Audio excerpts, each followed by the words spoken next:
Hey everyone, I'm Adam. Oh, hi, I'm Debbie. And me, I'm Sunny Justice, and this is How We Flex.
Okay. Thank you guys for all those birthday wishes. I started actually getting very emotional as I'm clicking on them.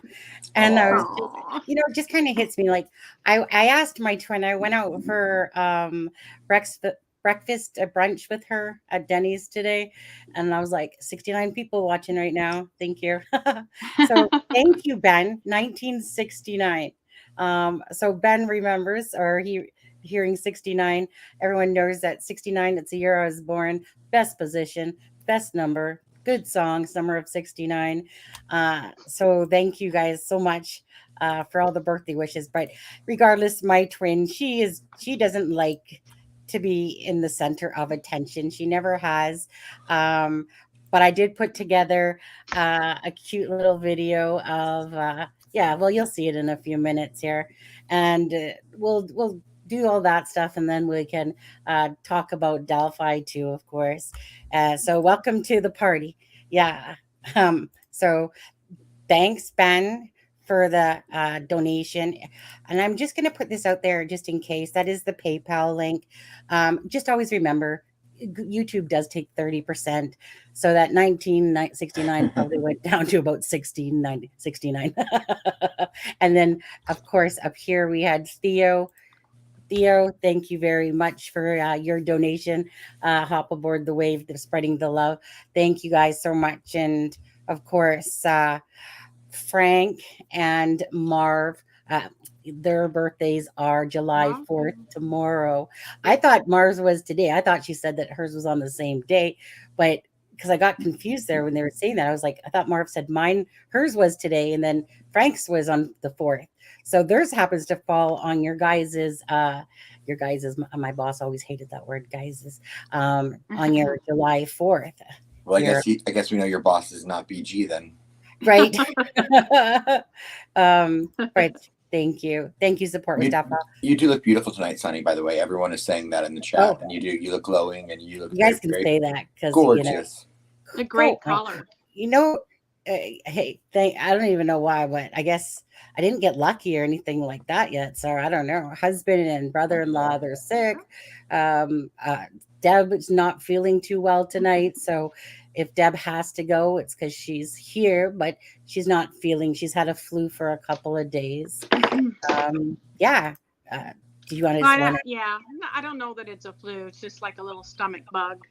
Yeah. So Yeah. not horrible. Something hit me this afternoon. So Something Something's hit you going too? around. yeah. Yeah. Did I? Yeah. I mean, look at my eye. Look how swollen my eyes are. I was gonna say Aw. actually. Yeah, now that you're saying that, I can see that like a little bit through the glow there. Puffy, yeah. Through my Yeah. filter. It's making its way through my filter. Is it allergies? I have had bad allergies this week, but there is a stomach bug going around. Hmm. Well, I'm Yeah. gonna knock on wood that I don't have it. Right. Yeah. Weird. Yeah. It's not like we're remotely close to each other. I know, right? Right. I must have through We the couldn't. screen. I mean, we literally couldn't be in 3 more separate places and Thank still be you. on the same continent, really, unless I was in, like, say, Peru, South America. Yeah. Right. Oh, Yeah. Callie. So I dropped my gloss. Aw. thank you, Callie. See, Callie, she wanted to give me 30 cents more than that 69. Oh yeah, I guess we should. I guess we better catch up. Yeah. That'll make everyone. That'll make us all feel better. Callie sent me a nice message through. Actually, a couple of people did sent me and. Thank you. Through the email today. So I appreciate that from you guys. Yeah. And then I wanted to say, and I haven't looked since, but I know Lynn, a good friend of mine from Twitter, I had made one of those post things on my Facebook that I hadn't done before. And I made it for the missing and the murdered, that if anyone wanted to donate for my birthday for the missing and the murdered. So I made one of those Facebook things for the first time.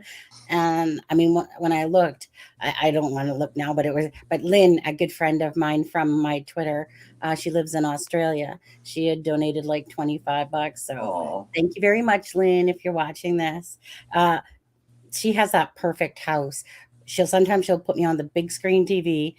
And then as she's showing me that picture, all I'm looking at is all these big windows with the ocean right there. I'm like, that picturesque white place with the, white furniture in a sense, it looks like, and then the big screen TV. And then you look out and you're too busy going, I don't really care about that I'm on the big screen. I'm just looking at your view right now. Wishing I was you. Yeah. I have a pretty sweet setup, but I'll have to show it to you sometime. I'll have to take my camera around because I have, what's funny is that my living room, I have a lot of color in it, but it looks a lot like Sleuth's background. Yeah. With the windows and the table and everything. Oh, that's funny. I was stupid because I knew his background wasn't really real, but I don't know why. I needed to add. Either that or Sleuth's hiding out at Adam's house. Because Have you ever seen us together? Oh, another YouTuber. I want to. Hey, Grizz, how are you? I want to thank. I want to go back up here. Deb shared a post in our private from this lady right here. I want to thank you, Anna Lisette, for that very beautiful post that you put about on Reddit, basically saying kudos to the It's a Criming Shame channel for coming out with that information and basically just writing a really great post supporting our channel. Sometimes we get dogged a bunch and stuff like that, but we also know that when we're close to home and there's people that are watching that are from within the Delphi Kokomo area, that these people that are in the knowing are going to try to whichever, it's not just them, it's the trolls who think that that we're on some sort of weird path with the BG, and I think that it's pretty much coming to fruition, is it not? But I want to thank Anna Lisette for that great post supporting us and giving us kudos on Reddit. Thank you very much, Anna. Muchly appreciated. We know that are, that we have a good grasp of what's going on. Right, Chris? We know what's going on. We're getting there. Yeah. Did you guys want to add to that for Anna or anything? Yeah. I mean, I was reading the post and I made a couple of comments, very vague comments. And then I scrolled down and saw hers afterwards. And I was like, that's our Anna. Yeah. Yeah. Yeah. Very much appreciated. Yes. Because that information, like I said, again, I mean, we'll talk about Delphi in just a bit here, but that bit of information came straight from one of the horse's mouth that would have been in the knowing. Absolutely. Mm-hmm. And so what more can you get?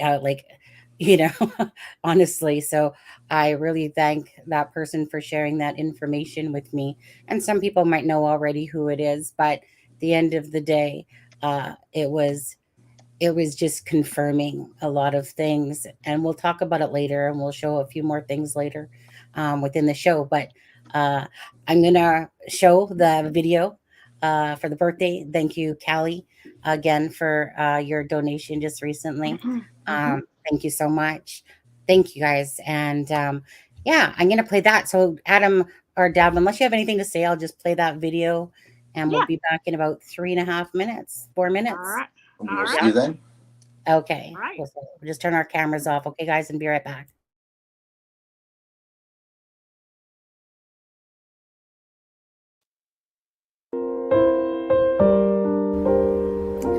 Hey, everyone. This is Sunny, and thank you for joining me on my birthday and my twins. She won't be here today, but I can tell you about her. This is Paula, Sonia, Tanya, Kenny, my siblings. Of course, I'm Sonia, aka Sunny. And this is us again. Meet the siblings. And just when you thought there was that, then there's more. Timmy, Randy, Billy, Ricky, Kenny, Sonia, Tanya, Paula. That's all of us. And there we are. The mother, the father, and us as we were children. Remember, it wasn't cell phones back in that day. It was good old cameras. And there's my mom, Gloria, and my dad, William, and they both passed away now. And there's, of course, Tanya, Paula, me and my mom. My mom gave me the nickname Sunny. And there we are again with our children when they were younger. There's still more than that. And there's me and my wonderful husband. I love him so much. He's the best husband ever. And this is what we call the selfies, and it's all about the hair.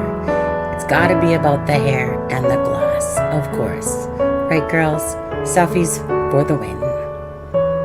And of course, more selfies. The middle one is Disneyland. Paige was 5 years old. Paige is to the right beside me as well. Such a beautiful child. Anyways, it's all about the selfies and the hair, as you can see. I used to do my hair in as many different ways as I possibly could. Graz, I'm gonna have to say, I'm pretty sure I wasn't a tranny. Pretty sure I was born a female. Brett Michaels, he came to the hotel in Whitecourt. And of course, Rudolph with your nose so bright when I dressed out for Christmas.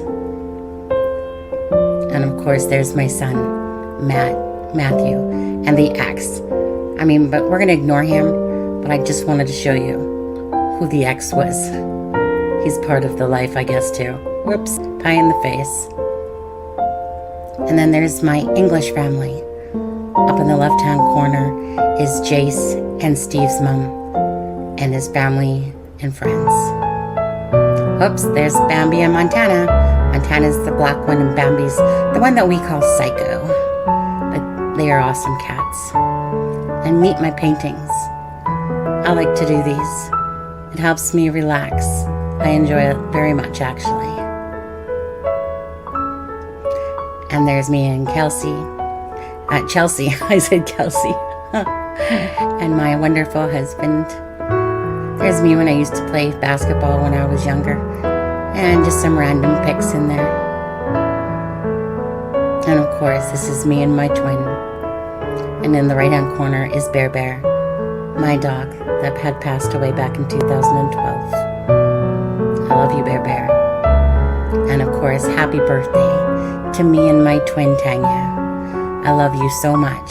Happy 53rd birthday. And thank you, everyone, for joining us today.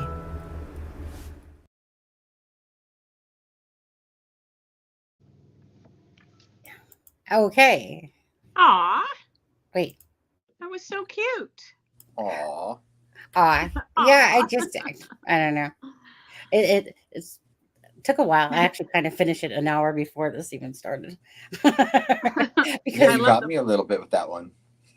it's so hard because especially like when I see my mom and my dad and they Oh my divorced. gosh. Oh my God. Copper horse.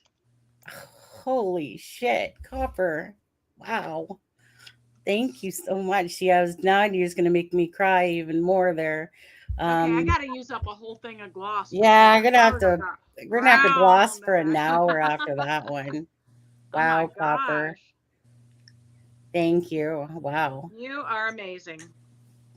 Thank you. You're making me like seriously, I'm like shaking a little right now. You make Sunny cry. I know. Sunny's hair Nice hair. deserves its own channel. You do have some. I agree. You have some great hair. I'm gonna have to. I'm just in shock. Like that was such a sweet thing to do, Copper Horse. Thank you, Copper. Thank you so much, Copper Sweet Horse. thing to do. It's almost embarrassing because it's like so like huge and gracious, and it's not to take away from anyone else's, but it's kind of like a lot, for someone to put out there. Appreciate it. Yeah, Sonny, save those words for your husband later. Yeah. Thank you, Copper. The video like had parts that like made me get like kind of teary-eyed, and then when you put the pie in the face of the ex, I had to bust out laughing. I'm like, that's awesome. Or I couldn't let that one go, right? Right. I bet you'd love to do that for real. Oh my goodness. Yeah. I was just saying to my twin this morning because my son, he's made it very hard. The ex has because he's used parental alienation and it's worked. But anyway, so I said I wouldn't be so hurt if he was ran over by a semi and got flattened out right now. I said I still don't hate him. I hate what he's done to a child that shouldn't have been put in the middle. So anyways, my son, he still doesn't talk to me. Give him his time again. He'll come around once again, I'm sure. But what was very sad actually was I was reading a post on my Facebook, which is something I posted a long time ago. But this same thing has happened to her. But what made it even sadder was the fact that not only did she lose a child to SIDS, second child has just had passed away as well. And that child was a victim of that parent alienation. And that's a real thing. You know what? I didn't know that there was a terminology for it. And then I came across it. And it's when your family member, like, for instance, in this case, the father, he had such anger, displaced anger towards me that he used our son as he knew that would hurt me. And I just figured Matthew was 13, 14 at the time, that he wouldn't fall victim to believing that, because he already knew that I was the one that was there for him and did everything. Like but they're really good at that. Yeah. It's just hard when I replaced the love that he didn't get from his dad properly and gave him double the love, and then they turn on you. And it's really because the other parent just hates you for whatever reason so much. Even if it's their own anger issues. That's why I just always smiled and said, keep up with those words. And that's why the channels that talk about me and stuff like that and try to put us in a bad light, it really just bounces off me, because those are just words, in a sense. And it's like I've been manipulated by those type of personalities in my life. And when you feed into them, it just does grow.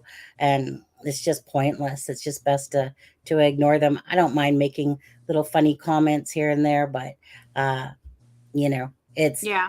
kind of like in the video there about Graz and me being a tranny. It just, like I said, that just was like I'm pretty sure I was all female, you know. But yeah, thank you, Transformation Station. Sunny, Well, and thank you know you. it has to burn your ex-husband's butt that you have like a husband that's 20 years younger, Yeah. 21. Yeah. 21 years younger, Same name, Steve and that Austin, you're happy. husband. Yeah. You know what? Yeah. Again, you can't control somebody's own anger issues. They can place blame on you all they want, but they need to look at themselves. Yeah. And that's exactly the same thing that applies to the trolls on here. Look at yourself, Everyone. the type of person you are, and then ask yourself if you're a good person, a decent person. Because good and decent person don't sit there and constantly make videos bashing other people. It's just, that's not a good person. A good Right. person that's lost, maybe. Maybe they're just lost and feel that want to take anger out, whatever reason. Again, I just have to put that in a box and place it somewhere else, hoping that. Oh, hi Joey, how are you? Hoping that I think it's Joni's birthday too, or maybe Tomorrow, yeah. tomorrow, yeah, Happy birthday tomorrow, Joni. So we have 3 birthdays tomorrow between Frank, Marv, I and know. Joni. Yeah, and you guys are in all on. America. Yeah. So you guys have fireworks going off that you think are for you when really it's like your July 4th day, right? Yeah. But in Right, saying right. that, so what an amazing day to have it on, in a sense, right? It's like like I wonder if they consider it to be like a burn or a blessing, because obviously on July 4th, it's almost like having your birthday on Christmas in a sense. Right. Because My it's a mom- big event. Yeah. My mom's birthday is on Christmas, and she said growing up they would just say, "Pick one of the gifts, and that's your birthday Right. present." I know. I would They rather didn't have they didn't have a lot of money. So anyway, now I make sure that my mom has an actual birthday cake and a whole separate wrapped in birthday paper gifts, etc. Yeah. So I know that Christmas is bigger probably than July 4th over there Yeah. still, but I would think that, Still, yeah. like it's Aw. kind of like this is what we're doing for whatever. But the thing that makes it different is the fact of Christmas, you get Christmas presents, and people will buy 2 presents, but really would have spent probably that much on you at Christmas. Yeah. By itself, whereas at least July 4th, it's not really that it's about presents, I don't believe, over there. It's Right. just about celebration. So at least they're still getting their presents and they can act like the fireworks are all about them. Huh. Right. Yeah, I would much rather have my birthday on July 4th if I had to share a birthday with a holiday. Yeah.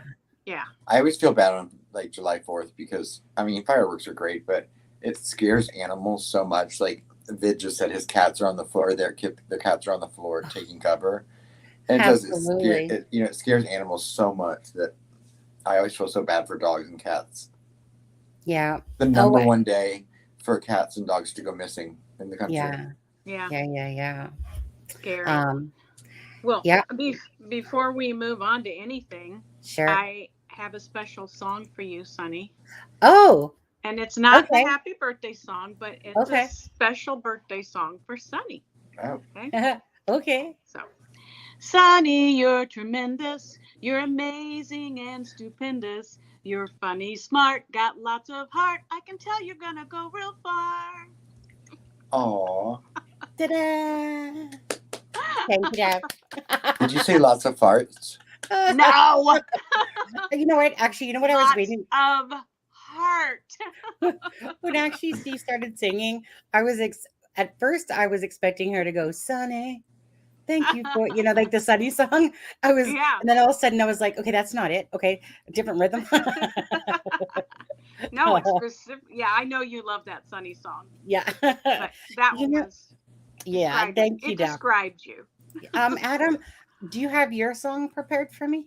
Yeah, Adam. I'll sing that to you later. I'll sing that to you later, privately. It's very heartfelt, and I wanted to share it with you privately. Yeah, definitely. Yeah, because that's what cancers do. You might get emotional. Yeah, right. Yeah. And I'm working on a record deal, so I don't want there to be a copyright issue. Sure. Okay. You My understand. I remember you saying that, Theo. My cat's name is Sunny, and he looked up as you were singing that, Deb. Oh, well, and, and then and then support with Deb says my doggy is sedated with his trazodone or trazodone. Yeah, a lot of people have to do that on July 4th for their animals. Yeah.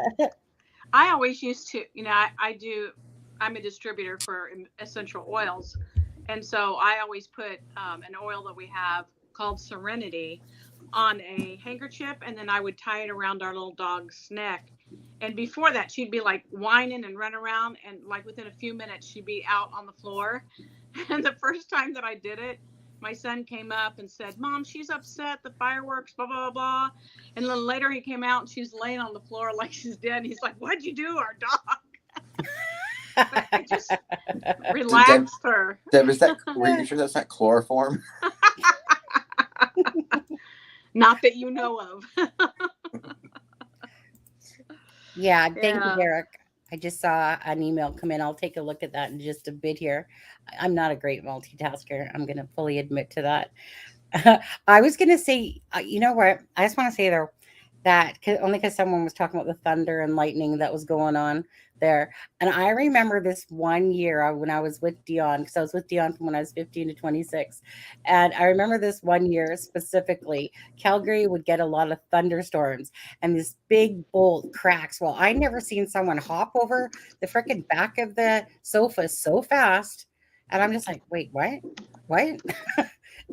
He's like, well, I don't want to get hit by lightning. And I'm like, but we're in our apartment. You literally just get behind the sofa, and I'll never forget it because it made me laugh so much. It's and I remember that.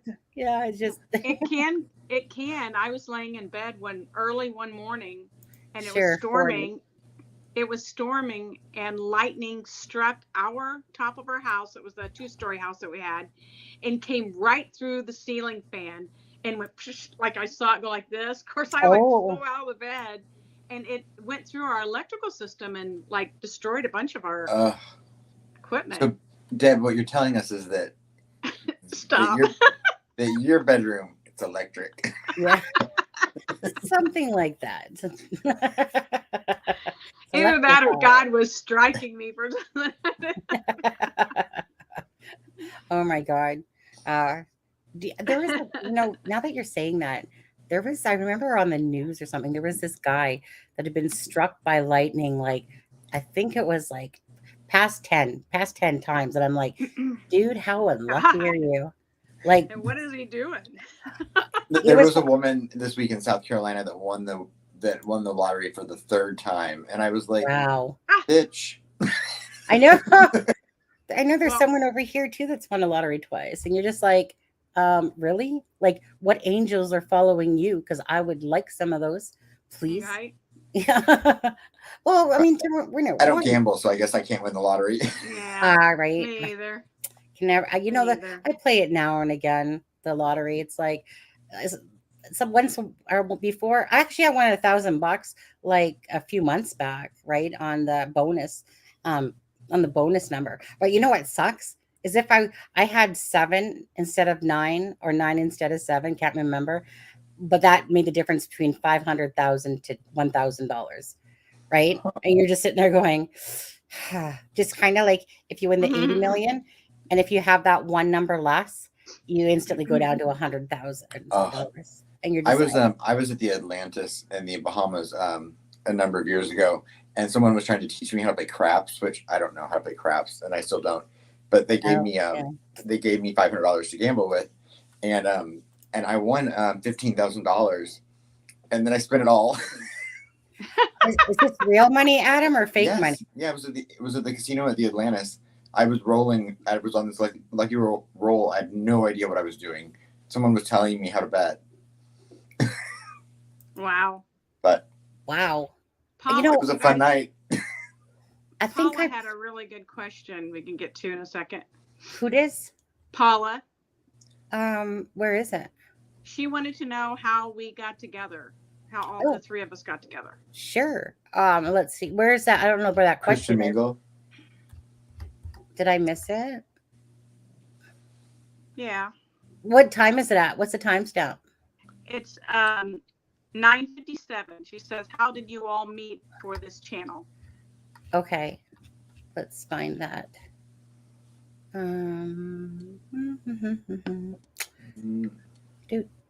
Do. Oh, there you go, right there. I was expecting this longer post. Go on. Yeah. Oh no, go ahead, Deborah, Adam. Let's see if you okay. guys know. Well, do I remember? I came across Sunny's videos and started watching them because I've been involved in or following the case, involved with another YouTuber and following the case for over 5 years since the beginning. And so I started watching her videos and I was like, whoa, this is really interesting information.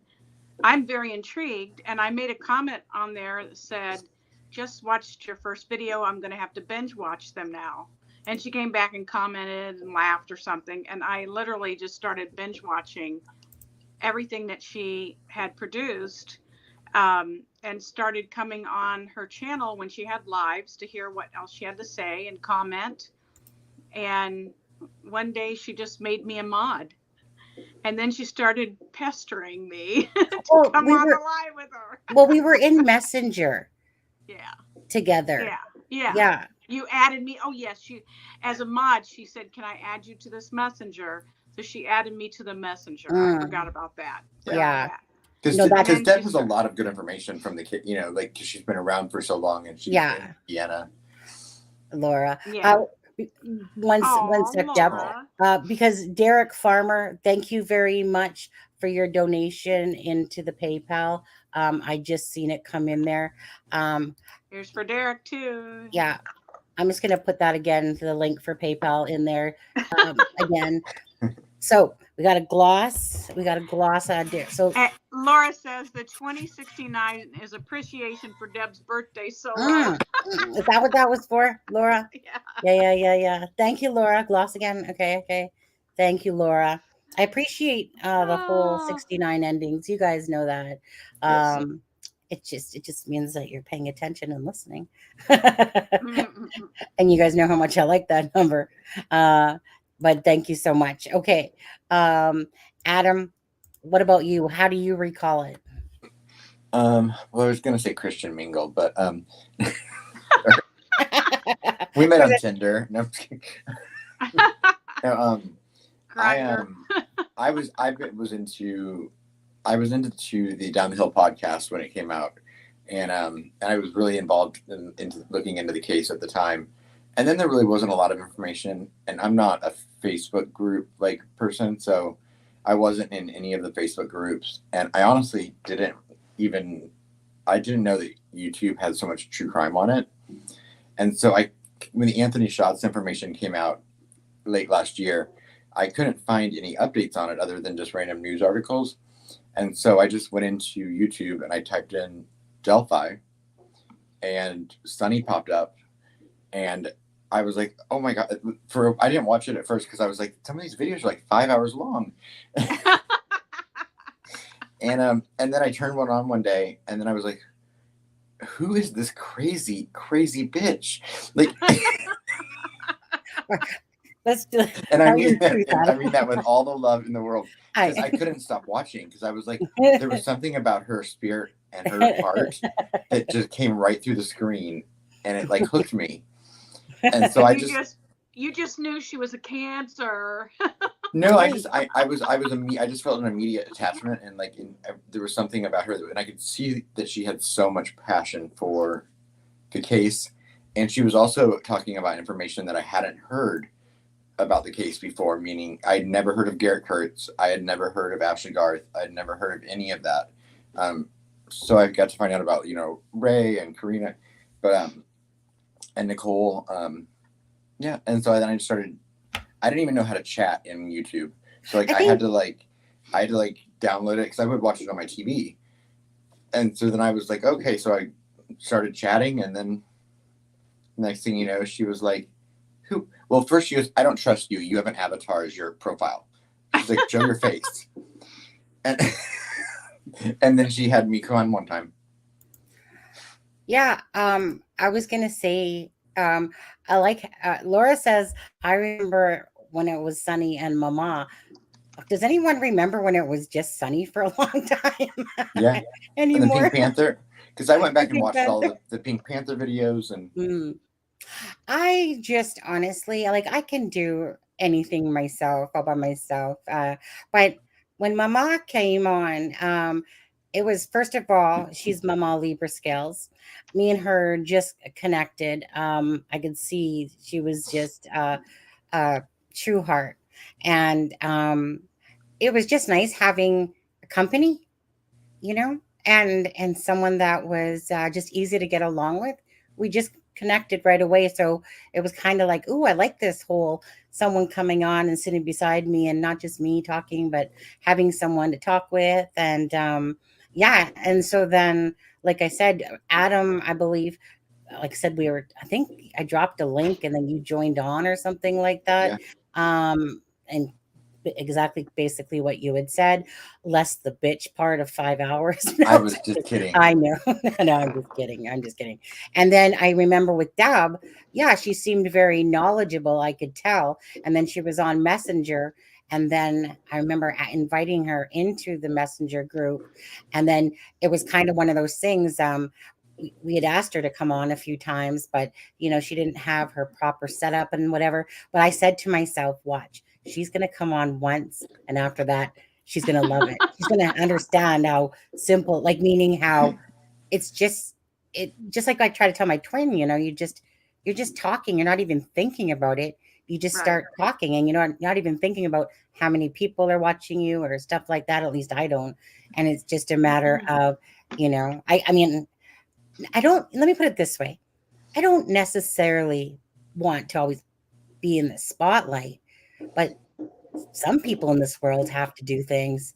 And I know visually, and just as like with Plunder, for instance, I finally like seeing Plunder's face instead of a freaking talking person behind. Yeah. I like the connection that it brings to the people that are watching because in one, they're the ones that are coming to the channel to watch you. So they're the ones that are subscribing and they want to feel that connection with you.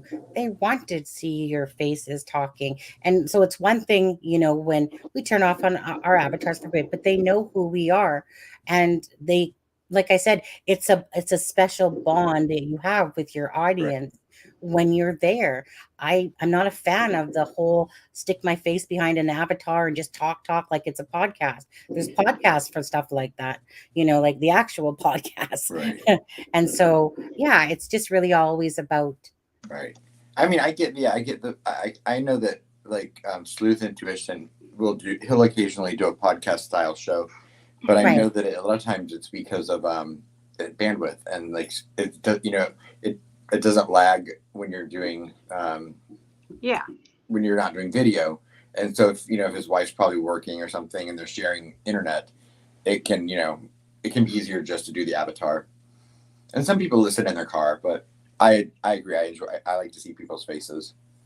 Yeah, absolutely. You know what? There was something I was going to say to Anna again.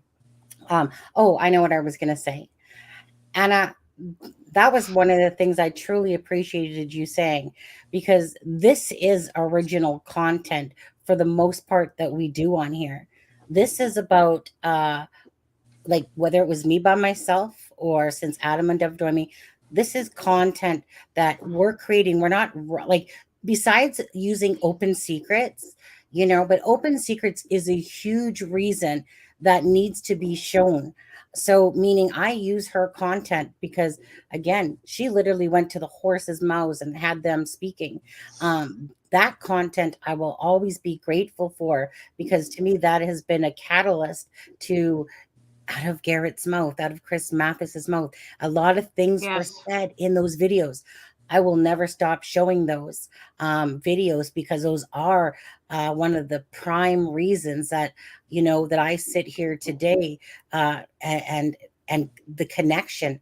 Like I said, even though it's like okay, I say yeah, I know who the BG is, but it was connecting all the stuff around it. And it was thanks to those videos that I could apply certain information to those videos, and they were just a part of that picture of what was said by Garrett and Chris Mathis, the names and the attachments and the name of Palladino.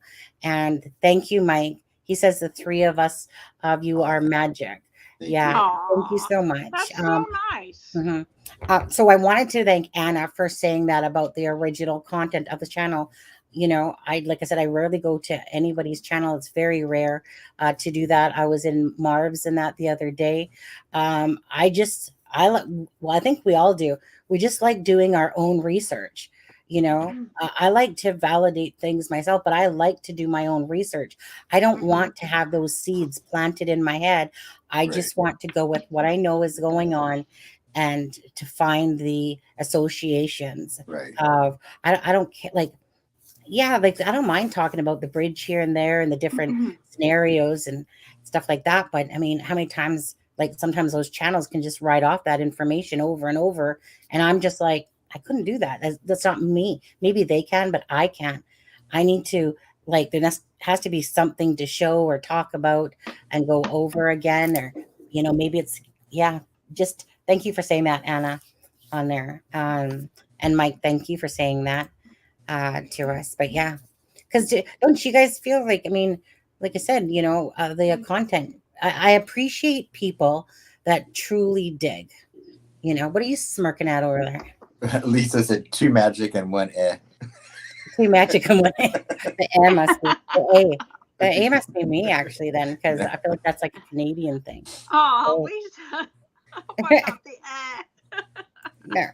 No, I'm the A. I think it's supposed to be A. No. Oh, okay. Yeah. I don't Okay. think so. Yeah. I was thinking eh. Oh, I was thinking A. Yeah. Like A, crime and shame. That's what I was taking it. You know what? Even if I'm wrong, Lisa, let's just pretend that that's what you meant, even if I'm wrong. Again, thank you to anyone that's donated so far. Whether it was the $1.99 we saw or the $169.99. Appreciate that. Hey, Adam, I'm pretty sure I got the smackdown on you. Just saying. Copper, remember when it's Adam's birthday on the 13th? I feel like if you just took off the 6969 and put a 100, no, you probably can't. Can you go that low? No. No. Anyways, what do you guys have to say? You guys have anything that you've seen on there that you want to say or talk about? It's just nice to see everyone being so generous and supportive of you, and all the happy birthday wishes, and all of us. So I just really appreciate that. It means a lot. Oh, shoot. I feel guilty now. Head down, walk of shame. Because because I had an email from the Shadow about a week ago, and I absolutely forgot about it until I looked up and I see the name and I'm like, hold on, why does that ring in a bell? I like that profile picture.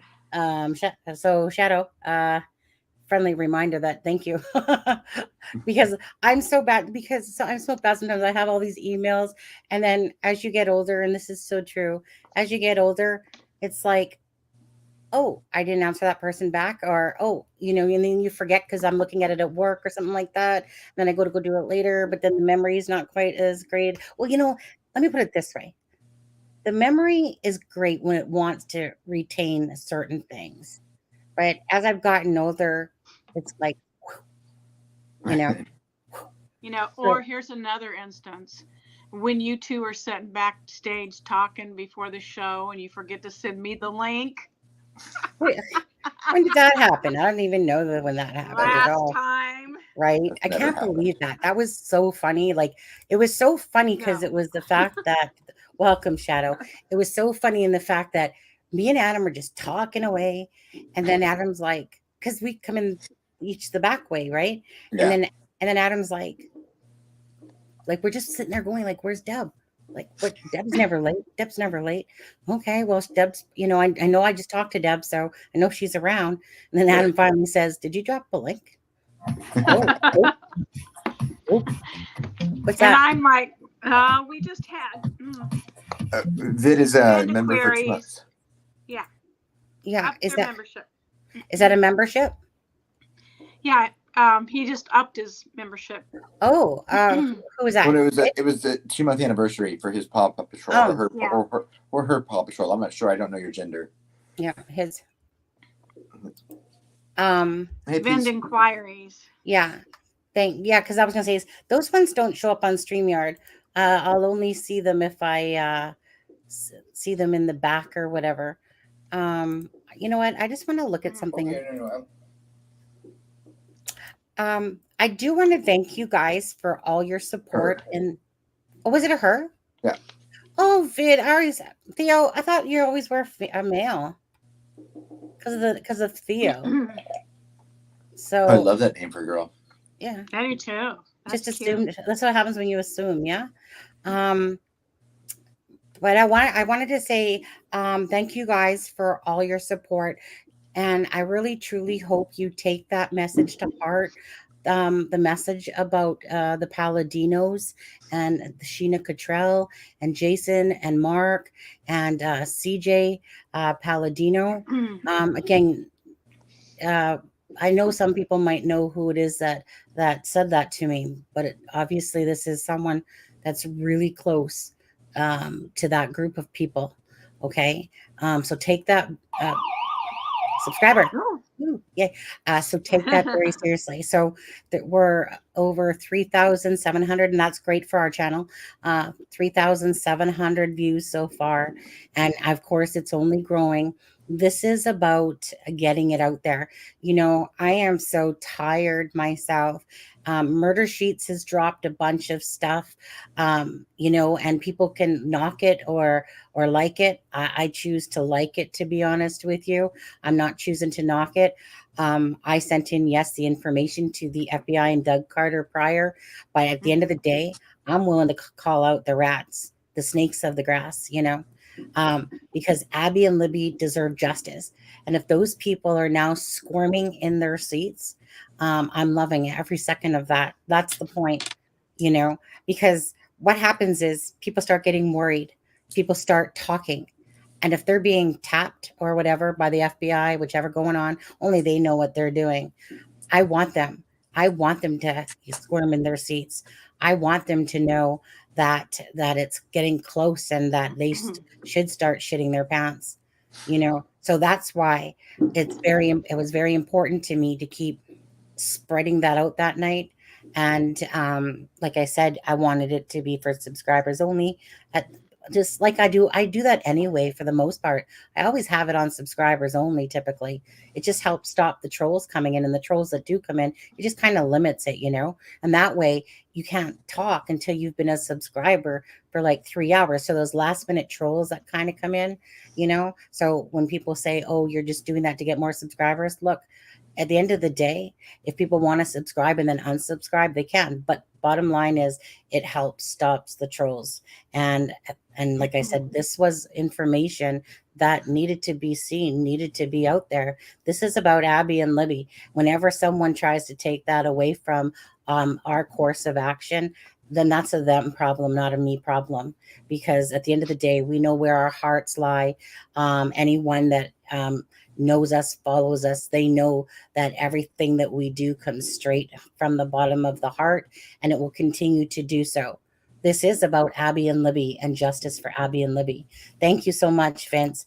Thank you for saying that. I've been praying for the girl since it happened. Had no idea podcasts about the murders existed until February. I've been trying to find things on the internet, but didn't have much luck. Yeah, you know, I mean, it's a mess of a case if you're not following it, and or if you're getting lured by too many different distractions and stuff like that. But just like it has taken me myself to do digging myself and find that information. That's how it started off. Was here I got the BG. Let me go dig for some more after I was tired of looking at his face. I just wanted to know why. You know, this is all going to boil down to drugs. This is all going to boil down to drugs and revenge. I am going to 90% say that that's going to be the answer. What would you guys say? Do you guys think that when it all comes to a wash, Do you think this is going to be about drugs and revenge?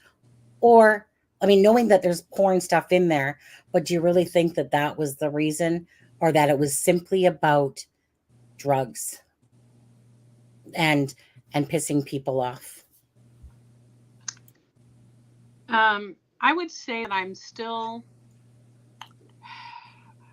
I think it was about revenge based on the things that happened.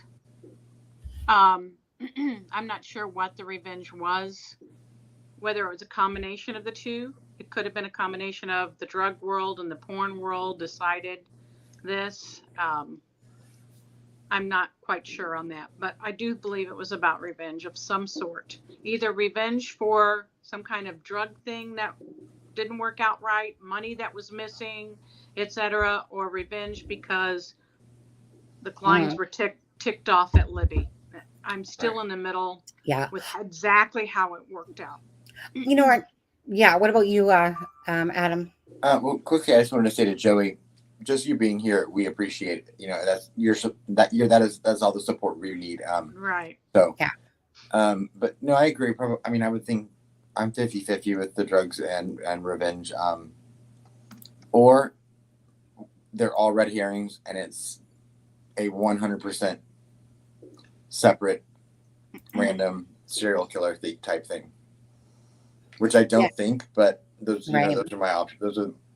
That's where you don't think the Kleins are involved, or that side of it? No, I think they could be. You know. Okay.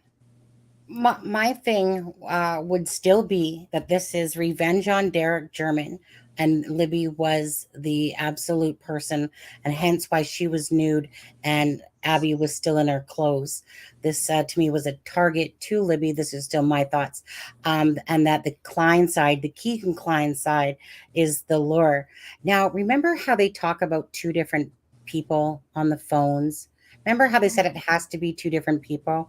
Because you could tell by the messaging how they talked that there was that it was two different people, and then he's trying to blame it on Dirk, and Dirk's not not even like when he was in Las Vegas and stuff like that. So there has to be a secondary person in a sense, and I don't know, but it's a very limited amount of people to me that Keegan Klein of who would have used that phone, right? The other phone, in a sense. One is Lance Schatz. One is Travis Trexler. One is I don't Kyle believe Titus. it's Dirk Hayes and Kyle Titus. There's and only TK and his dad.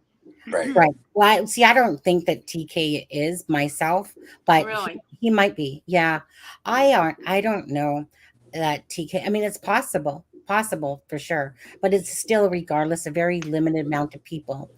Anyone that knows Sheena Cottrell lived about a block and a half away from.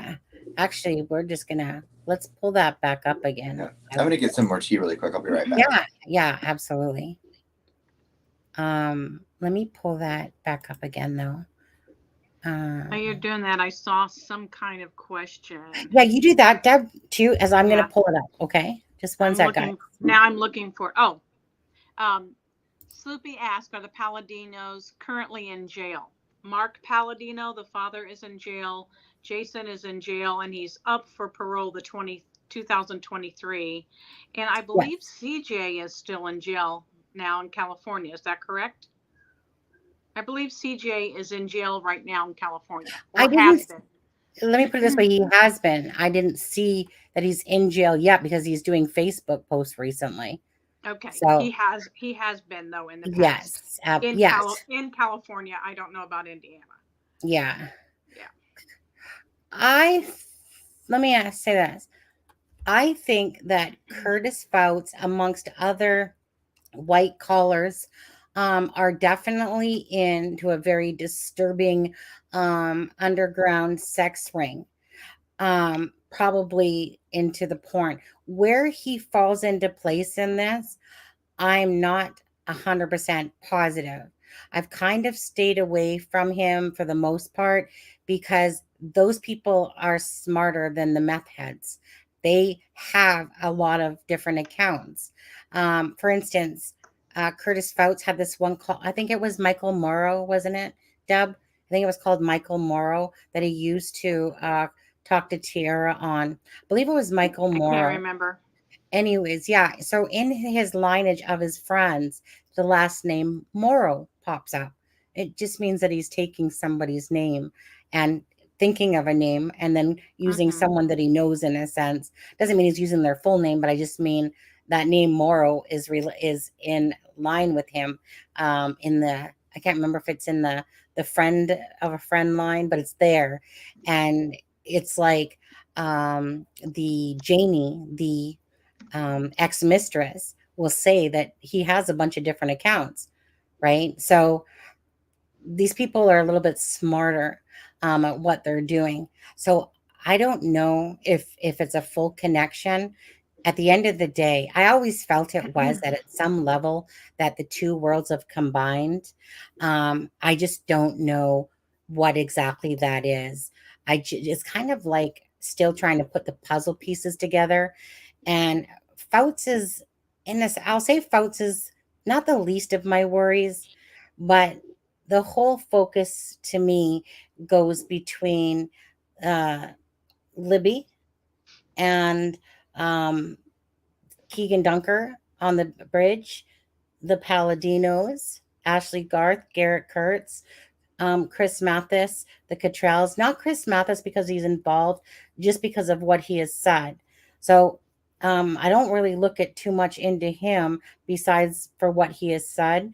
But the Cottrells and the Kleins, the Paladinos, the Grigsbys are another name that stand out to me, and as well as the Babcocks, because the Babcocks have ties to Sheena Cottrell. Keegan Dunker has ties to the Cottrell. Keegan Dunker has ties to the Ski Mask House. Keegan Klein has ties to the Ski Mask House. Where do the Paladinos fit in? Well, they know Sheena Cottrell and the Cottrells. So it wouldn't shock me if it's through the Cottrells that they, of course, know about Keegan Klein, because I'm sure there's a lot of dirty porn in there between a lot of these people. And Yeah. to me, I feel like a good connection would be the Cottrells to the Paladinos. But then again, if like the Reagan's name, like Jeff Ragan, or what? How do you say it? Reagan, Reagan. Reagan. Reagan. He was said to have been the Delphi Monan Bridge gatekeeper, basically. And so if you have Jeff in there, Jeffrey Reagan in there, and you have the Babcock people that are connected to the Cottrells, and they're all connected to each other, especially from that side. And like I said, there's a lot of meth and drugs between all of these people. So if it's true that well, Derek spent time in jail, and he really did get off on a very light sentence in 2015, 14, 16, 15. something like that. I think it was like 15, 16 area there. And meaning it, if what Tina, for instance, has said about Derek owing money, and the fact that let me just put it this way. Enough people have talked about Derek to me that it would make sense that this was about Libby, and hence possibly why Becky said they have our, girls. That doesn't leave my mind those things that are said. So that's why I heavily believe that this is more about a revenge to Derek, but it's not written in stone. It's just what it has always looked like. And it's not even really to do with Ashley Garth that way. Like, it's not like, oh, Ashley Garth planned all this out and she's the one that made the big plans to do all this because, of Derek. Who knows where all this folds into this? At the end of the day, I just believe that this is a revenge. You don't mess with people and their drugs. And if you owe them money, and if you like, I remember my twin saying to me as we're talking about this, I'm explaining it to her again, and I'm just like, like 10. When it comes to the drugs, you do not mess with with the kingpins of drugs. You do not mess with them. They will take out you, your kids, your wife. It doesn't matter. They will do whatever it takes to hurt you.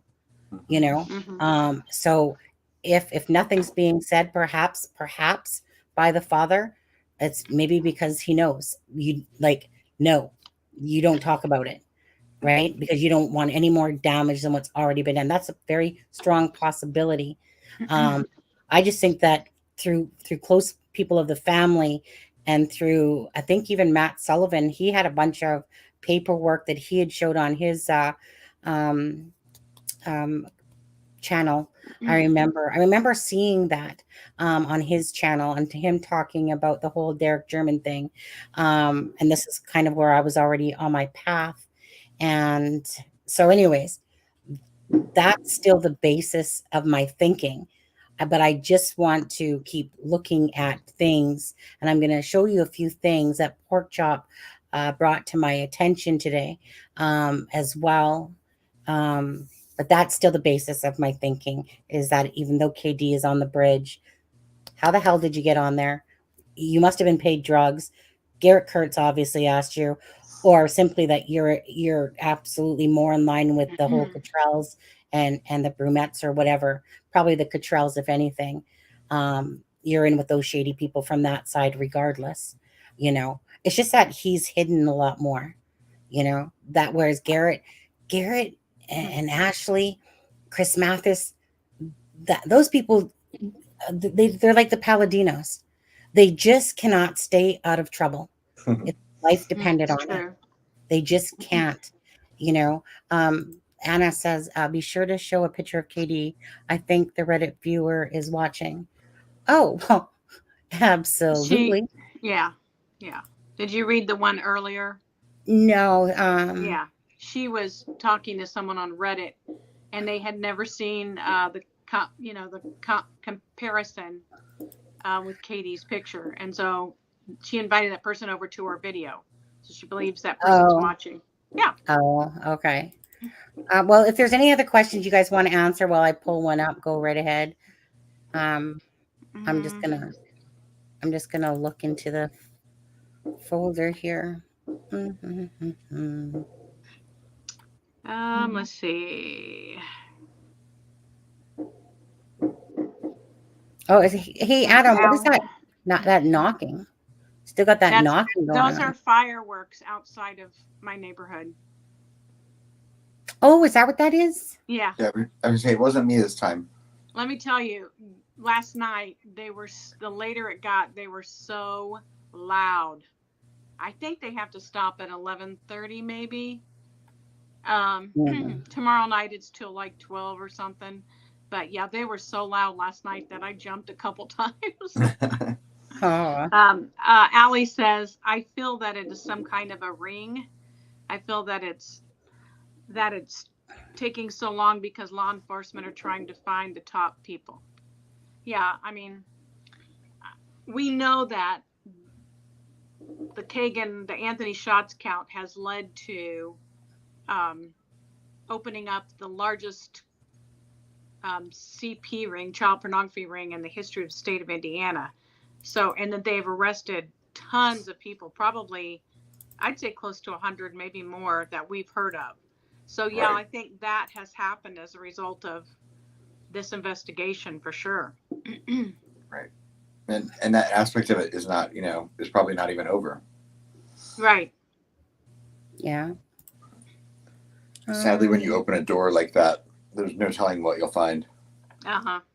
It just leads to more and more doors. Yeah. I just hate that I know that it's all a good thing, but I wish Abby and Libby would get the justice they deserve.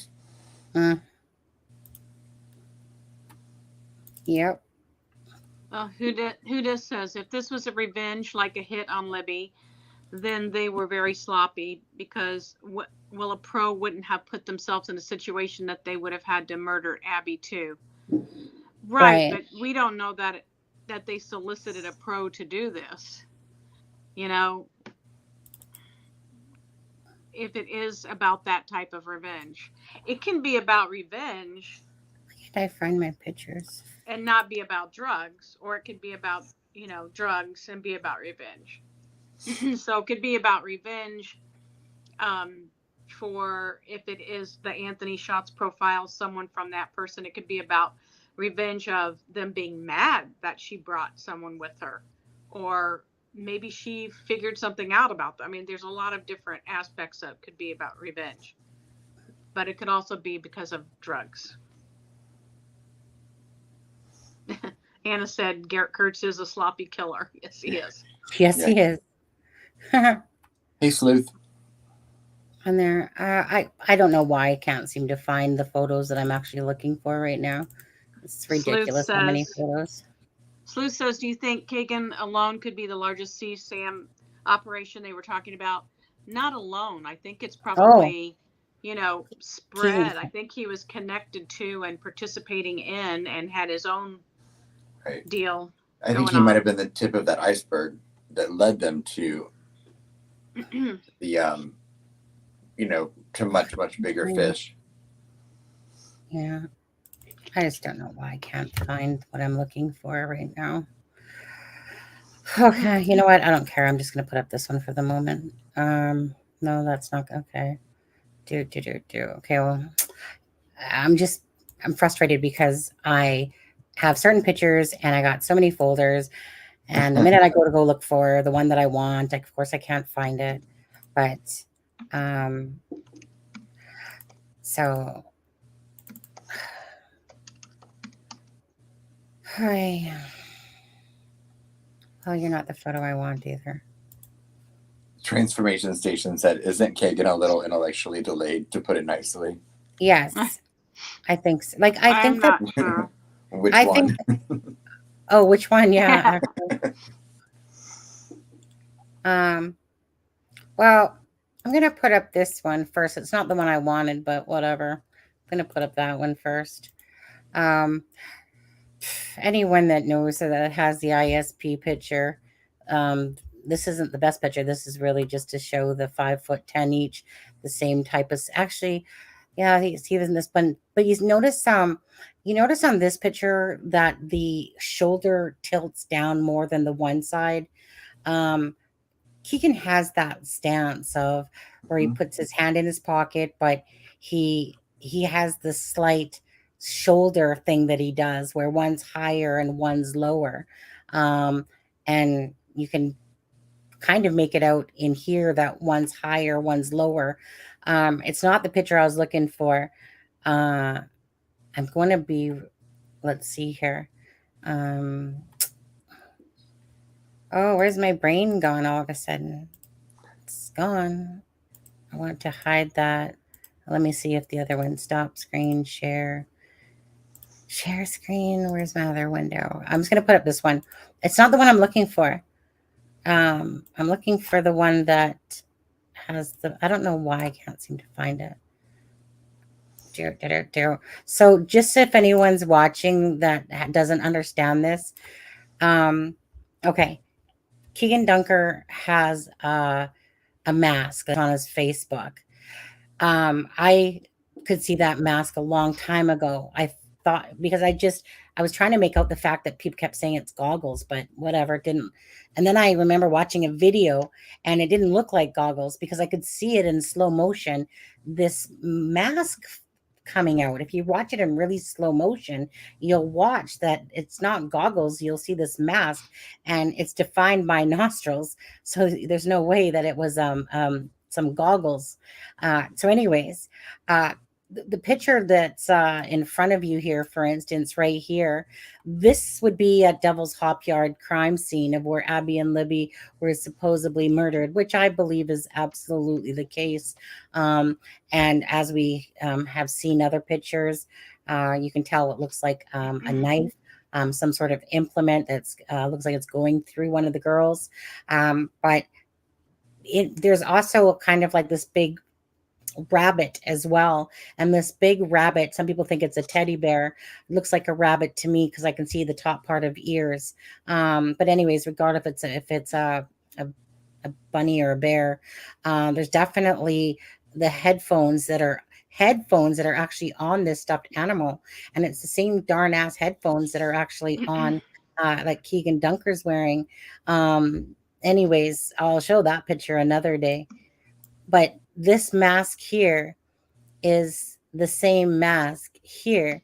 Obviously, we're talking about using the best to our ability to say, like, I use the best techniques that I could possibly use to show you the mask that's at the crime scene too. And you guys can see here that this is the same darn ass mask, right? Of course, this is on his face. This isn't on his face. This is hanging on twigs or a piece of wood or whatever it's hanging on. Again, just go look at Keegan Dunker's face. And let me put this back down a little bit. Right. Oops. Draw this back up. All anyone has to do is go look at Keegan Dunker's face. Look at the face that's in the vehicle with Garrett Kurtz. I have a picture like that as well. This isn't a very good picture of the BG. This was actually just to show you the mask, is what this was about. I mean, I think alone, just the fact that little dipshit is holding a pig. Whoops, looking at myself here, is holding a pig. 1 year to the date of the death is just continuous adding insult to injury to the families. He knows that he was on the bridge that day. I know he was on the bridge that day. I don't even care how many times I say it. Come at me with your lawyer and keep talking, telling me how much you're not on the bridge that day. I could give a rat's ass because I know he's lying. I know it's truthful. I'm literally just trying to find here. Let me just put up this picture. No, I'm not going to put up that picture. That's the wrong one. Why is it that when I'm trying to find a picture, literally, no, but you know what? It just drives you crazy. You guys don't have any clue how many thousands of pictures I have. And then I forget which folder and I try to keep track, but I'm not the most. I think you know we do. Yeah. I just had to upgrade my iCloud storage to like 2 terabytes a month. So it's like $20 a month or something. Yeah. For all my pictures and videos. Right. I know. It's ridiculous. I literally offloaded 14,000 pictures and 300 videos the other day just so I could go ahead. 38,441 photos and 1,409 videos. Is that how many you have? Yeah. Wow. Do you have that? Do you have the one that's a comparison that you did? Well, that's the one I'm looking for.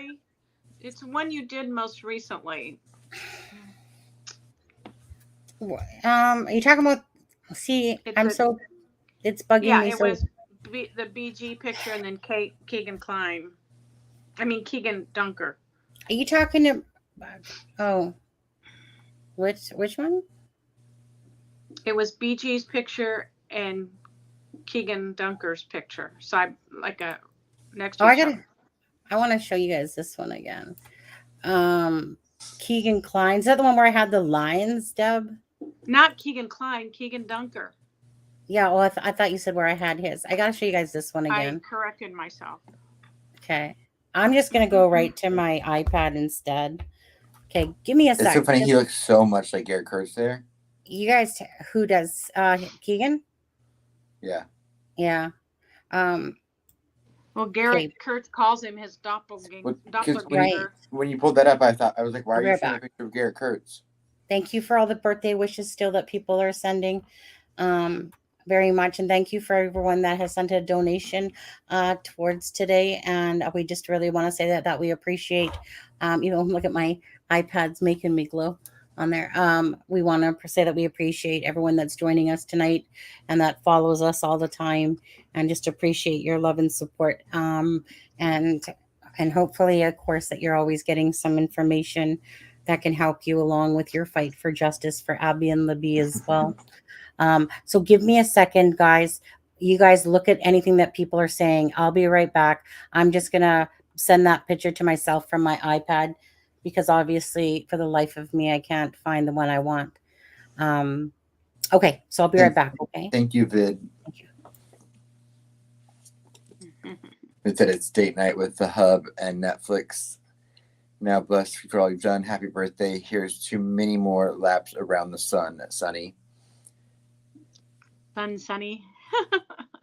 Sunny. Anna says the Delphi killer is a serial killer type, whether or not he is an actual serial killer. Right. He could have been, and I've said this for a long time, that I felt like he was a budding serial killer, and have, had that feeling for a long time, that was something that he was working up to. And one of the things that made me wonder that is the fact that the police alluded to the fact that Libby was compromised in some way sexually, but not with the way they've worded it. It was like not with somebody's body part or whatever. Right. It was really weird how they worded it. And I do know that when these serial killers / serial rapists first get going, they cannot, the first couple of times, actually commit the act of raping someone that they've just killed. Well, sometimes that's part of the obsession they have with it being a sexualized crime, is that they're obsessed with their inability to, well, I see what you're saying. I see what you're saying, that you're saying that someone might not be able to perform, and that's why they're wanting to do this. I'm saying it can be an aspect of it. Yeah. But I'm talking about when someone is actually on their way to being a full-fledged, the first couple of times they're not able to do the actual act. Mm-hmm. It's something they work up to. Yeah. So that's what made me go on that thought or theory that it could be, a budding serial killer, serial/rapist, killer. And then, I thought it was interesting that John Kelly came out and said the same thing. So right. Kelly said, "See, I think there are layers to all this, meaning someone ordered the hit, someone was BG, maybe another did the killing, and the clients sold films, pick, or the trophies in Vegas." And I've often wondered about the trophies that were taken as far as the clothing. Mm-hmm. To me, that's something that's tangible that could have easily been sold to someone that gets off on that type of thing. Right. I remember when you first said that, Adam, and I was like, that never occurred to me, but that would bring a lot of money to someone who. Well, and I mean, in the videos, you don't have to have a tangible video anymore. You can send that electronically. Right. But something like that would be a token that someone would pay a lot of money for. Right. Or most of the time, these kind of people like to take some type of trophy.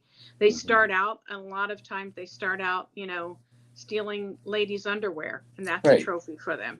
Right. Or jewelry. Look at all how many serial killers that, they find IDs, jewelry, all sorts of things. Yeah. Callie says a girl that went missing here was found a year later, and the guy used a baseball bat. Oh God.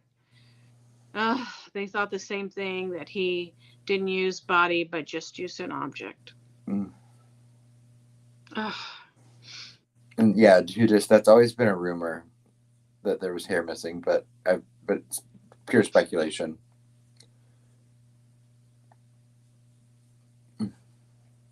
Yeah. Who just says likely took a chunk of hair. Oh, okay. That's what you just wrote. Yeah. Right. Boston says, I think he's done this kind of thing other times before, possibly many times. Anna says, I'm a fan of Pat Brown, the profiler, and she would probably say the Delphi killer is a serial type. Right. Yeah, the actual perhaps killers, killers is well, we'll get into that. I'm going to show you something in a little bit after this, and let me just get rid of this. So I wanted to bring a few photos out from my iPad again, just to show you here, and open up that program here. So let's let's start. Okay, so let's start with this one right here. So someone had used AI themselves with Keegan Dunker. Now I replaced a better picture with this picture so that people can understand that this one, and then this is what became of it. Now that pretty much looks like his twin. Um, I mean, all day long. This isn't something I personally did. I was just in awe of what this person of what the image came out. So when Doug Carter to me says that, or it could be of the two, when you apply the two, you actually do come up with like a Keegan Dunker lookalike. But even in this particular case, it's like they just applied the one, used the uh, this is when I don't mind, like for artificial intelligence, the sketch to look like a photograph, and that's what came of it. But this is the picture right here where he's holding the pig on February 13th of 2018. That to me is like the cryptic note. It's a message, sending out a message, basically like, whatever message that was a message at a crime scene. It was staged. It was meant to look a certain way. Keegan Dunker has on his head a camera. I know that for a fact. He has a camera, and even just by the ISP picture alone, people should be able to tell that he has headphones on. I believe that walkie talkies or something is involved myself, because there's so much more than what meets the story when it comes to that video. Anyone that has deeply looked into that will understand this. Um, I was always torn, but now I can confirm that that is like, I don't want to say it's a GoPro, but it's like a GoPro. There's multiple things going on there. On the right side of his head, that's where the camera area can be found. Again, people think it's a shadow, but it's really not a shadow, that's on the BG. And anyway, so let me just go to this one right here. I've showed everyone pretty much a ton of markings about moles. Something so this is Keegan Dunker, his chin here. Okay. We know that the video is distorted. We know that you can only get the best you can. So this is basically using the video. And again, if somebody wants to talk about generations of video, like they did the other day, not it, like meaning Steve from True Crime Rep brought it up. At the end of the day, uh, to me as a non-police officer, it makes no difference to me, because the video, regardless, is still off of the ISP. Digger specifically said, Sonny, you can go to the ISP and get this exact same video, and do it yourself. So I did. I went to the ISP video, basically did exactly what he did with his, and put it in closer motion, mediocre motion, or mid motion and closer motion. And at the end of the day, just like his, that's all he did with the video, which is exactly what he told me. And I've done it myself, because, right. Yeah, I know he made the video. Yeah, I know he told me that all he did was just use the ISP video. And so I did it myself after, once he had said that he had done that. Um, and so I know that at the end of the day, a video is not a picture. A video you can, honestly, you can literally see markings on a face if you really truly put the time and effort into what you're looking for. I know it can be done. And this picture is a pure example of Keegan has a dimple chin. The BG has a dimple chin. But this one is to show, okay, you guys can see that there's a mole here, correct? You see that round circle. Okay. Now, obviously, so this is a Keegan Dunker's picture, but actually on the BG, I can get it actually a little bit brighter. But this was the best I could kind of bring it to myself on Keegan Dunker's, because the picture, it just really depends on the picture, because this one here is using from a picture. So at the end of the day, this right here, and all you have to do is look at the arrows and point to, Keegan has a specific mole right under his chin. Right there at the very bottom of the chin line is a distinct mole that's there that you can see in multiple of his pictures, and some multiple of his pictures are crap. You just have to find which picture you can find the moles on. Some of them, it looks like he maybe the lighting didn't show it. Maybe he used an enhancer to make it, because I can tell there's some pictures where his skin doesn't look like they have any moles on it whatsoever. But yet I know he does when he's in that right lighting. His moles will stand out because Keegan has a very freckly face and he has a very moly face to go with it. And even though I'm showing you this mole here, it doesn't mean it's that big. It just means that this is obviously enhanced, but he does have a clear mole underneath of his chin. But, like I said, when you blow it up, in a sense, you're not distorting the picture. You're just bringing the picture at a closer to your face so that you can see. But there's nothing I've ever done to actually distort the picture. Like I haven't used any program that besides changing the colors of the picture I've taken. That's the only thing that I've done and brought it closer so that you guys can see it.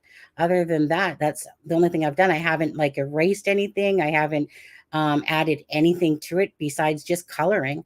Whatever coloring I can best show that shows off the moles, that's what color I'll use. And as people have seen before, at the very bottom of my pictures, a lot of times you'll see, white, black and white, green, red, all the different colors. That's all it is. It's just coloring. That's nothing. That's just to enhance to enhance it so you can see it better. And that's exactly what I did here. If I just showed it in its regular way, people would go, I can't see nothing. But here you can clearly see that. You see that mole there that's underneath of his chin where his little gruffy beard is that same mole that's right here. And this mole here is this mole here. So then let me go to this picture here. Deb took this picture on the left-hand side. I've seen this picture. I just assumed it was a mask that morphed into a different frame. But in fact, it's actually a picture. So what's happened here, and let me just explain this one to anyone that's watching. You see how it's doubled up in the eyes here? Well, what happened is that this frame overlapped into the next frame, creating a half of a face here. And this part of the face here is actually down here, like the jawline on his left side of his face. So it's kind of like if I drew a line, this bottom part where these other moles are, you could literally find him on the left side of his face here. But I'm only taking from this area because this was to show people the moles that are on Keegan's face. You notice how I didn't take this mole, even though it's over here? I wanted to show the moles that in the best way that I could. And basically Deb took the picture, said, what the hell is this? I was like, oh, here, let me go show you. And I took the pictures, came back, and I pointed the arrows to the moles that stood out. Because I knew what this picture was. I just didn't realize that it was Keegan's face there. I just thought it was a mask coming in. Like I said, that morphed in from the one before. But then I realized all the moles that were there that I knew that were on Keegan's face as well. And again, even if this doesn't make sense to you, all you have to do is look at the arrows of how they're placed. I didn't place them that way just to make it seem like, oh, here, like, let me just line them all up to show you, because obviously this picture is bigger than this picture because this one morphed in. But the bottom line is that Keegan has a mole here, which is here. He has a mole on his nose here, which is here. Okay. There's a little mole here that you can actually see on his nose in his regular pictures. And that same mole is here. There's actually more moles than this. Just like I know that there's a mole in his upper eye right here as well. Just like I know there's some moles. Oh. Can we gloss for QWERTY? Oh, is Courtney in the house? I can't even see chat. Hey, Cordy, thank you so much. Double 69. Oh, he did the double 69. Aw. Curdy, thank you so much. And whoever is, you know what? I'll play that video again probably right soon here, just for the people that have come in and haven't seen it. It's a 3-minute video. The birthday video. Yeah, so let's. Sorry, people. I had the screen up in front of me showing you. That's maybe that's why the pig looked like he had warts on his face. Maybe Katie is prone to getting something like that. Well, he's gonna be prone to getting his ass busted one day. It's what because he was on the bridge that day. I still don't think he's the actual killer. That's where the Paladinos and that come into play, because I just can't see someone that has a camera on their head here, that has headphones on, that has a microphone, okay, that has the mask, that has all this stuff going on. That person doesn't seem like the BG to me. That person seems like they're the lure, the person that stopped them from going back. And the Paladinos and whoever else was at the end of the bridge. And, hence why the Paladinos being on the cryptic note, Paladinos, like it makes sense to me, considering the source of the information and who is saying it. It's a pretty darn good basis that of what's been said there. Absolutely. Again, I'm going to show you some things that have been shown and said. CJ Palladino has a very dark side about him. You can tell by the double necklace that he has on. There's more. So if there was some sort of satanic-y thing or whatever at the crime scene, I'm sure that's his signature there. The signature of the mask would be, to me, Keegan Dunker, because that mask is the same mask. Doesn't mean it's the same one. It means that one was probably purchased. And again, if he doesn't know he's being videotaped, he's not going to think to have that mask on. But like I said, that mask is there for a reason, and it was left at the crime scene. Okay, let's just remember that nobody's guilty until they're proven guilty in a court of law. When it comes to the storyline, it's all just a bunch of, you guys can take away with it what you want. Sonny, do you have the pictures of the Paladinos? I have it in yesterday's video, all the Paladinos. And we can pull them up later if you want. Again, Sheena has another one actually. And she does it backwards. It's actually Dylan Sheena instead of, so she has different last names, Cottrell, Black, Dylan. But anyway, she has another one that's called Dylan Sheena that Pork Chop was showing me today. So anyway, let's go back to that. Thank you so much, Cordy. Thank you so much, Cordy. I appreciate that. And you guys, do you mind if I just quickly show the birthday video again? Of course. Sure. You guys, go ahead. And then that way you guys can have a little break yourself too for a moment. Yeah, and of course. Yeah. Okay. So we'll do that again. Okay, guys. And then we'll come back and do that.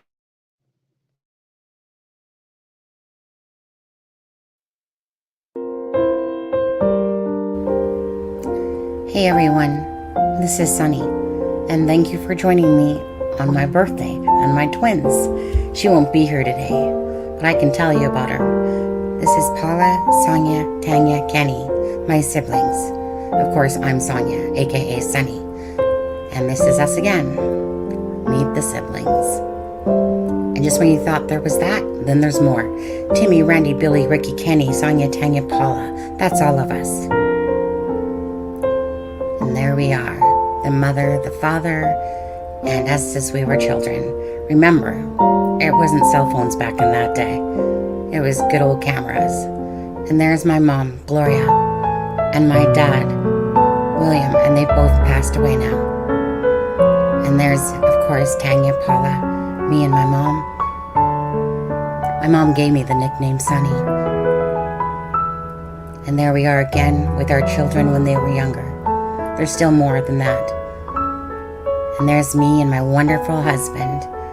I love him so much. He's the best husband ever. And this is what we call the selfies. And it's all about the hair. It's got to be about the hair and the gloss, of course. Right, girls? Selfies for the win. And of course, more selfies. The middle one is Disneyland. Paige was 5 years old. Paige is to the right beside me as well. Such a beautiful child. Anyways, it's all about the selfies and the hair, as you can see. I used to do my hair in as many different ways as I possibly could. You know, Graz, I'm gonna have to say, I'm pretty sure I wasn't a tranny. Pretty sure I was born a female. Brett Michaels. He came to the hotel in Whitecourt. And of course, Rudolph with your nose so bright when I dressed out for Christmas. And of course, there's my son, Matthew, and the ex. But we're gonna ignore him, but I just wanted to show you who the ex was. He's part of the life, I guess, too. Whoops, pie in the face. And then there's my English family. Up in the left-hand corner is Jace and Steve's mom, and his family and friends. Oops, there's Bambi and Montana. Montana's the black one, and Bambi's the one that we call Psycho. But they are awesome cats. And meet my paintings. I like to do these. It helps me relax.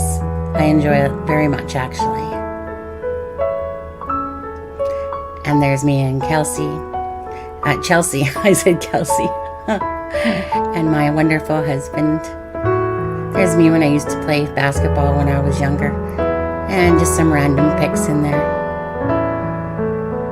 And of course, this is me and my twin. And in the right-hand corner is Bear Bear, my dog that had passed away back in 2012. I love you, Bear Bear. And of course, happy birthday to me and my twin, Tanya. I love you so much. Happy 53rd birthday. And thank you, everyone, for joining us today. Okay, and bring us back, I suppose. Okay, so yeah, I want to show that again. Oh, my camera's doing its thing. Thank you so much again. I got a question. Yeah. What happened to Adam's and our baby Oh pictures? my God. You know what?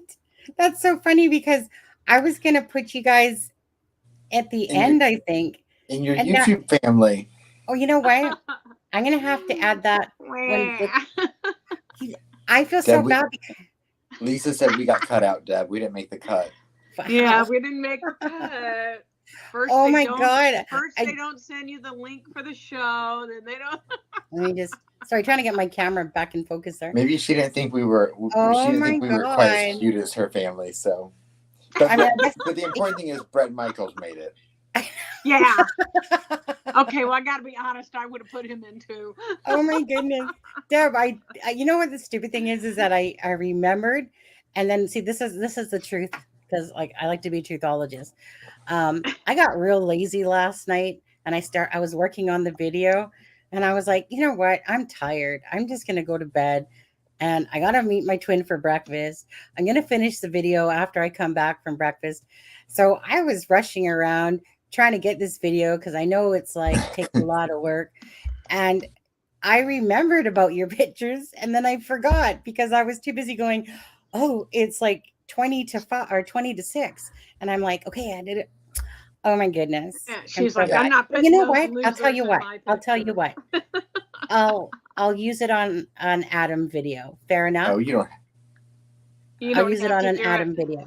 I just wanted to give you a hard time. I don't want Deb in my video. Because I totally feel bad. I love painting. I can paintings are beautiful. You're really good. I'm okay.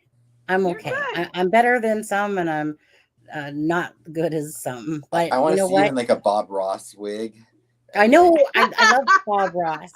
I don't do oil. I do too. I love him. I do acrylic, but I've admired Bob Ross videos, and there was this other guy I was following for quite a long time too, and he's the one that was actually inspiring me to actually plop my ass down in front of a video. And then when he would paint, I would try to create what he was painting on some of them. And then other times, I'm not a very good instruction person. And I don't know why my camera won't come into focus.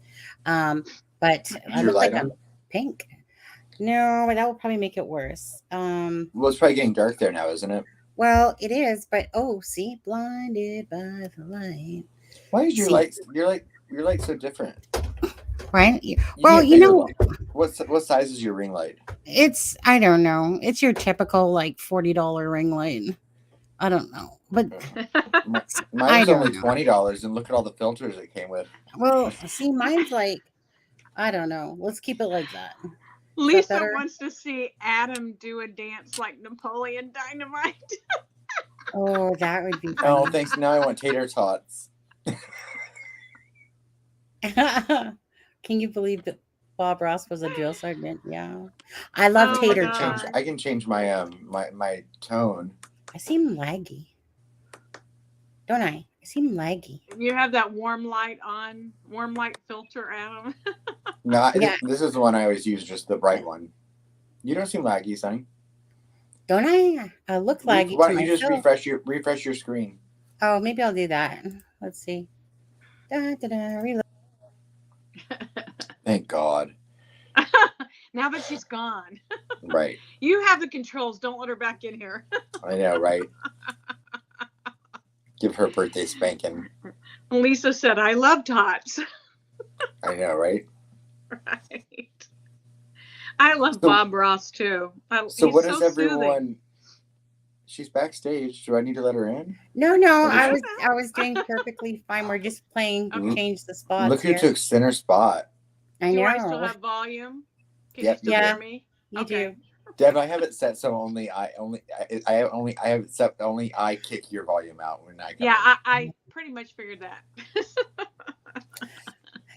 Steph, I just want to say thank you. My mom to me was always a beautiful lady. She faked and baked too till I swear to God.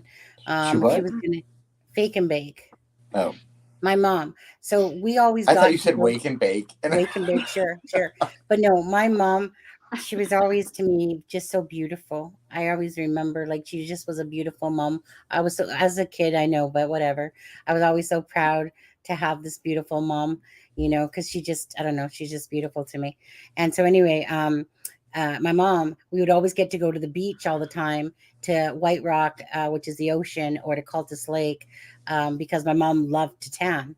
So yeah, so I was so we always got to go to the water all the time, camping and doing different stuff, all because my mom liked to tan. that generation where they didn't believe in sunscreen and they would put dark oil on. Yeah, nope, it was always a Mister bottle and some sort of lawn chair.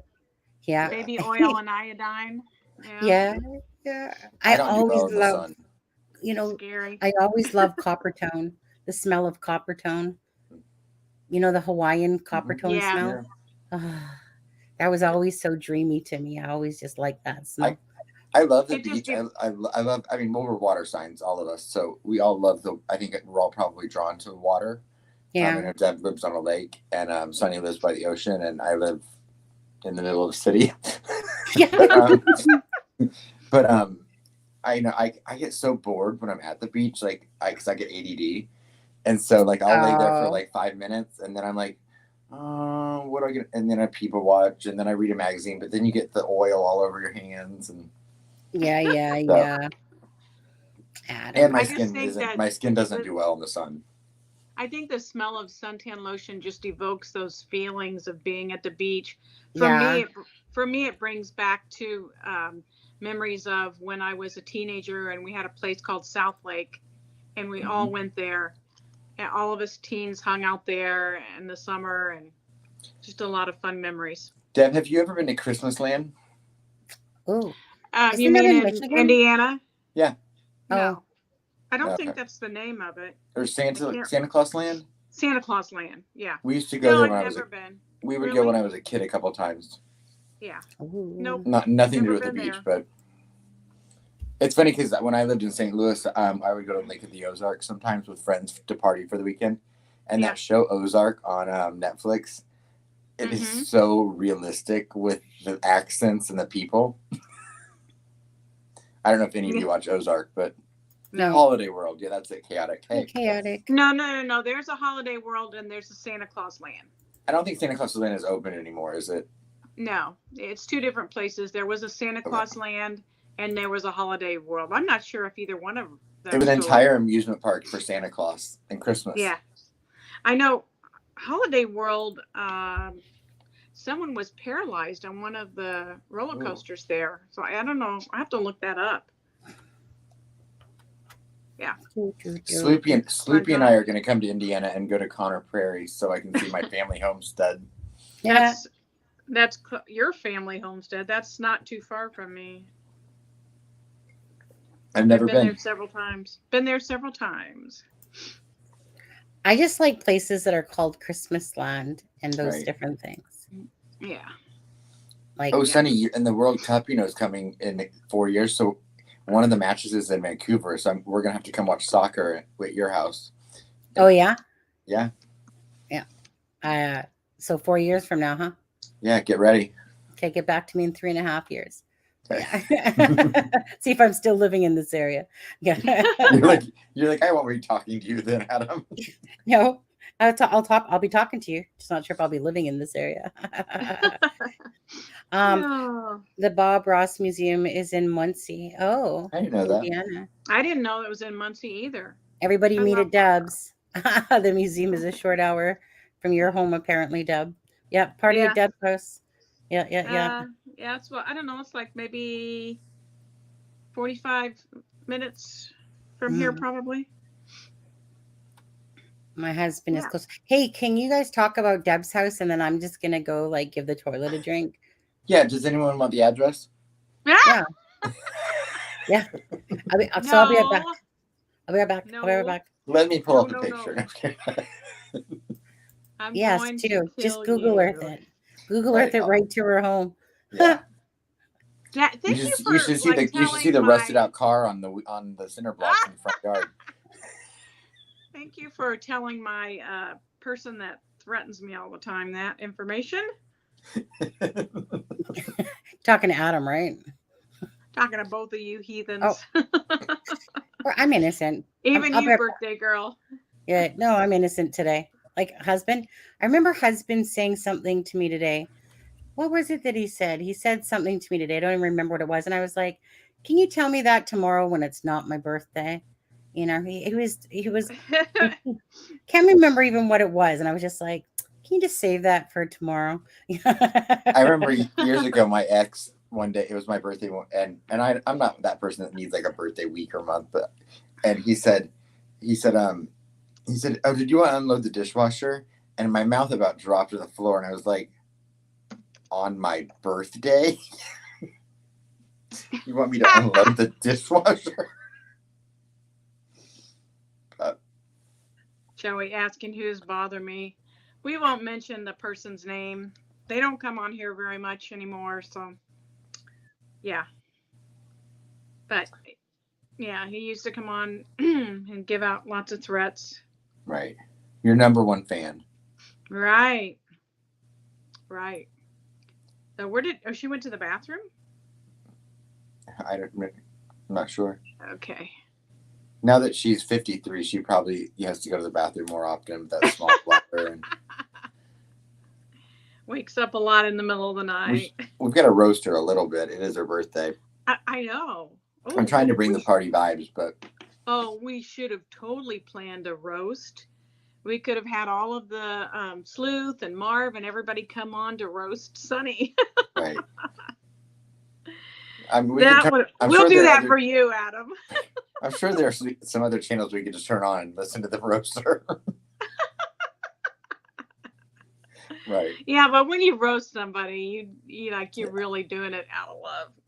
Right. I think as a birthday gift, someone should go ahead and solve Delphi. If Doug Carter could give her the present of making an arrest, she would really, really appreciate that for her birthday. Yeah, definitely so. A YouTube roast in general would be funny with a panel of a whole bunch of creators and all just roast each other. Yeah. Although some egos get a little fragile. I'll moderate. You guys can get roasted. No one has anything to roast you over, Deb. You're perfect. Oh, right. Yeah. You're pretty perfect. There's 100 million things. Definitely. Anna says, my 2-pound Pomeranian has crawled into my lap. Oh, she has a bad storm there, she said. Oh, that's, yeah. Oh. Yeah. Oh, Tobe should kiss Honey. She'd love that mustache tickle. Laura says there's an excellent documentary on Bob Ross and his association with Muncie on Netflix, I think. Also about the producers who screwed his family's wealth after his death. Oh, that is a shame. Yeah, there was a lot of issues with that. There's so many weird, interesting places in like Indiana, Kentucky, all of those places around there. I remember I went to a wedding once in Corbin, Kentucky, which I don't think is super, super far from South Indiana. But there's a beautiful waterfall there and everything, but it's also the home of Colonel Sanders. And so the Colonel Sanders Museum is there. And, so there's nothing to do in the town. I was there for a wedding and at like an Econo Lodge by the interstate with like doors to the outside because that's all there was. Scares me. And we went to the Colonel Sanders Museum. Do they have like a giant chicken leg there? I mean, it's just a whole thing about Colonel Sanders' life. Oh, Anna says her palm is in her hand. He is so tiny he can crawl into her hand. Oh my goodness. Oh. That is so cute. One of the stylists that works in my salon, we have 2 dogs that come to the salon every day, and one is a Pomeranian, and she is the sweetest thing, and she's nothing but fur, and she's just adorable. Cute. And I'm not a huge little dog person. I kind of like all animals, but I had a golden retriever growing up, so that's my heart was always like with golden retrievers and labs. Right. Yeah, mine was the golden retriever.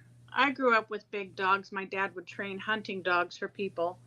But then after that, I've always wanted small dogs. I've had a Pekingese, a Yorkshire Terrier, and a West Highland Terrier. 2 Yorkie. Actually, 2 Yorkies. Yorkies? That's the other dog that comes to the salon every day is a Yorkie. Yeah. But the best dog of all of them was the West Highland Terrier. She was smart. Is that a Westie or is that a different dog? Yeah, that's a Westie. I've always liked West. I've always thought if I got a dog, I would get a Westie. She was so smart and so. And they don't shed, right? Perfect. No, she was perfect. I can't say they don't shed. Okay. Because they do. I didn't think they did for years because I had light floors and I swept every day, but. After we have dark floors here, and after she was gone, we pulled the refrigerator out to clean behind it. And they were like, that's where all the dog hairs went. Right. Laura said my cat's hiding under the bed right now because she gets scared with the I think all the different sounds from when I stream. So occasionally she'll come over and get on my lap, but not often. My friend Andrea. Everyone say hello to Andrea. Welcome, Andrea. Hey, Andrea. Tonight is Sunny's birthday, so we're just kind of laying low and talking about different things. Mike Estrie is walking on the treadmill. His dog, his greyhound, yeah. Yeah, but watching me while I walk on the treadmill? Yeah, watch me walk. Good for you. Yeah. I'm sitting on my behind. You know what, Mike? Do some for me, bud. Yeah, just keep walking. Actually, you know what? Feel free to run. I'll let you know if I've lost a pound during this live, or 2, or 3. Right? Yeah. Mm-hmm.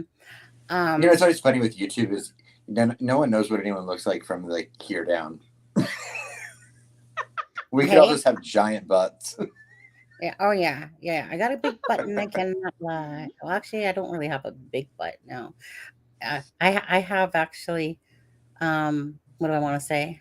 I remember someone said to me, and I'm like, they're like, you have a nice ass. And I'm like, how can you tell? I always wear shirts that are longer than my butt in a sense. I like a juicy booty. Yeah. I don't have a butt, so. Yeah. That's enough of the butt. Actually, yeah, that's enough of that. Because now you're making me think of when I was younger again, of those pictures I was showing us. Most of those pictures, like, I think I was, well, some of them younger, but most of them for when I was like 30 to 50, actually. Laura said, is Andrea a Hoosier Debbie? Yes, she is. Yes, she is. Is who? Is what? What? My friend Andrea. Oh. Okie So dokie. support with Steppa says she has the world's laziest dog. He hates walks. He only wants me to lay in bed with him. Oh, that's He my gets kind of mad. dog. He gets mad if I leave the house and will pee on my shoes. Oh. Okay, Steppa, is he a basset hound by any chance? I feel like it's like a Chihuahua. My parents' Chihuahua just passed away at 14. Aww. Yeah, she was Sorry. she wasn't a yappy one. She was a sweet one. Has news already been announced on Libby and Abby? Has the news already been announced? Oh, Andrea, are you talking about? We had last night's show. Was it no? Not, what night was it? Friday night. Friday night. We talked about. I kind of filled her in. I had lunch with her one day. Yeah. So Friday night's show, you could rewatch that. It's definitely worth going back to watch. Oh, I forget. Just Pam has a 150-pound Mastiff. Oh my goodness. That's a big dog. And I have friends who had two, and she said we never get to sit on the furniture because they just take it over. No, my daughter, their family just got a basset hound puppy. It's so cute. And he's so cute, but he's being very difficult to potty train, and I guess they're notorious for being difficult to potty train. But he cracks me up. And when I was over there the other night, he was trying to I took him outside and he went off the patio. And when he stepped off the patio, he stepped on one of his ears and rolled. Oh my gosh. I felt sorry for him, but it was so cute at the same time. Thank you, Just Pam. Okay. I put the message back up that was shown in the video the other day. A timber wolf. Ooh. Wow. That's crazy. Let me just quickly go back. Okay. So just to go over this note again, let's see here. Says, hello, thanks for replying. Garrett told everyone Ashley said you and Sheena Cottrell talk about / the murder tape of Libby and Abby. Please keep in mind, but I pretty much have the whole picture or the whole scenario. So I'm just wondering who is the person that went to Keegan Klein to lure Abby, even though I meant to say Libby, to the bridge that day.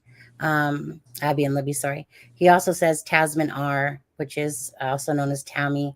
Anyways, who was to talk to who to talk to open secrets, because Garrett Kurtz made a comment that Tasman was the one that you should talk to, when he said it wasn't just Nick and Sheena, that it was Tasman as well, about the murder tapes. And then basically Garrett said that's the one who you should talk to.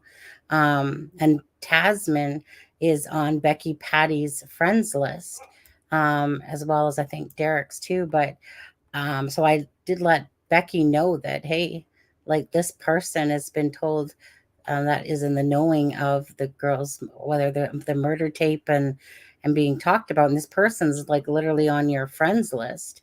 That's pretty pathetic right there in itself, to be honest with you, because you know that part's going to be true. And so unless Tasman has never said anything, to LE, and let's just hope that she has. I would think it would be pretty pathetic if someone that's literally on her friends list would not give over information. So I'm hoping that person would have, but you never know, because all these people seem to be afraid to say anything. Or, I mean, it's all about self-preservation, really. Instead of perhaps justice for the girls, it's about their own self-preservation. So the answer was, so Red, aka Sheena, was at my apartment and she was beyond high. Garrett and Ashley was there too, and 2 other people, Blake and his boyfriend. Well, first of all, I would love to know who Blake and his boyfriend were at the time. If anyone does know, please email me at acrimingshame@gmail.com, because there's tons of Blakes, and just a matter of finding the right one. Sheena was out of her mind high, going on about how she was there when CJ Palladino killed those girls, and she knows what all happened, etc. I went to the cops with the information and they dismissed it because I was loaded at the time. There was never talk of a videotape unless Sheena told Garrett that I never heard that. Furthermore, if I knew 100% who did that to them poor girls, I would go straight to the state police. I couldn't imagine if those were my children. It would break me. And then I said, Garrett also implicated Jason Palladino to Delphi. And then he said Sheena implicated the Palladinos all the way to Mark, Jason, and CJ. I know there's going to be a lot of truth to that. I mean, I don't think it takes a rocket science to figure out who said this to me. But so I wanted to show you something else. And I'm just going to take this. Whoops. Darn it, I closed it off. I wanted to show you something else if I could. Now, I know this is in 2012. So this is CJ Palladino's, one of his Facebooks, okay? He has many Facebooks. So do you guys see the keyboard here? And Pork Chop sent me this and like the credit. Yeah, you see how it says kill all on the tab though? Yeah, on the Control Alt. Yeah, on the Control Alt. You see how it says kill all? Mm-hmm. Yeah. So let's see here. So there it is right there. And you know, you have to be a charming picture when you choose that as your like header on your Facebook page. Yeah. There was I'm sure Deb has the same one. Any videos? I mean, he has a very like I said, dark side about him. Oh, and he likes Bud Light and American Idol. Okay, there's something else that I would like to show you as well. We'll take that down. Did I close it off? Yeah, I think. 1 second. I hate it when I close off the wrong thing there. But anyways, let me just find the other thing I wanted to show you.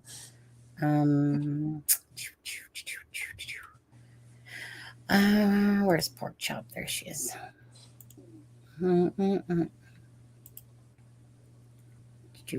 Okay. What did she say? Deb, we can't hear you. Can't hear Deb? Nope. I don't even know if this guy was a firefighter. Who would hire somebody that was a criminal? Well, if it's volunteer, it's they don't do it back, you know. Yeah, but no, you would think that they would do a background check. In a small, I mean, you would think, but I'm just saying, I know that the rules are a little different when you're in a small town. Yeah. Because, especially depending on what his charges were for. Because I know when the town I grew up in was really, really small. So we had a volunteer fire department, which was one half of it was the fire department, one half was the library. And so, I mean, a lot of the guys that were on our fire department were town drunks. And I'm not saying that about firefighters. I'm just saying. Yeah. Yeah. Things are different in small towns. Oh, thank you, Just Pam. Thank you, Just Pam. I guess we need glass. Haha, Deb. You're not here. Haha. I don't know why her audio went out. We didn't do anything this time. Yeah. I can show you the pictures of the Palladinos. I've got all these like half-done lip glosses over here. Let me she can gloss with us. Okay, fine. I'm back. Can you hear me? Thank you, Just Pam. Yes, we can. I just wanted you to go back to the bottom. Probably. Yeah. I'm more comfortable down here. Sure. Let's go. Why did you do that? You're gonna cause me to lose sound again. No, I don't know. I don't know what did that one. There's this one post here I just want to quickly show first. I'm losing where I am here. Share. I remember this. Sometimes you see so much stuff over the course of time that you kind of forget, everything that you've seen. And then good friends like Pork Chop come along and go, yeah, I remember this. I remember this. I also remember on Garrett Kurt's Facebook where Garrett Kurtz basically says, fuck you, Palladino. I mean, referring to Jason. He goes, block me, blah, blah, blah, blah, blah. And next thing you know, they must have been friends back at some point again, obviously, because they're on each other's list again. So But which Paladinos are in jail? um, Mark's in jail I and knew that, yeah, Jason's in because jail. he's on Date a Prisoner. Right. And CJ got out of jail not that long ago. There's another. Is Jason in jail? He's in jail till Yeah, so he's not 2023. currently a grill master. Thank you. No, and you know what? That's so sad too. Like, I what is mean, it with all these burger flippers that are in prison? I I don't know. know what they were thinking. Maybe You he's the know, grill master there. I just hope that Wendy's is doing okay without him. well, if Keegan doesn't have a job, you know, where's a good place that they make bacon with? He's a stay-at-home dad that plays video games all day Oh yeah, Sunday. but don't forget, he is a stay-at-home. He's a single dad raising his son. Oh, Right, you mean whose that dreams on son yeah. that you don't raise that Haley raises? You mean that son? Yeah. No, Thank. Dad, we can't hear you. Oh, she's gonna get mad. Yep, there she We goes. didn't do Okay. it. Yeah, it wasn't our Oh, fault this time. Melissa. Thank you, Melissa. I want to find that other thing that was said. Did you gloss for Melissa? I'll gloss for you, Melissa. Oh shit! Sorry, Melissa. I'm here. I don't see the screen, but I'm glossing. Oh yeah, Melissa. Oh yeah. Mm-mm-mm-mm-mm. Thank you guys. Just remember, Sunny does like. Oh, Carly sent a message. Hi, Carly. If you're seeing this, thank you for the birthday wish that I see on my phone. Oh, that was my lip pumper. Just a reminder that all donations must end in 69. Right. Must end in 69. Right? So you got to have those rebels that go, no, I'm not doing it. No. 68 and I owe you one. Yeah, 68 and I owe you one. Did you watch the Hey. TikTok I sent you about how 69 is overrated? Oh. In the group chat. You can't play it here because it'll get copyrighted, and it's dirty. But I thought it was funny. About how overrated the position is. Yeah. I'm right now just thinking about how pissed off Deb's going to be because she keeps losing her thing. Well, we didn't do wine and celebrate. Oh, here she comes. She has that look on her face. Okay, hold on. Keeps losing her thing. Ooh. Well, we didn't do wine and celebrate. Oh, here she comes. Turn the volume down. Can you hear me now? We can hear you. Yeah, I won't All move right, you. yeah. We'll leave you where you are at. Leave the controls alone, Adam. Blame Adam. Okay. Okay, wait. There was another message. Anyway, let's quickly go over. Deb, you might want to gloss for Melissa real quick. Yeah. Oh, thank you, Melissa. There we go. Okay, let's see here. Melissa said, "I don't need a reason to drink wine." No one should. Melissa, you're the one that Melissa's the one that started this whole thing about me being a drunk, right, Melissa? She was it was. Go ahead. No, you go ahead. No, because it was me and Melissa that Melissa said something about wine, and I was like, "Hey, I got me some freaking alcohol," and I went and got that big bottle of alcohol, and then that's when I was like, right? So was it Wednesday night? We titled the video like "Wine or Wine," and neither one of us drank wine. The thing is, I'll tell you exactly when I drink wine. Is only when someone buys it for me, and I get it as a gift. Other than that, I like my Captain Morgan spiced rum, Crown Royal. I kind of like my Coke and rum if I'm gonna drink. And let me just think when the last time I had a drink is. Well, I think I had a sip that other night of. There was 2 sips left of that wine, Deb, that you told me to put down. Oh yeah, that was funny. Yeah. I'm lucky if I drink 10 times a year, to be honest with you. And it's not because I don't want to, but I don't even think about it really. I used to drink, but I was never a big drinker. I like to have my summer drinks and my Christmas drinks in a sense, because it's real hot when it's really hot out. So this is Mark Palladino. Okay, so this is Mr. Father. What a handsome looking douche. Not. Right. And let's Okay. not forget, these people, a lot of them have really some racist posts and things about women and just. Yeah. But they're good Christians, they say. Yeah. Put God first. There is CJ Palladino. And this is the one with his. Yeah, he has many. He has several. Yeah. Oh, and look at just, you know what? This is just reminds me now that I think about this. If you go to Keegan Klein's Facebook page, there's literally one picture in July of 2017. This is what we're telling you, people. You go over to Keegan Dunker's Facebook, you go over to any of these guys' Facebooks, right? Besides the narcissist ones there, and you'll see a ton of the crap missing. It's just missing. Keegan Klein, because he would have deleted his account prior to handing it over, I'm sure his phone. Anyways, he would have deleted his account. Hence why all you see is a July 2017 pic and going up.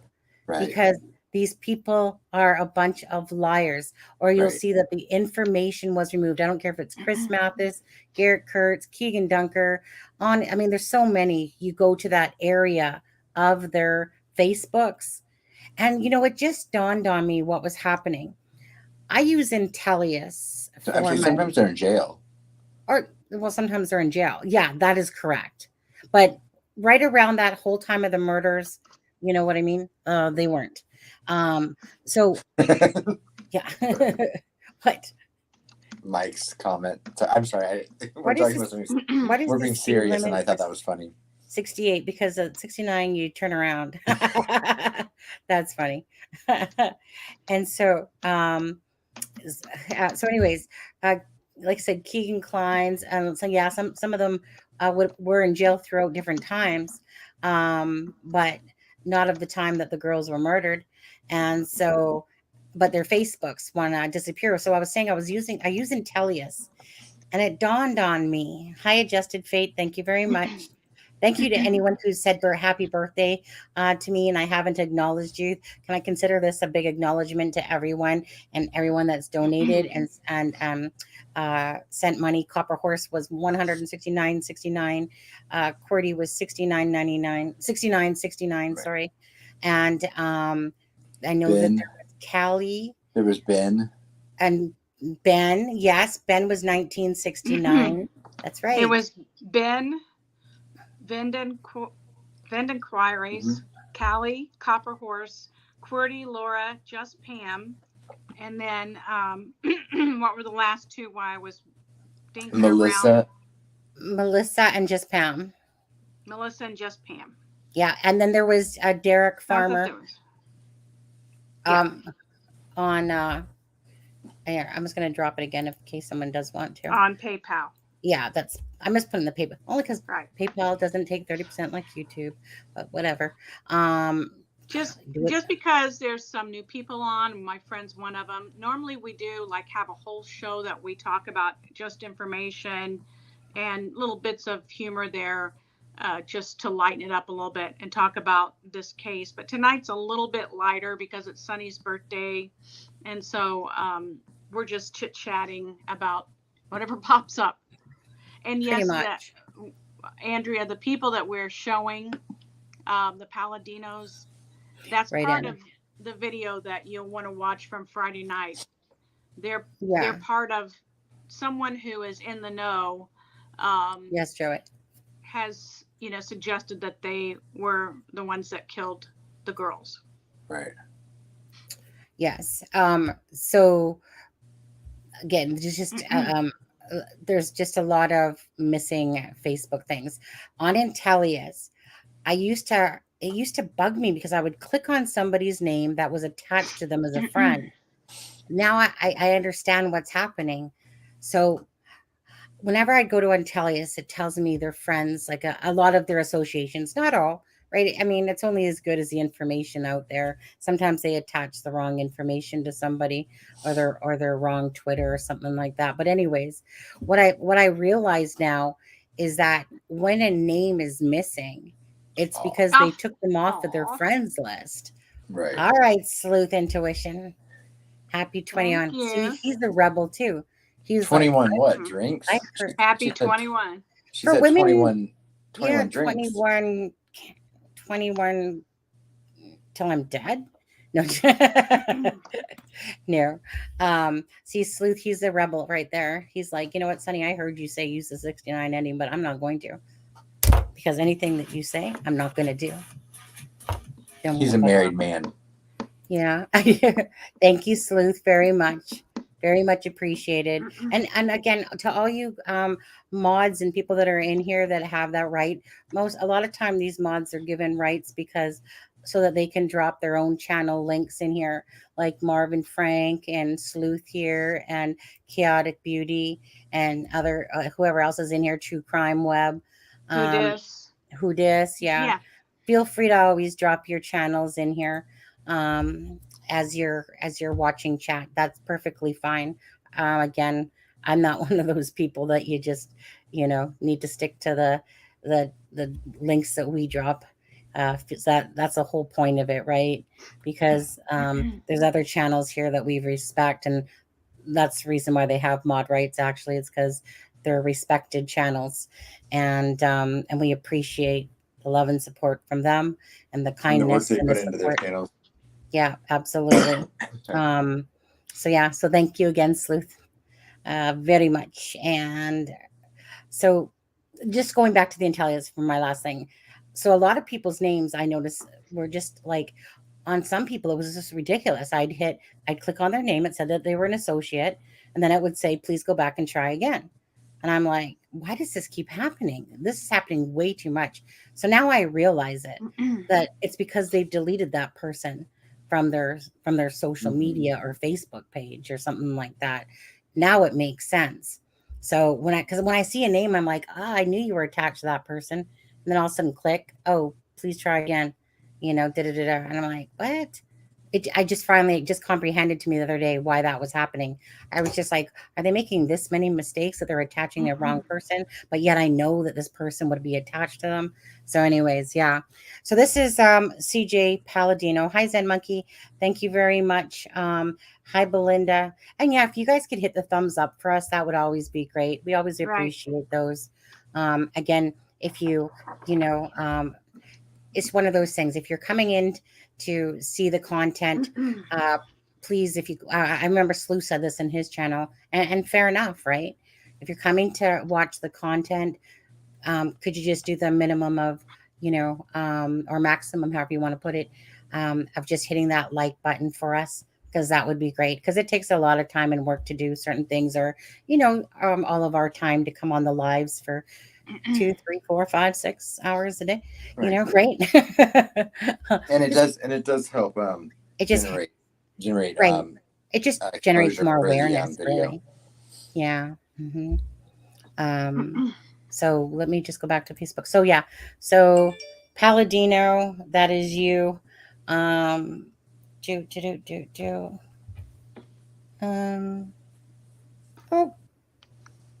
thank you very much. Someone, let's see here. Let me get I think I can see this. It says, I'll just say the name Lynn. I won't say the last name. Lynn, thank you very much for your donation to the PayPal. Okay. That's Hoosier. Thank you very much. Hoosier. Girl. Hoosier. Like who's your mama? Who's your mama? Hoosier. Your mama? Thank you very much for everything in Indiana. Hoosier. Yeah. Thank you so much. Right. Okay. Yeah. Right. Just like it. What gets me? This whole Facebook right here is just 2017. I know, and I'm still trying to figure out what he has in his hand right here. I don't know. And I don't want to know, I don't think, because it truly looks like some sort of little varmint that's in his hand there, but I could be wrong. Yeah. And then this is February 22nd of 2017. Don't fear me for who I am. Fear me for what I'm capable of. Right? February 22nd. And his name, Sheena attaches to be the one that CJ Palladino killed those girls, and then attaches the rest of the family as well. But, right. So, I remember Pork Chop sent me a message that's on Palladino's. He answered back saying, none of us can seem to stay out of trouble. What are you guys saying? Allie, thank to? you. What? Thank you, Allie. Oh, hi, Allie. Gloss to that. Happy. Oh, see. Although you can't see me Sleuth. glossing. That person knows how to listen to me. Thank you for the 69 ending. I'm just teasing. You guys know that. But thank you so much. Oh, I guess I should gloss too. Sorry. Let me uncover Debbie here, though. I always feel so bad when the thing goes right in front of her face. Well, I moved myself to the bottom, but then it kicked her out. Yeah, we don't want to do that again, do we? No, because, Deb, she's going to give up. And if it gets kicked out again, I'm going to bed. See? Listen to that. Listen to that, Adam. You're not allowed to do that. Whatever will we do, Adam? I know what you'll do. You'll stay up till 3 or 4 in the morning talking. I have a beautiful week off. Not tonight. Do you have to work tomorrow? No, it's the 4th. Just doesn't feel good. Oh, right. Neither one of us. Yeah. You guys are the 4th. Okay. Yeah. So yeah. And then, so let's see, that one's February 22nd too. Like, oh, right. Did you see what Anna says? And it's really weird because I was on all of his Facebook pages yesterday and today too. But one of us said, fear me for what I'm capable of. Yeah, the one I just showed. Yeah. It was posted a couple days after the ski mask incident. Yeah, absolutely. Like it's just all the puzzle pieces are starting to slowly work on the path, to be honest with you. Like, to me, the answers are starting to all come out. And I feel like that message was a huge message. Do you guys feel the same way about that message? Like, it's creepy. What day was that? I think it tells what kind of person he is, for sure. Right. Not to mention, you also live in an area where 2 young girls were brutally murdered, and it was already national news at that point. And you're posting that on social media, right? Yeah. But the note that we showed, right, the message that I received from that guy, huge to me, huge. Yeah. It just especially really from who it came from. Yeah. Well, and I think it just validates, we had already heard from Garrett Kurtz on his interview with Open Secrets that those people, were there and said that they were involved. So we'd already heard that. And then this person backs it up and says, yes, that's what happened. Yeah, right. It's just, that there's truth to it all. Now, again, like I didn't know that I would hear all of the Palladinos' names. It was because of Jason's name. His is the one that's been being said. But then to hear that CJ just killed those girls, but she implicated all of them. Right, because we have heard before that Mark, is kind of the drug leader guy. Right. This is what Steve said to me the other day too. He mentioned this about the conference. He said, interesting about that date, that was posted, because that was the press conference date. Yeah. And to me, this is no different than Keegan Dunker holding up a pig a year after, the cryptic note having the meaning behind it that's there. KD is the bomb, Jason Palladino, whatever. I just feel like it was a note that was written because of the knowledge of the murders, of course. And that the thing about that note is that nobody, up until Pork Chop brought it to my attention from the Palladino side, nobody would have ever second guessed that note at all. At all.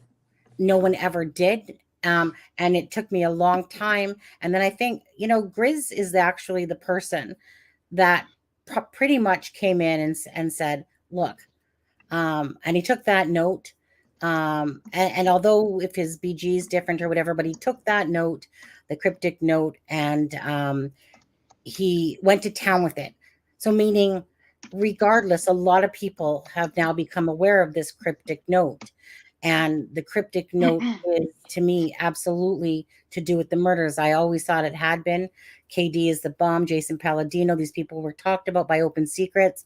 You know, again, if when anyone following Delphi understands this, you know, and I truly wish that people would put thought into what I'm saying to this. These people are coming to fruition because of what was said on Open Secrets.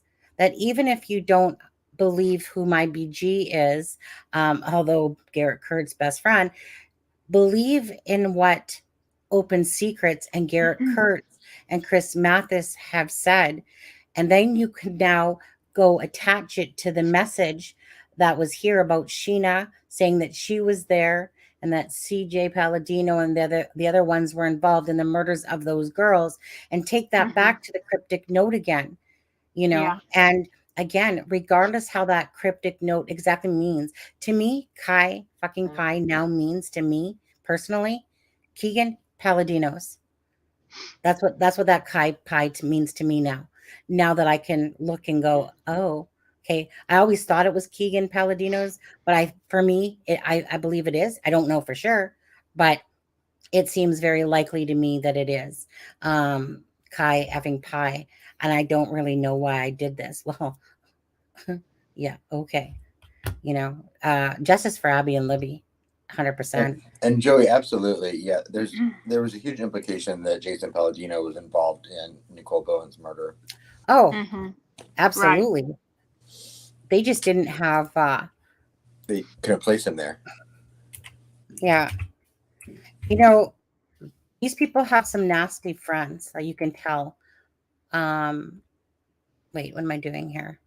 Well, they're nasty people, all of them. Yeah, Hurts, all of them. Right, flock together. Okay, so Jason's not on this one. Let me just go to let's see here. Jason Palladino. Okay, so this is Mr. Infamous Grill Closer at Wendy's. This is Jason Palladino, right? This is the one. Well, we all know what this says backwards and forwards, don't we? That one. Okay, so this is where the note can be found, is on this one right here. Okay, that's the cryptic note that Pork Chop brought back to me. And that's what I'm saying. KD is the bomb. Kai effing Pie was right here. Backwards are, you know, like I said, map. This to me, you can tell, has been changed in the picture. You know, that to me reminds me of that somebody draws a line and then they make it look like a knife. That's probably the kill zone. This means death, typically. Ain't no rest for the wicked. So just think of that, though. If this is the cemetery and that's perfectly in line with where they were killed. Like, if you look at it that way, the star and ain't no rest for the wicked. Cemetery, kill. They were right below the cemetery when they did this. Jason Palladino, you can see in his name, you know, if I pull up the Monan High Bridge, it's exactly drawn like the bridge. Again, difference of opinion here, but Keegan Dunker's on the bridge. Palladino's there, but he's not. Like, let me put it this way. He might be at the end of the bridge, but the only person that we see is the one person in that video that Libby took. Who knows? Like, who knows what they edited properly? Obviously, probably Abby was in the video too. And then they, of course, cropped it so that we only seen the bridge guy. So anyways, and then you have, you know, C plus addicted. I don't know if this is like, I don't know, CJ. C plus J. I don't know what that means exactly still. And this says, I really don't know why I did this. Anyway, so I'm ever so grateful that although I know I was going to go look at the Palladinos, and that's when Pork Chop came into my life and, hey, can you go look at Palladinos? But then I said Mark Palladino, even though I had heard the name Jason too, but it's because of Pork Chop that she found this, meaning at the end of the day, I'll give her all the credit in the world because she knew who my POI was. And that's why she's like, hey, Sonny, look at this. And I'm like, instantly, I was like, that's a cryptic note. That's a cryptic note about the murders, but it just became a matter of, you know, um, putting it together. This is his lovely backyard here. What's Nice. funny is, whoops, ugh, I hate looking at you, dude. What's funny about on Mark Palladino's page? I remember distinctly, and I said to myself, don't forget, and of course I forgot. I distinctly remember about a white Dodge Dart being talked about multiple times. Where did that come from? The white Dodge Dart.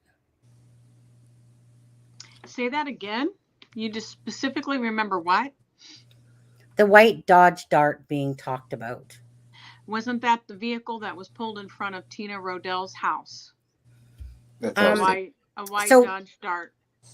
It was said that this white Dodge Dart belonged to, was it that it belonged to Palladino's?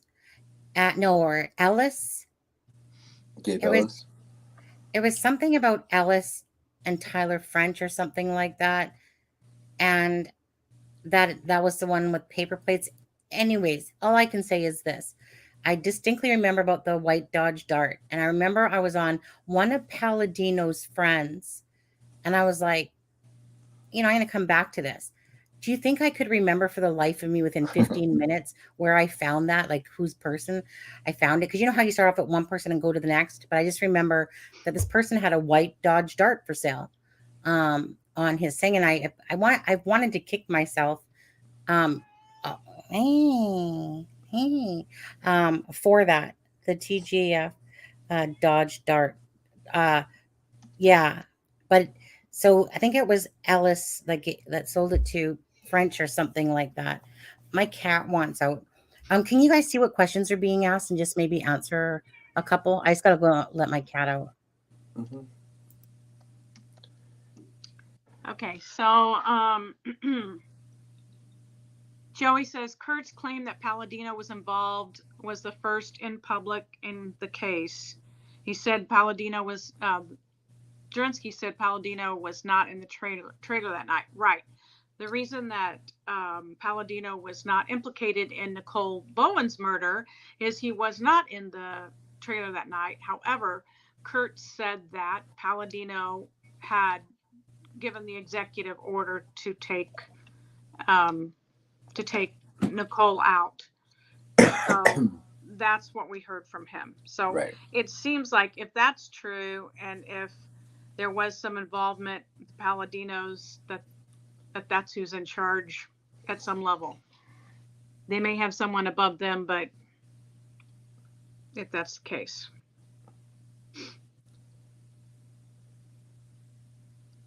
Oh yeah, I just don't feel that good, Sharon. Yeah, neither one of us do. I'm fading a little bit. Neither one of us do. Yeah, I'm gonna have to hop off pretty soon. Let's see. Looking for another one to read.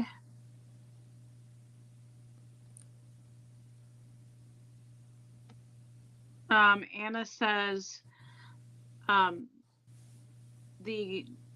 I can't even think or talk tonight either.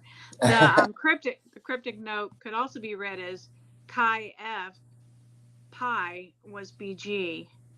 The R in right is also a BG. Right. I pointed that the way that it comes down and swoops around, that it looks like a BG. Pointed that out to Sunny. That's one of the first things that I ever had a conversation with her about when I was watching her videos, was that looked like a BG. So that's a possibility.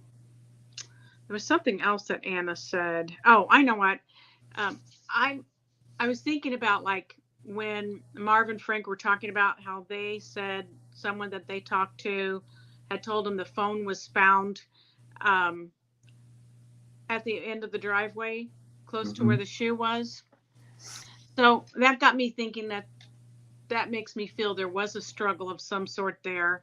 And I also wonder if the shoe was there because they were going to cross the creek, and maybe Libby said, I need to take off my shoes, and pulled the shoe off and threw it at one of them to try to make a break. Right. And that's how that one shoe landed there. And maybe in the process, she dropped her phone in the struggle or something. I don't know. Adam and Deb. Yeah. Yeah, I know you guys aren't necessarily feeling well today. Yes. And I know it's getting late there. You guys can feel free to hop off any moment here. I will, if you guys, do you guys still want me to continue on with the live? Because I will continue on with the live because I have no problem showing you more stuff to do with Bridge Guy and different things like that. So if you guys want to get going, by all I'll probably means. go in a few minutes, but Yeah, I hate to go in, because it's your birthday. I hate to. No. I'm perfectly fine. You see, I have a week off here now. I appreciate everything that people have said and done. And yeah, and from Deb and Adam, like I said, so trust me, you leaving me is perfectly fine. You know, I'm a big girl. I got my big girl panties on, you know. So no, Adam will wake up tomorrow and she'll still be going. I know. she'll have two brand new people, Deb, and she'll have replaced. My husband. The husband does need to go to sleep at some point here in the next hour. So yeah. This is, if you guys, like I said, just want to say goodnight now and hop off, I'm cool with that. Absolutely. I'm in good hands. Yeah, I'm in good hands. Sunny's in good hands. Do you want to go, Deb? We can leave Sunny. Well, I just instead of getting we'll bail on her. Yeah, go bail on me, traitors. Right. No, just trading me for sleep. How dare you? Feeling better? I know, right? No, thank you guys. I love you guys very much. This is me saying, get off, go get some rest, go feel better. Happy birthday, Sunny. Yeah, and happy 4th of July tomorrow. Thanks. Yeah. Thank you. Happy birthday, Sunny. Thank you so much. Yep. We will talk later. Love you Good guys. night, everyone. Thank you so much. Bye, everyone. Yeah. Seen it now. I got rid of them. I almost ended the broadcast. Oh. Oh, did you almost hit end broadcast? Yeah. You're off too, Sunny. Oh, we're not on? Night.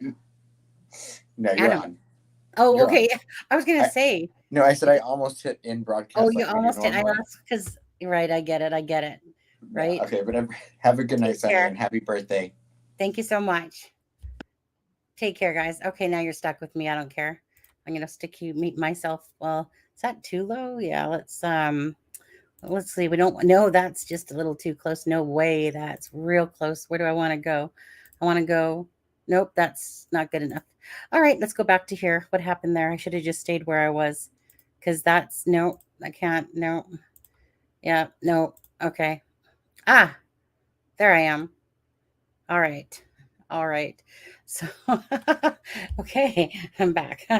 Okay. So, just going back to this now, finally we got rid of them, didn't we? Right? I mean, thank you for the birthday wishes, but now it's just me and you guys. Okay. And let's see if the numbers drop or not right quick. It's all good. But again, just quickly, thank you guys all again for the support, for the birthday wishes, for the birthday donations, for coming in, coming to join us. Just simply thank you for caring. Thank you so much. If you could hit that like button, that would be greatly appreciated. And thank you for those couple people that sent in a PayPal as well. I just, I get it. I just hate the fact that YouTube, I shouldn't say I hate it, but it really does suck that they take 30%. Like, that's like, I mean, I get it. It's a business partnership. I get it. But, that always reminds me of like the bookies, here, you want to borrow $100? Well, at a 50% loan price to you, that type of thing. It just seems like huge, but that's the price you pay of doing business, right? Simple as that. Yeah. Hi, Keith. How are you? What's link card? Accept link card. What's link card actually? I need to go also. Happy birthday. Thank you, Joey. Here, I'm getting you mixed up. Happy birthday, Joey. No, happy birthday, Sunny from Joey. I'm gonna get it right. Thank you so much, Joey, for stopping by. Have a great night. Keith, thank you so much. I hope you're doing good. And again, for all those people that are leaving, have a happy July 4th tomorrow on your American Day there. And yeah, so a lot of you, I'm sure, have the day off, and I'm sure some of you have to work still. And yeah, thank you. It's similar to a debit. Um, They take 30%. Yes, they take 30% of super chats and stickers. Yeah. Yeah. See, PayPal, they don't take anything. It's like just nominal. But YouTube, that's why when you're on channels, you'll see that people will ask to go to their PayPals because just think about it. On $1,000, that's 700 truly. Just because PayPal takes their 30%. I hate to knock that, but it is kind of a huge amount, but I don't want to knock it because obviously that's the business. You want to do business with them, then that. But that's why you'll always see people putting their PayPal links, and that's exactly why I'm going to drop mine again now. It's one of those things is that I wish, and on my other program, the OBS, that one would actually show PayPal donations. It's just that one I still haven't figured it all out yet, and I haven't really worked on it in a while. But that one at least shows on the screen, and I know that when people donate, right, it's kind of like here's a donation. I want like I'm donating to you, and it's like well, some people don't have PayPal either. Don't they already make money for? Well, the thing is, let me just maybe explain this. Yeah, that is a bit steep. So you get paid revenue for their ads. So unless you're a pretty big channel or a decently sized channel, and it depends how your videos do. So for instance, I believe last month I probably well, I shouldn't say because it's me, Deb, and Adam, was about maybe $100 in ad revenue. So imagine those channels that are a lot bigger that don't maybe necessarily get donations, or maybe they do. But if say a particular video, has about say 15,000 or 20,000 views, obviously that's more ad revenue. There's like CPMs, RPMs. It's a lot to look at, and it's a lot. It's a lot for me personally because you're trying to bring awareness to the cases. And that's why, again, it's not just about me, like I said, of chaotic and sleuth and everyone, and True Crime Web and Marv and that want to build their channels, and people from here go there. Again, that's all about supporting each other. Like I said, and I've said this before, and I probably even spend more. I probably spend around $250, I would say, if I actually probably looked at it. At least probably 250 is out of my pocket programs. Programs to one, use StreamYard. That's like 20 something US. Then I have NCH, which is a video to make videos. And I also have the side program that you kind of need to go with it, which is like $20, and I think NCH is like $70. That's Australian money.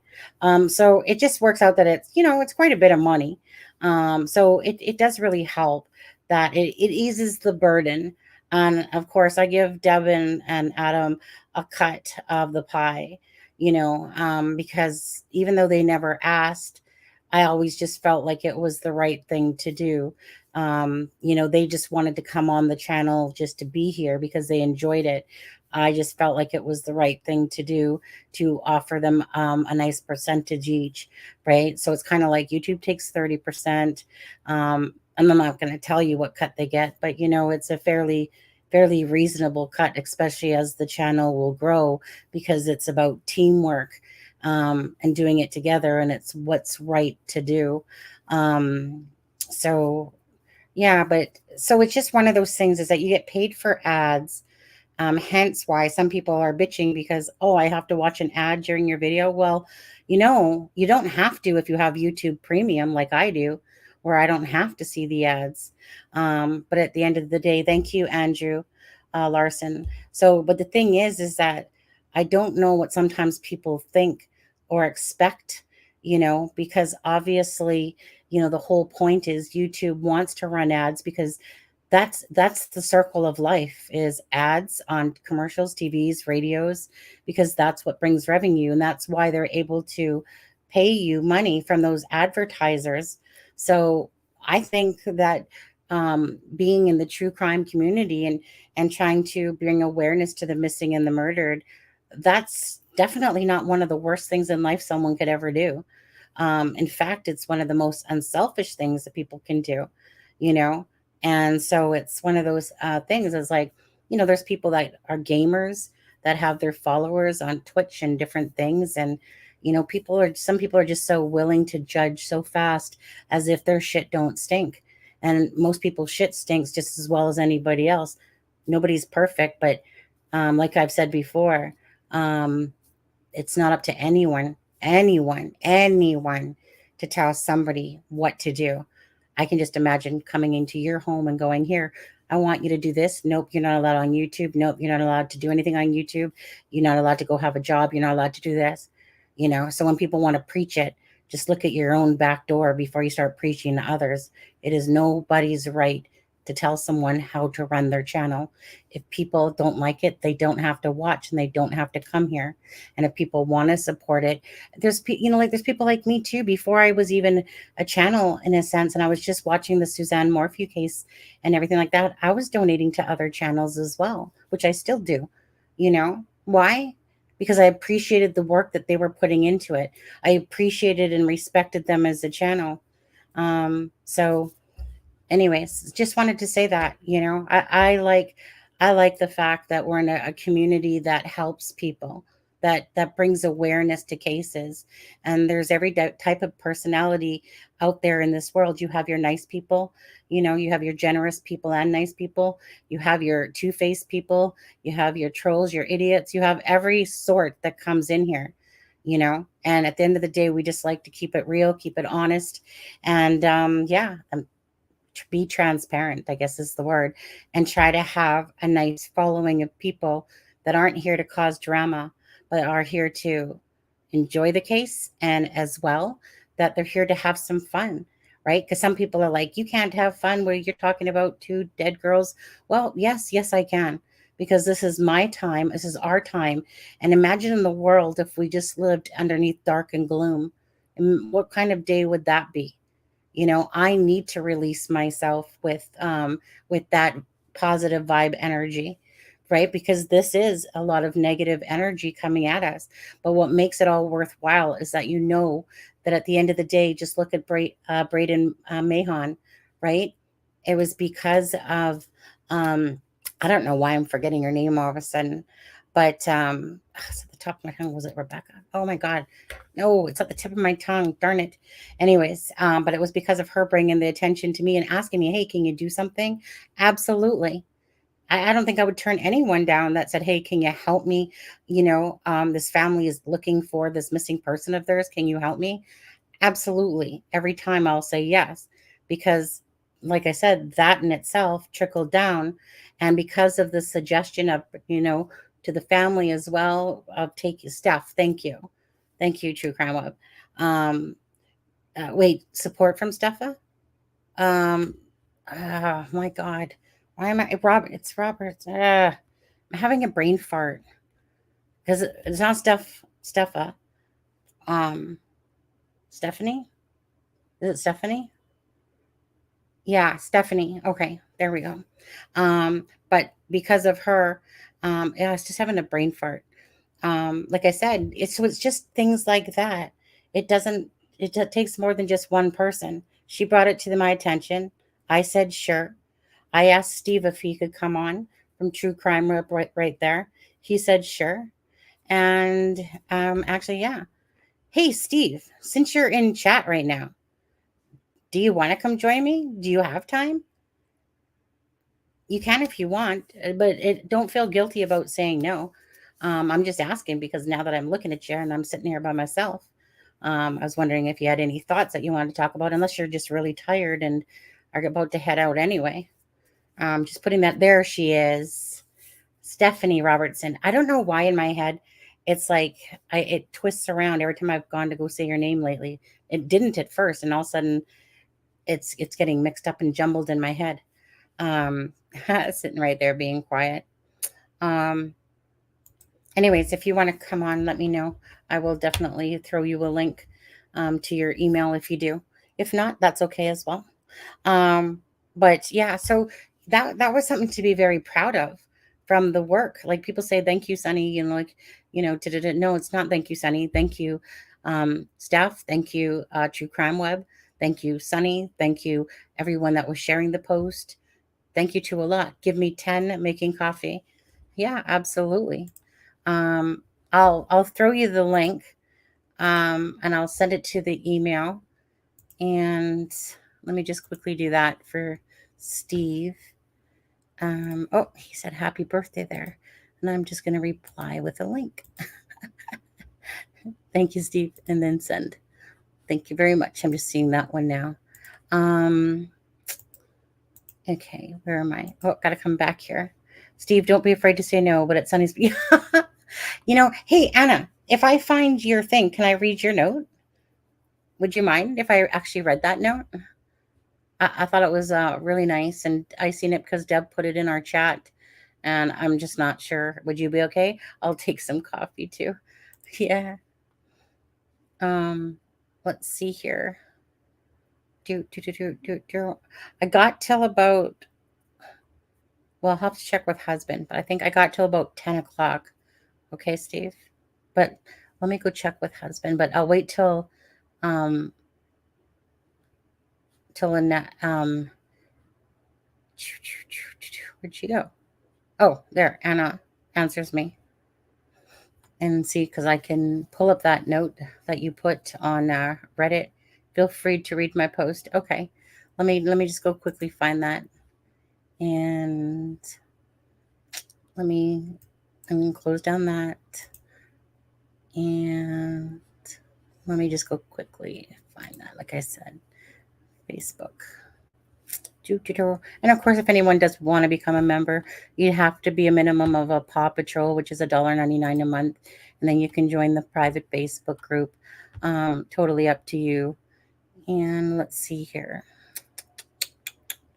Where is our chat? Open it.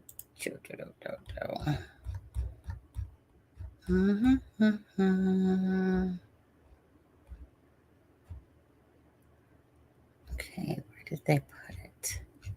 Was it in this one? Oh, there it is. Okay. Let's see here. So stop screen, share screen, Windows, Chrome tab. Nope, hold on. Oh, yeah. I'm all over the map here. There it is. Okay.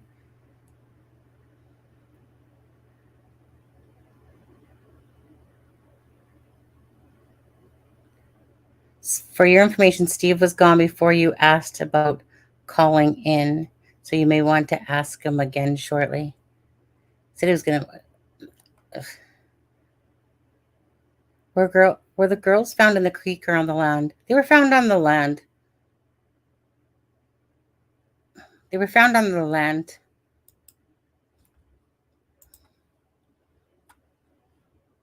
Okay, so I'm going to take this down. And I'm just going to read it. So Anna says, this was presented a couple of nights ago on the YouTube channel It's a Criming Shame with Sunny Justice. Sunny and her team have done an impressive amount of original research into the criminal associations in and around Delphi. There is also a cryptic note, which was a while back posted on a Facebook page, which was Jason Palladino's. Sunny will be doing another in-depth look at the cryptic note soon. I believe her channel is the first and basically the only channel to present and analyze the note. Correct. It was pork chop. And no one would have known about this note, or even it would have been a bypassing thing. Again, then like I know Grizz, absolutely went hardcore on this cryptic note as well. So I know a lot of people out there have, are aware of the cryptic note, or, as many that have seen it. Regardless, it came from Jason Palladino's Facebook page from Pork Chop. That's the original finder of the cryptic note. I am very much a supporter of the work done by this channel. I have some personal thoughts, but I have not done the original research done by the channel's team. So my opinion does not matter. Well, of course it matters. As long as it's like mine, right? Just kidding. I encourage everyone to check out these videos. Without offering a personal theory, I will say that Crime and Shame team have done much to link together a number of known persons of interest into this baffling case. Please check out this channel. Yeah. So, again, I want to say thank you very much for that post. It was very touching to see, instead of getting bashed, somebody's actually saying, hey, look, this channel is doing original research and about the cryptic note, and about it coming together. I know in my heart of hearts that that I have been on the path since the beginning, starting with Keegan Dunker as the bridge guy, starting with Ashley, Garrett, Chris Mathis, Palladino's. And it's nice to see that, hopefully sometime, and as the future keeps growing, that people will understand that this is the path. This is a very good path to be on. One, firstly and foremost, because KD is on the bridge that day. That is, to me, for me, 1000% verified. There's no me going, I'm second guessing myself. I've done my work. I know he's on there. I know he's associated with the Cottrells. I know he's associated with Garrett Kurtz. I know he's associated with a lot of people. But he has done the most out of any of those dumbasses to take people off of his friends list, like Austin Popejoy, and other people, obviously. His Facebook will stop around that whole 2017 area, gone. Okay. You'll see about 3 months later that he starts popping back up again on one of his Facebooks. He has 3 Facebooks going at the moment that I know of. He has a new girlfriend that has a child. And all I can say to myself is this: wait till one day the fruition comes to truth, and it's kind of like all you can do is put it out there, and it's up to them to either look into it deeper or just ignore it, and in my heart, I feel badly that these people are being suckered by lies, but whatever. I mean, like, it's not my job to control the world. I'm just there to put forth the information to do with the Delphi case, because this mission will always and is always about Abby and Libby, and that video that they said, look, I'm leaving you this. Please find justice for us. And it's been 5.5 years, and 5.5 years, I don't give a shit if the Ellie's picking their ass or picking their nose, whatever they're doing. It's time that this case came to fruition, and that the families can get some answers. And like I said, I cannot say a thank you enough to the person that messaged me that produced that information. Obviously it was huge, but it's one of those things when you already know a lot of the truth, and it's just these things to back it up, because that not only backs up the cryptic note even more, but it backs up the fact about the Palladinos. But it's putting in, it's connecting the puzzle pieces together. Hey, Steve, let's. Hello, happy birthday. Thank you so much. Thank you for joining me. I got about a half an hour or so left. So yeah, thank you so much. And yeah, I don't know. How are you doing tonight? Doing good. What kind of horrible person would I be to turn down somebody's birthday and have an No, opportunity to wish them in person? Thanks so much. I love your background behind you. So is that your setup now that you have for, yeah? I got to finish the wiring, but yes, Yeah. just as I And work on the studio, I got the blue lights and a lot of the stuff I used in law enforcement, some of those stuff. But yeah, this is eventually going to be my little studio away from the wife, so I can come on and do what I need to do as much as I can. Yeah. And I was going to took say your advice.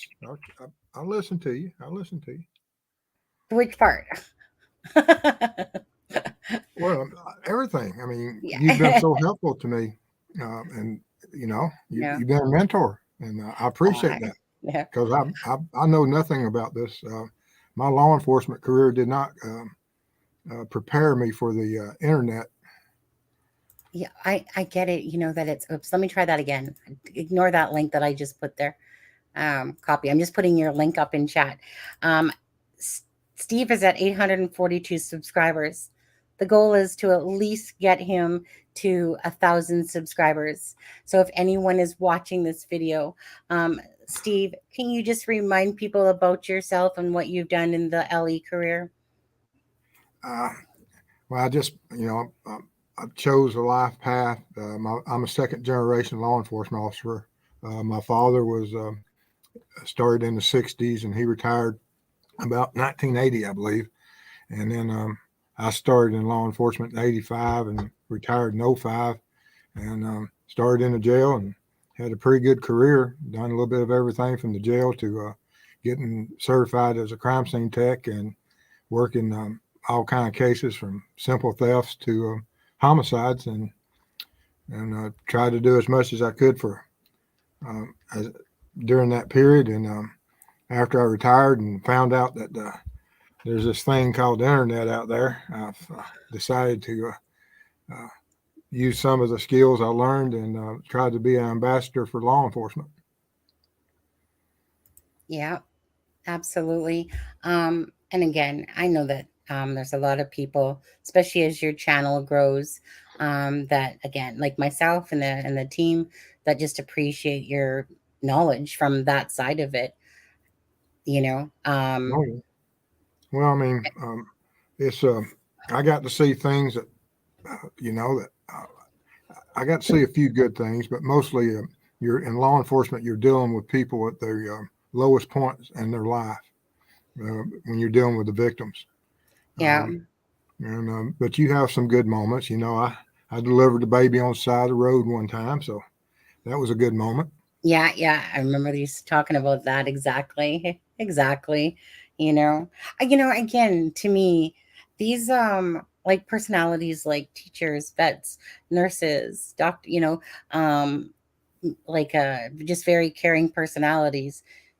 For the most part, there's always the bad apples in anything you do, but it always just shows me, right? Like everyone has their own niche in life and what they want to do, but it's about serving people. That your thing to do really was to help others. That's really what it boils down to, is a career that involves helping others. Whether it's give them sad news or whatever, but it's the whole point is you're trying to help others, trying to get the criminals off the street.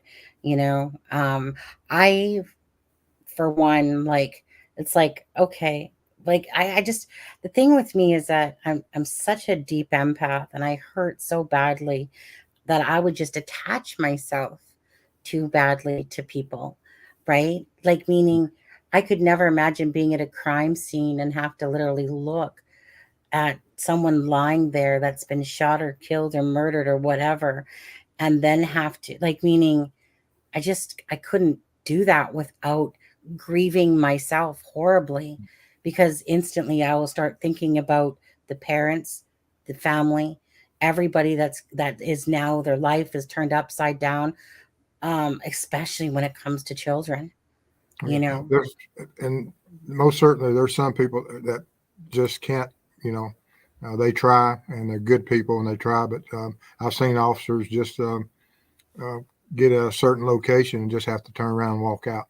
So they're yeah, affected too. Just because you wear a badge don't mean you're a robot, but you do have a exactly. job to do and you have to do it to the best of your ability. Yeah.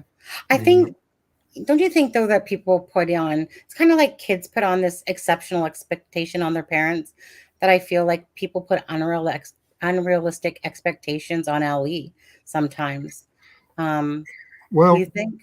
not, if you go into law enforcement, you're expected to perform, Yeah, and and the public should expect a higher end product from law enforcement always. absolutely.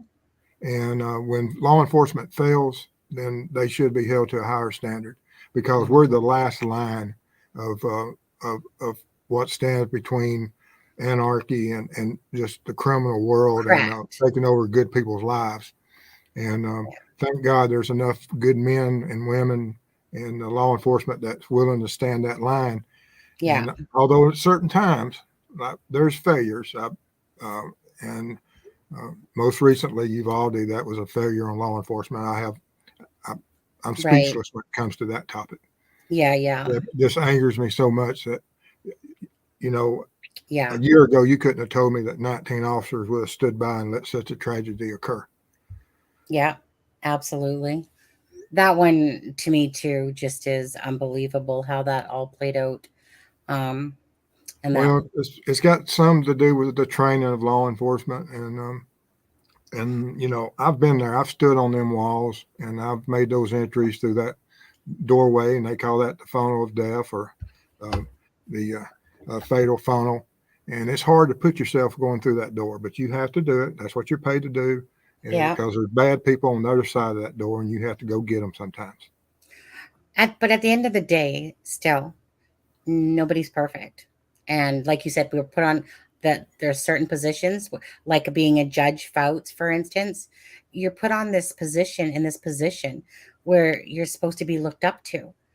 And then, for you being caught and with an escort and more, to be honest. Yeah. And it honestly, it just feels like, I guess when I heard about Judge Fouts from Tierra and learned of that whole storyline, I just I just couldn't believe it, because like, yes, I know that there's bad people, but as soon as you hear that it's a judge, somebody that's supposed to uphold the law and do the right moral compass things, and then to find out that he's into this sick and twisted, even with the mistress that he was with, right? Like, meaning that tells you right there that someone's got some sickness, when that they've known her when she was 11, and then he took her to the courthouse, and then he gets into a relationship with her, years, when she was of age, and she never thought nothing about it besides he was just a nice guy.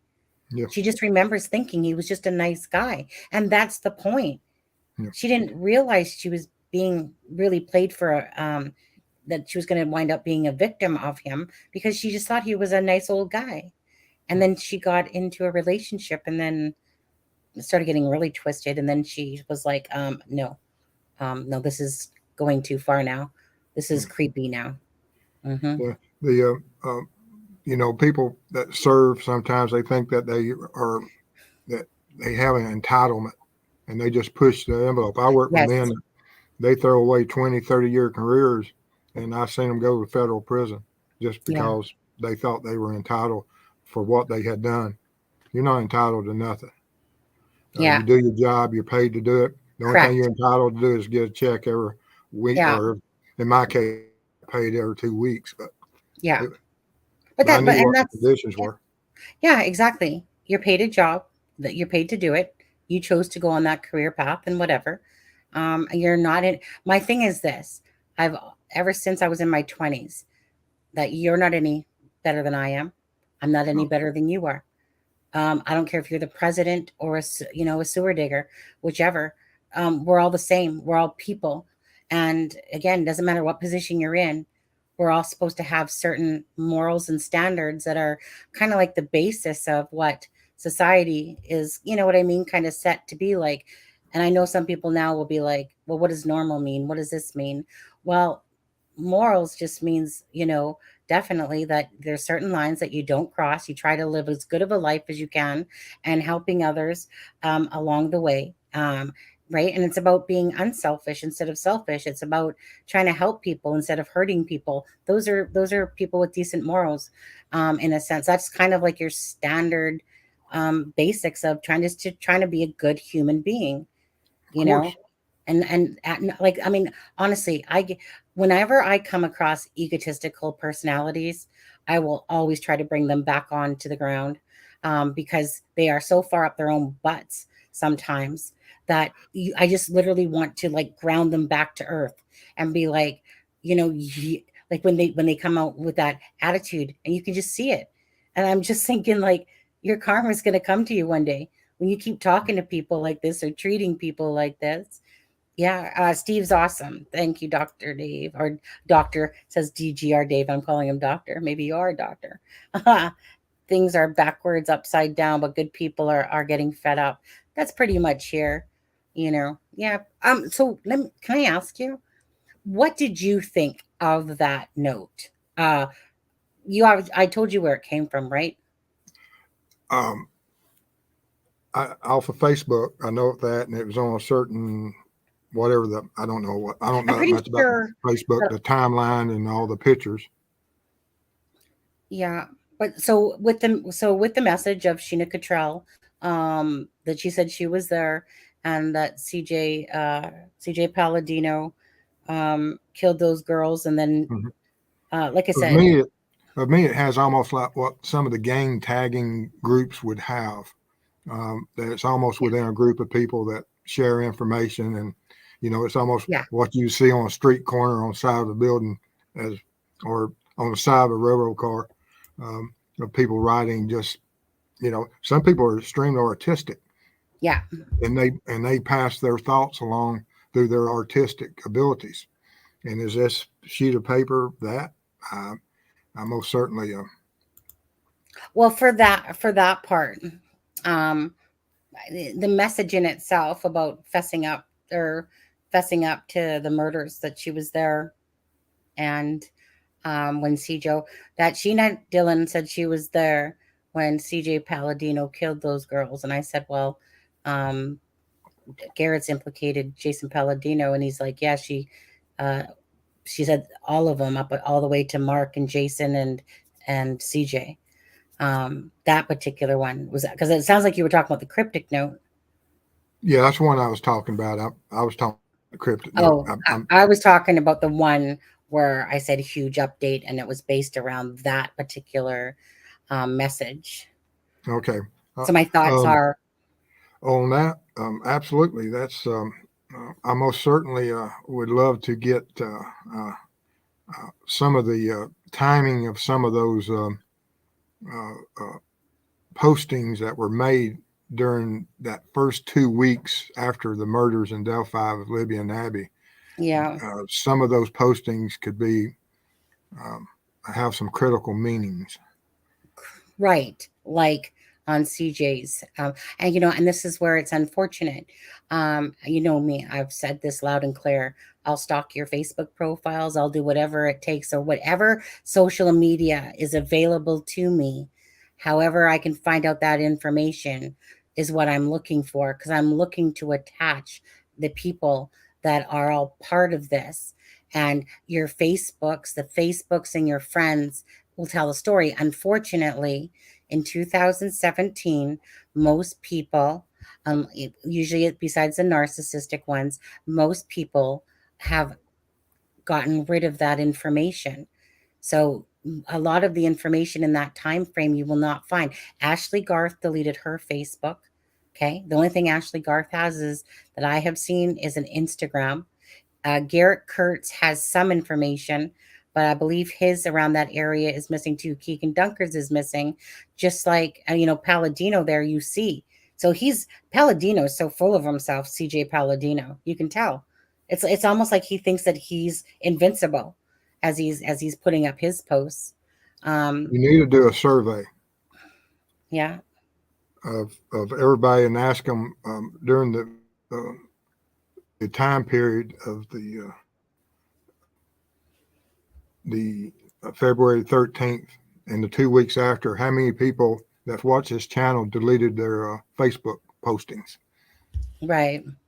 And that will tell you a lot of why would they be deleting that Right. communications and with who and why. Exactly. I didn't delete anything. Not that I'm real big into Facebook at all. Well, that's just the thing. I'm just trying to use whatever resources I have. And unfortunately, I only wish I had 2017, because I'm probably pretty sure by now this case would have been solved. When I came to this case, I never believed it was anything besides it being a lure. I always believed it to be a lure. That's the only thing that made sense.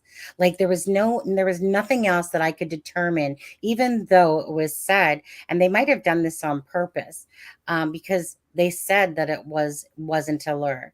I think at first that they thought it was, because somebody had said something about, I just remember something about that the girls were supposed to meet a father and son or something like that. And then all of a sudden it was said that it wasn't through social media, that it wasn't a whatever. And I wrapped my head around it, and I just couldn't think of any other thing it could be besides a lure from a social media.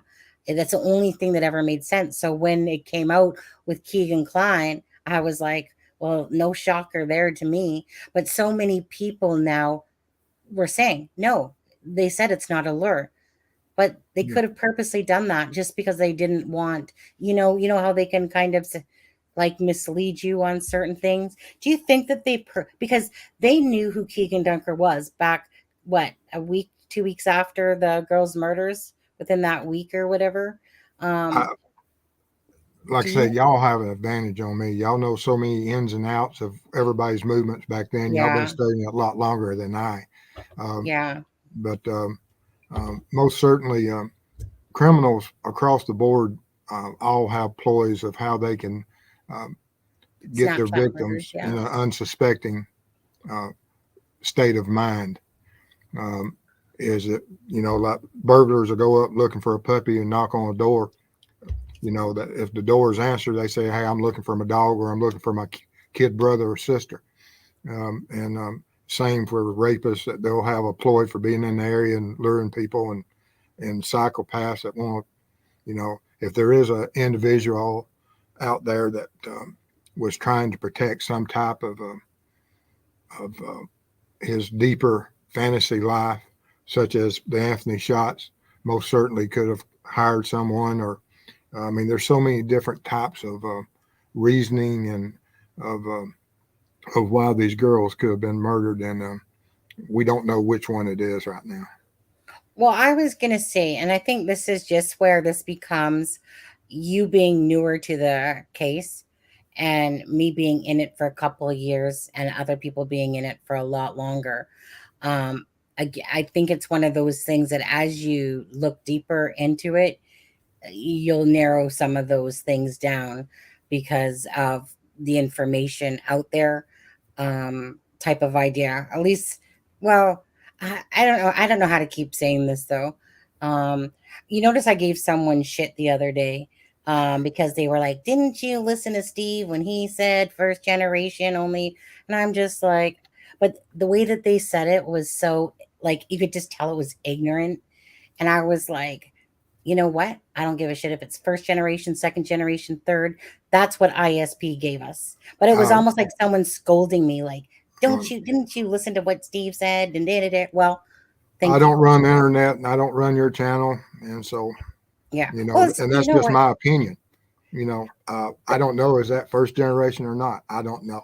I think parts of it is not, but there may be parts of it that are first generation.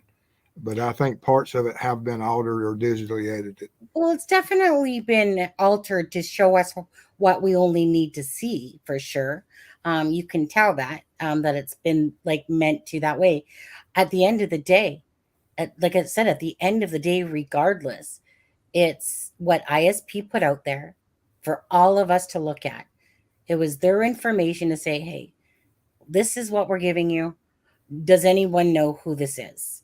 Yeah. So what more can I ask for? Here, I'm sorry, let me come into your computer so I can exactly have, so, but just the fact that that person, like, it's like, really?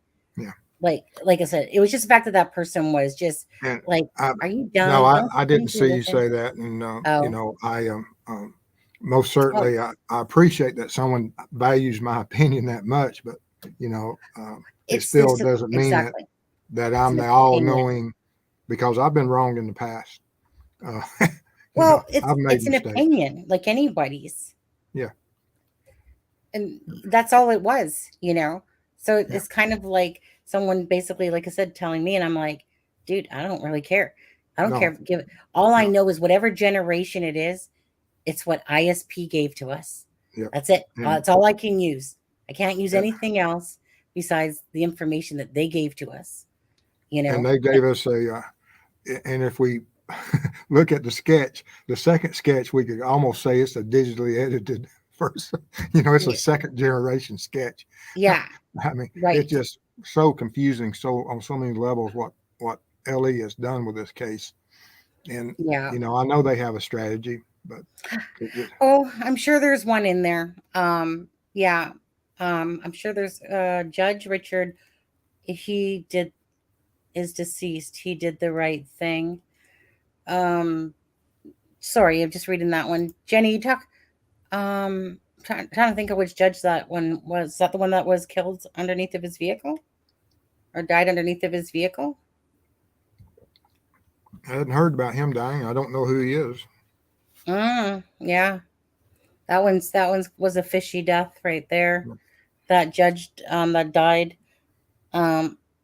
It was something to do with one of the cases, and then he was found underneath of his car dead. Doubt a strategy at this point. Well, let me put it this way. I'm sure their strategy is. And I don't blame them for having a strategy first year or two. And if they don't have a person of interest now or a suspect that's under the gun, then their strategy sucks. They need to change. Right. They need to change it up. Mm-hmm. Like I don't sit there and take them verbatim for their wording. Of course not. They're going to tell us what we want to hear, what we want to know, what they want us to know. That's exactly what they're going to tell us. Exactly what they're going to say, what they want us to know, whether they want us to believe that there was a strategy right from the get-go. I don't believe that from a second. No. Well, now, we do in law enforcement, there'll be meetings and briefings, and especially on major cases, whereas they'll try to decide and they'll listen to behavioral science and they'll try to do certain things. And Carter at first I thought was the greatest spokesman you could ever have for law enforcement.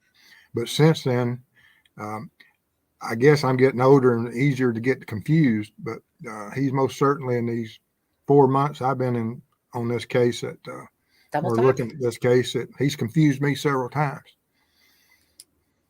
Well, yeah. Is it because of his double talk? Yes. Yeah. I mean, the sketches makes no sense whatsoever. That you put the two sketches together, throw them away, and you have a bridge guy. Right. And then just before he says that, he says, yes, ignore the first one. Mm-hmm. That one was somebody that we've already basically checked into. And it's almost like they were talking about Daniel Nations. And it's like, it was almost kind of like the talk is that Daniel Nations, but he wasn't part of it. So let's move on. And then he starts talking about, so the news reporter says, or whatever it was one of those talk shows, says, so we should ignore the first sketch. And he's like, yes. And he says, so we should, just go by the second sketch. Yes.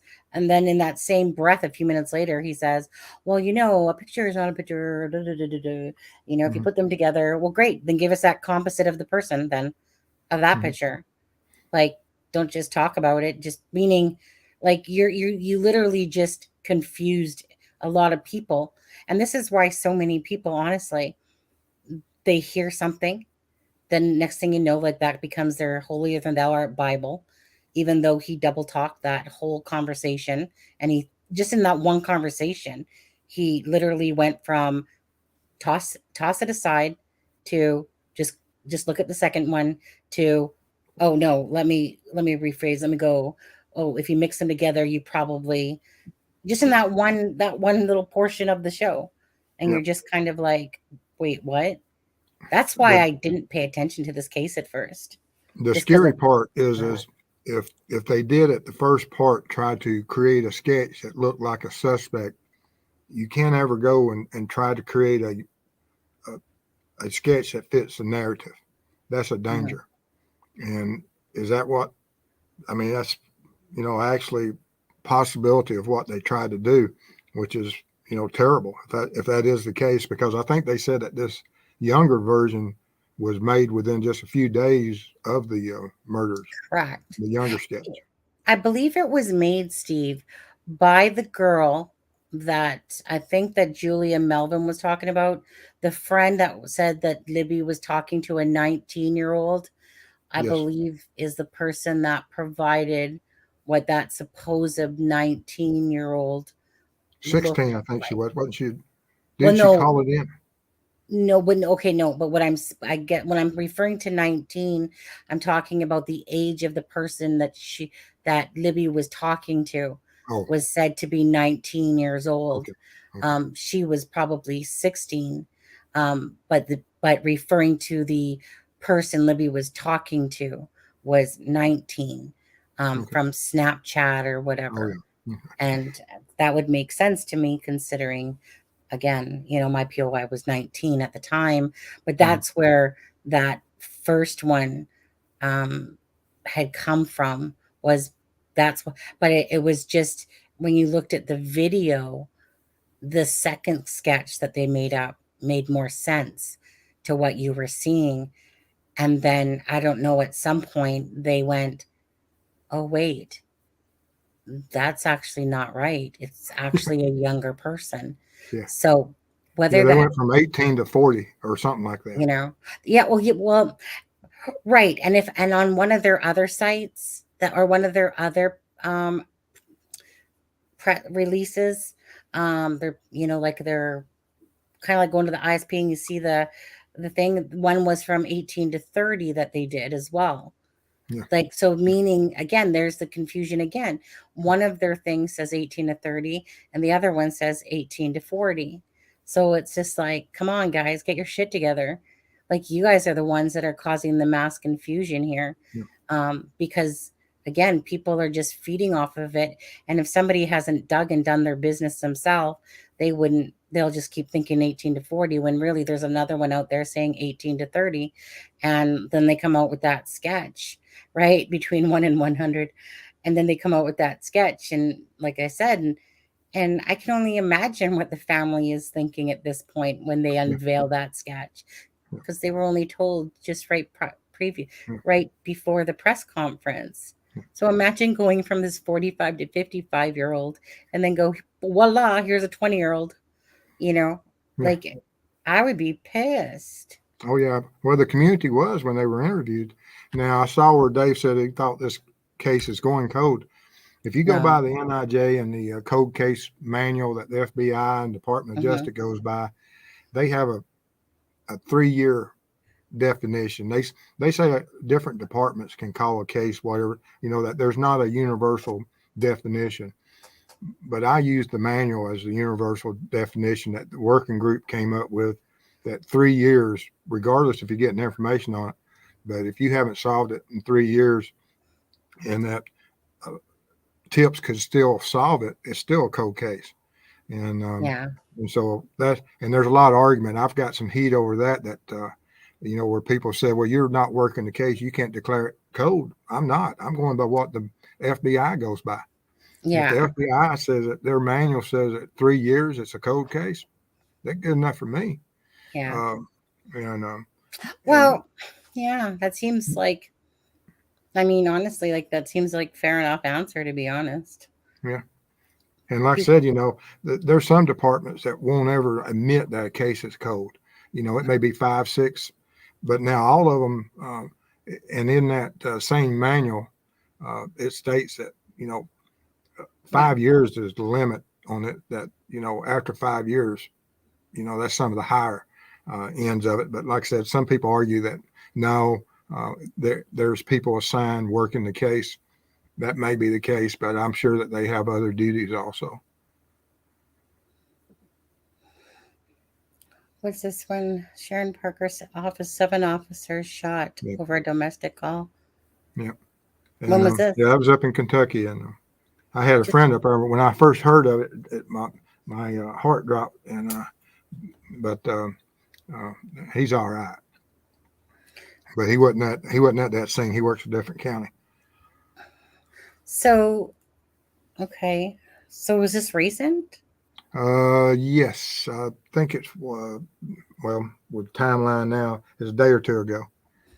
Oh, see, I don't necessarily listen to the news unless it pops in my face or someone mentions it to me, because I just don't like knowing about this stuff, because it just, again, hurts my heart.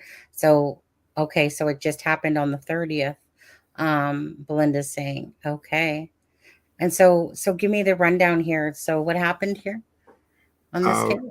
Just like I said here, a domestic call they went to, and when the officer showed up, he went to shooting at them and killed a K9, and 2 or 3 officers, and several others were wounded. Wow. Terrible. Wow. I know. It's just, I don't even know what to say, because there's a lot of evil in this world. Oh, there is. There is. My father was almost killed in an ambush on a domestic. One of his partners did die. Another one got shot, and my father got nicked, but didn't. He was able to win the battle, but absolutely, domestics are just unbelievable how violent they can become in such a short time. Oh yeah, absolutely, right.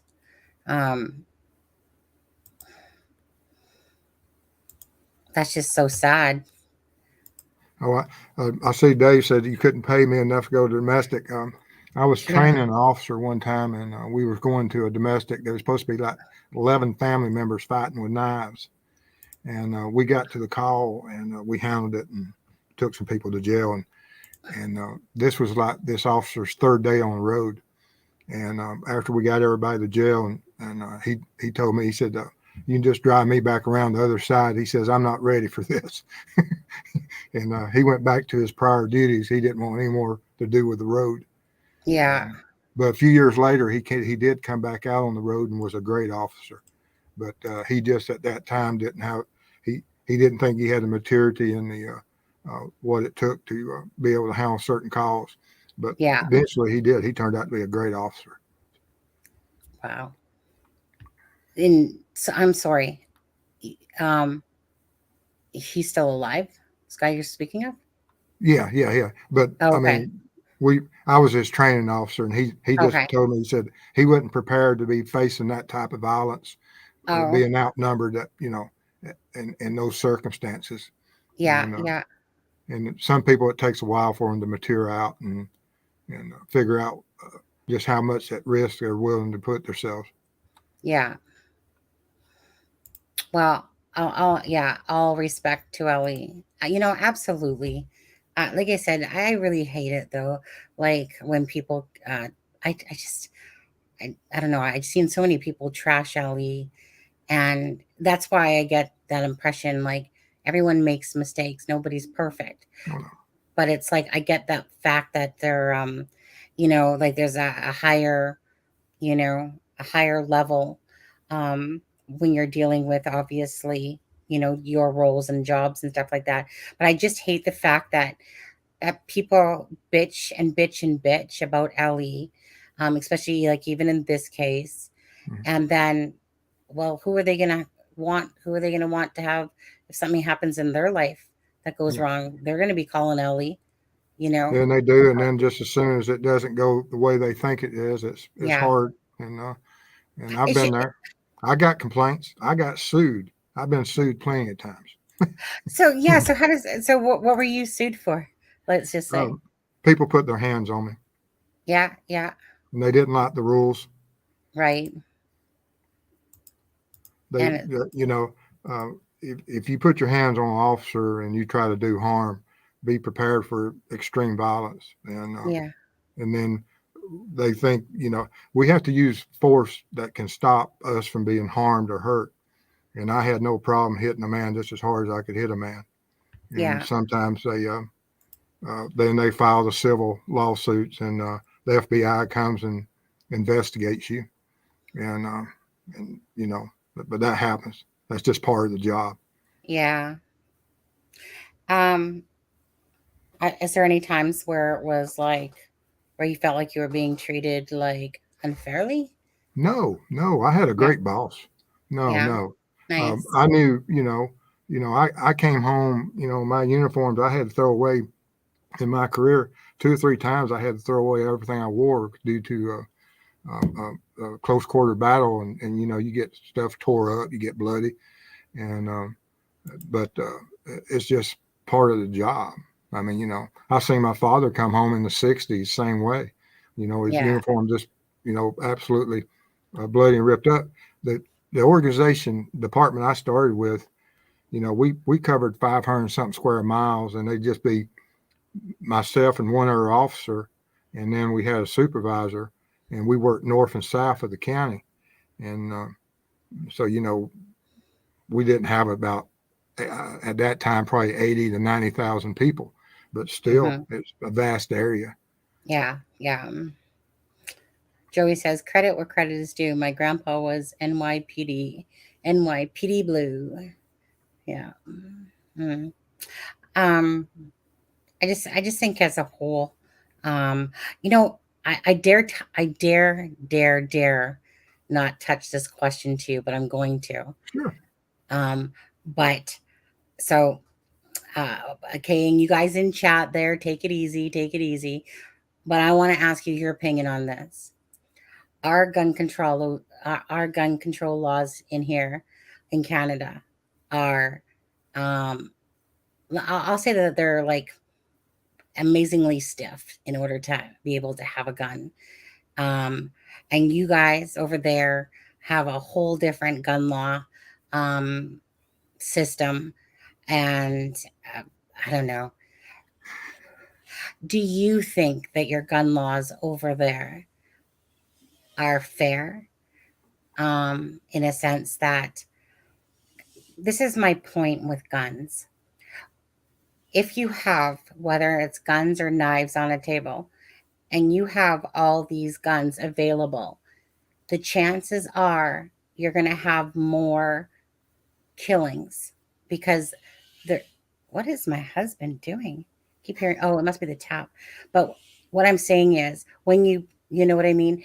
If guns are, let's say you didn't have any guns, you live on an island, there's no guns, there's going to be no deaths typically unless you use your hands, something like that to do it.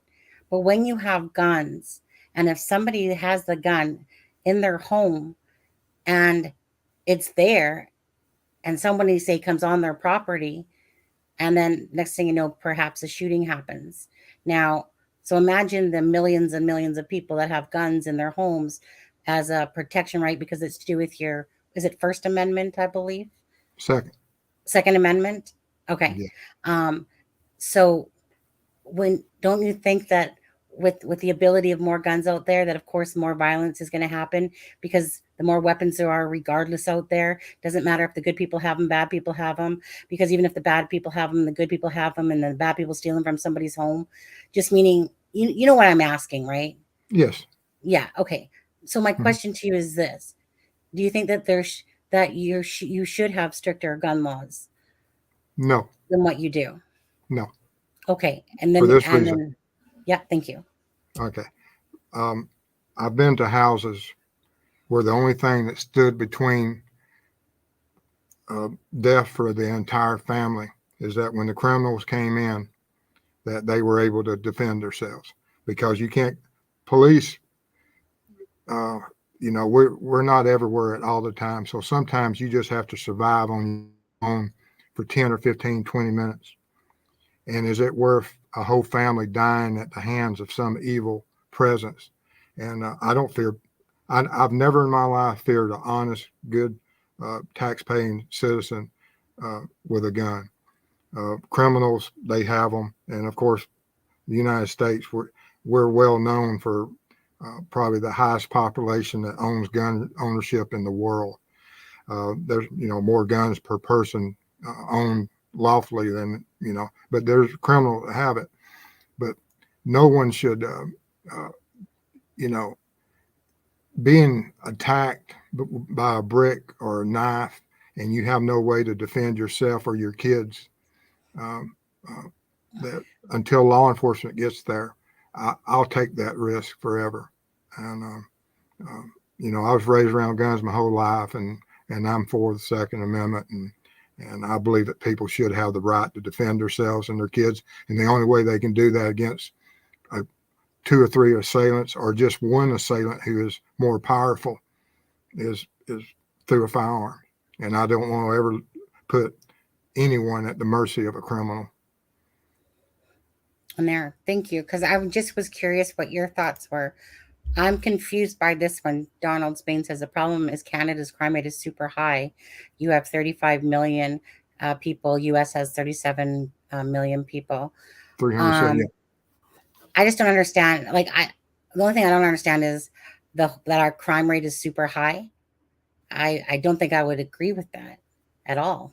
Actually, I mean, I don't know what your stats are per population. Yeah. What's our, do you know, Donald, what our stats are per population for that? Because I guess it's, at the end of the day, you got 370 million versus our 35 million. It's just like for us to hear about killings. Yeah, we hear about killings, but it's kind of like here and there. Like there's somebody dying, maybe, yeah, but it's not like it's not like we're going, whoa, someone just went to a school and shot up 20 people and stuff like that. It just seems like nominal, but I can't sit here and exactly say what our percentage is because I actually don't know. But it's just when someone says super high and I'm thinking to myself, super high.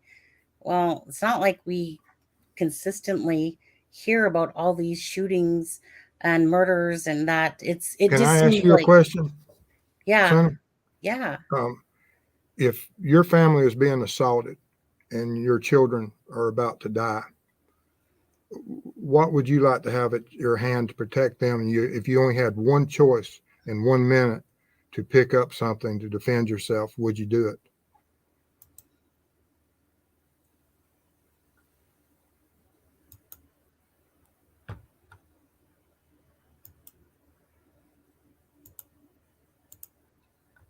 US. I mean, Sunny solved it in 30 minutes, which Hi Jenny. What did I solve in 30 minutes? On there. So let's see. The Second Amendment isn't about protecting themselves. It's about forming well-regulated militias. Okay, what's your thoughts on that comment? No, I was asking you about, would you take a firearm to defend your family? That was a question to you. I'm sorry. Sorry. I thought you were asking that. Okay. So you said basically if your family is being assaulted by true evil. Right. What's the best way that if you had, that everyone in your family is about to lose your life, what measures, if you could take, would you take?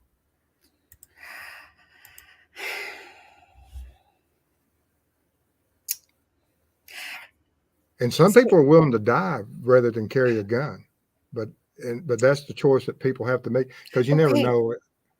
Yeah,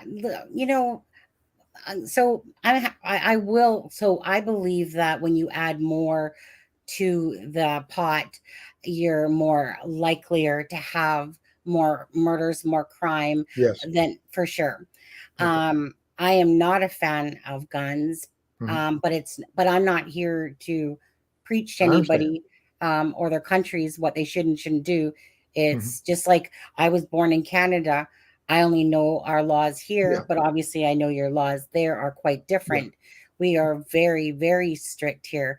But Mhm. I'll tell you, my when my ex-husband was looking at me with these dark eyes that I didn't know, Yeah. all I could think about was the guns that were in the garage. Mhm. And I guess it's for me, it's like when they're available and people are in that Yeah. mind, Yeah. even the normal people, like my ex husband, I'll deem him as normal, meaning, and then he just grew very angry and he Yeah. was changing into this person that I didn't know anymore. Yeah. And when Oh, I saw that look in his face, all I could picture was that gun in the garage, the couple guns in the garage.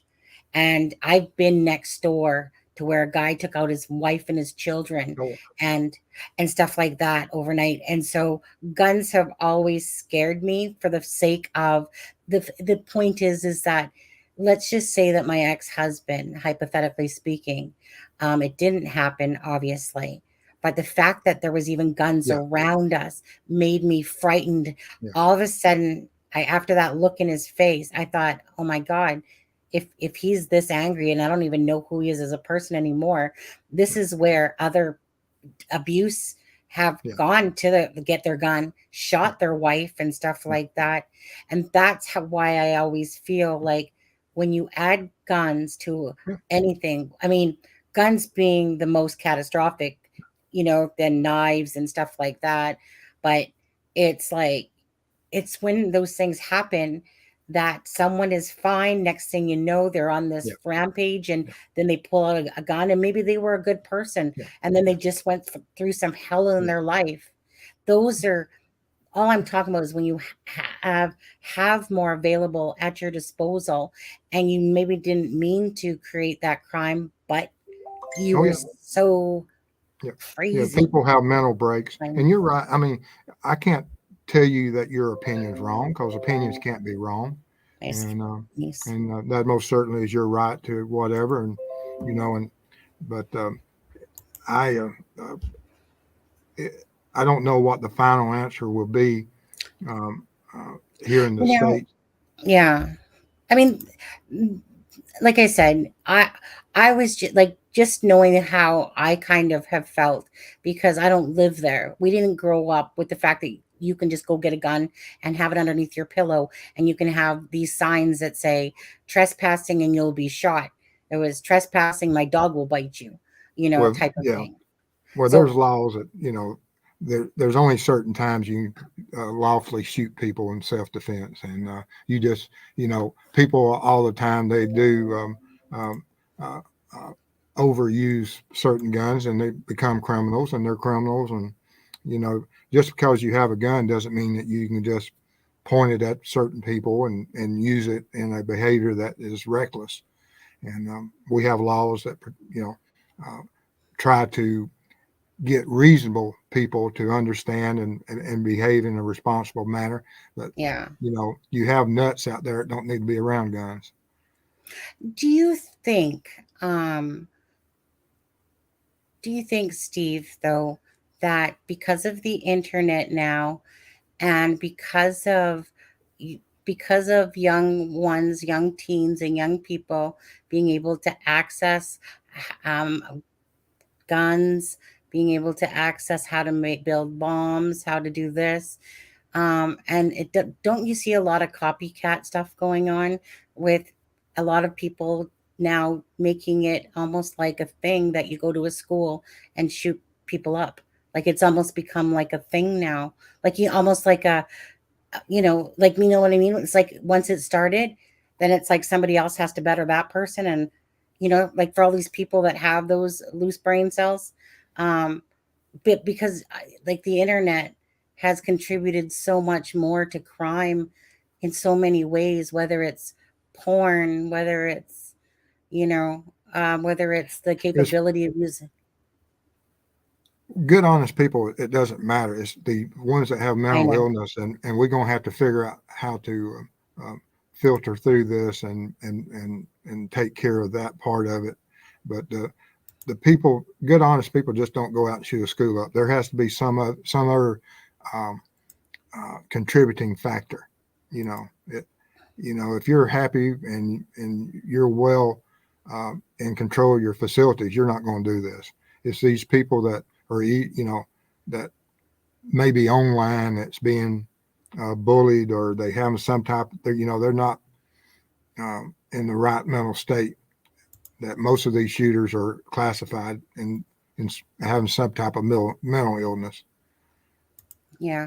I think that this will always be a debate, that it was you'll have your people that are for it, people that are against it, regardless. And, it's but just, I've seen everything a gun can do to a family, and on both sides. And I just choose to be supportive of it, and, and still be a law-abiding citizen. And I most certainly I've been threatened many times in my life. And like I said, I've said before, I probably should have been killed 5 or 6 times in my life. I'm just real fortunate. Yeah. Well, thank you. Because I just wanted to know what your thoughts were on it. I don't really like to bring up the topic too much because don't bother me. Well, no, but people in the States and that get very defensive when certain topics are brought up, and I get that because they've lived there. I don't live there, so I'm seeing how Canada works and how the U.S. works. It's kind of like we could care less about our politics too much. Like we're not even on the same level of caring about our politics to with Trump there, how people are going on each other's lawns and threatening them and kicking them out of restaurants and stuff like that. Like I said, this is the vast of millions versus our 35 million. Maybe if Canada had that many too, maybe there would be a lot more craziness going on with stuff like that. In our thing, it's, I don't know. There's people that talk and like, oh, I hate Trudeau and, blah, blah, blah. But, we don't, it's not one of those things where you see people beating each other up too much because of who was elected for president and stuff like that. It's just shocking to me, to be honest, when I see stuff like that, because you just don't see that here. But I watch more of the state stuff than I ever do of Canada stuff. So I'm actually more aware of what goes on in the States. I don't really pay attention to my own darn country, to be honest, because I think of Canada as pretty much boring in a lot of ways. Like, honestly, there's a huge difference. Like, you can't compare 35 million versus 370 million and try to keep control over a country that is that type of population. Oh yeah, we've got certain cities within the United States that you look at Chicago, goodness, that's battlegrounds. There's so many people get shot every weekend up there. It's just absolutely unbelievable. Oh, in Chicago? Oh yes. Yeah. Detroit, even here in Georgia, Atlanta, there's shootings all the time, but that's part of our society. And I don't know what, like I said, that's for bigger brains than me. But until someone figures out how to get everything under control, I'll own a gun until they make them illegal. Yeah. Do you agree with this? I do. Actually, mass shootings are happening because of radicalization of our youth through the online video platforms. I believe that has absolutely contributed. I think the ones that have the lower mental capacity, correct. Absolutely. Not so much of the correct. Higher, of kids that are well or high functioning, but some children most certainly live in a fantasy life, and they don't understand what killing is. Like, my son always played a lot of these Call of Duties and stuff like that. What amazes me is the rage that they get into while playing these games. Yeah. And like just absurd rage over the same way that our society has lost the ability to debate. They can't have a casual conversation like we're having without getting heated. Thank you, You David. know, they don't Oh, I understand that know. other people. They don't understand that people can have a differing opinion, and that this is what makes everything. You slow down as society, talk things out, understand and respect each other, and Yeah. can't be insulted just by somebody's opinion. Well, that's what I find crazy about it. If somebody wants to vote for Trump, go ahead. If somebody wants to vote for Biden, go ahead. If somebody doesn't, wants to vote for Hillary Clinton, that two-faced lying, whatever, go right ahead. I can't stand her at all. Your Hillary Clinton over there. She is an absolute fake as they come, at least to me. Okay. Again, I'm a people person. I just got to listen to words and know where people are at. Anyways, don't like that lady whatsoever. But it was just one of those things, right? It's just like, that's just it. Like if I'm asking a question, say about guns or whatever, it's just a question. Yeah. It doesn't mean that I'm right, you're right, I'm wrong, you're wrong. It's just a question. Meaning there's no need to get your panties in a knot over a questions because, right, like I said, I might say disagree with the laws there on certain things, but that doesn't matter neither here nor there. It's just my thoughts and my opinions. It's not going to change any world. It's just a matter of having an opinion.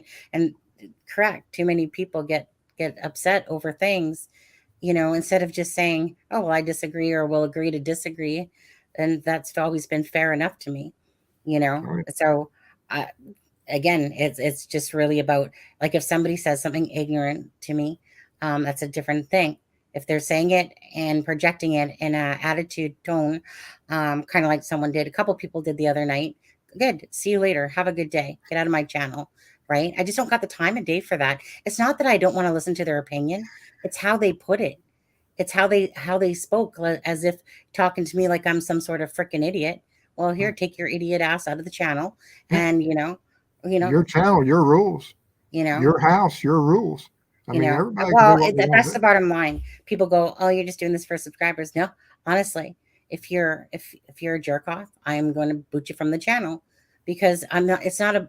It's about the quality of people that are watching. Then these people, like, sure, I can just ignore them, but what for? Then they come in and they start trolling, and then they ruin some good happy vibes or good decent vibes that are going on, and they're adding their sour venomous talk to the chat, and I just couldn't be asked to deal with those people because there's too many out there. I like it when it's just like this. People are giving their opinions. Nobody's arguing with each other. They're saying I'll disagree, or I'll agree with you, and fair enough. That's really all it's about. We all are entitled to say things. Doesn't mean we're right or wrong. At the end of the day, like I said, I'm just because I say my gun laws were different here, and maybe I'm not so keen on the gun laws there, doesn't mean that I'm right. It just means that's my thoughts on it. But yet I don't live there. If I grew up there, I might have a different opinion, but I didn't. I'm just going by what I see and what I know here. And I just know that guns scare me in a sense. The first time I shot a gun, let me tell you the first time I shot a gun. Okay. My ex-husband is a hunter, and we went where we were in Newfoundland. Um, we are on the quads, and they're going to shoot off the rifles just to, go hunting, but shoot off the rifles way off in the woods there. So husband at the time says, do you want to try to shoot? Well, I'm that, freaking butchy girl type of thing. I'm like tomboyish, and I'm like, yeah. Okay, fine. Give me that gun. All I'm hearing is watch the kick, watch your face, watch your shoulder, because there's going to be a kick. So I'm just like, yeah. Just tell me what to do. But I'm kind of scared because I know that this gun is going to have some sort of kick to it. Husband says like 15 minutes. Okay, but okay, honey. Okay. So anyways, I'm holding the gun, and it's a big rifle, and I shoot it. Well, that thing must have somersaulted 4 times in the air and then landed on the ground. It had a freaking kick I was not expecting it to have because I was panicking as I was about ready to shoot, knowing it's going to come back. Basically they're telling me, watch your face or you're going to get a bruise, real bad bruise on your shoulder and stuff. like I said, this thing went somersaulting in the air and came back down. And I was like, thank you so much. Thank you for my experience with the gun. I ended up shooting a couple other guns after that because this guy had this 16 loader or something like that. Oh my God, Steve. This thing was like this round, one of those freaking, I don't even know what you call them. It held like 16 or so bullets in it. It was like the biggest gun, little short gun I ever seen. And it cost about 20 something dollars to buy a bullet for this thing. This guy had obviously had a lot of money and he had all these guns and he was like says to me and my husband that you know you guys each wanted to try or something like that.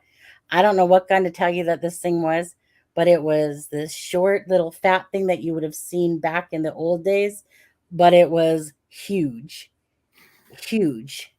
And took a shot of that and oh my God, the kick. It was almost like when the sound went off, it's almost like it was like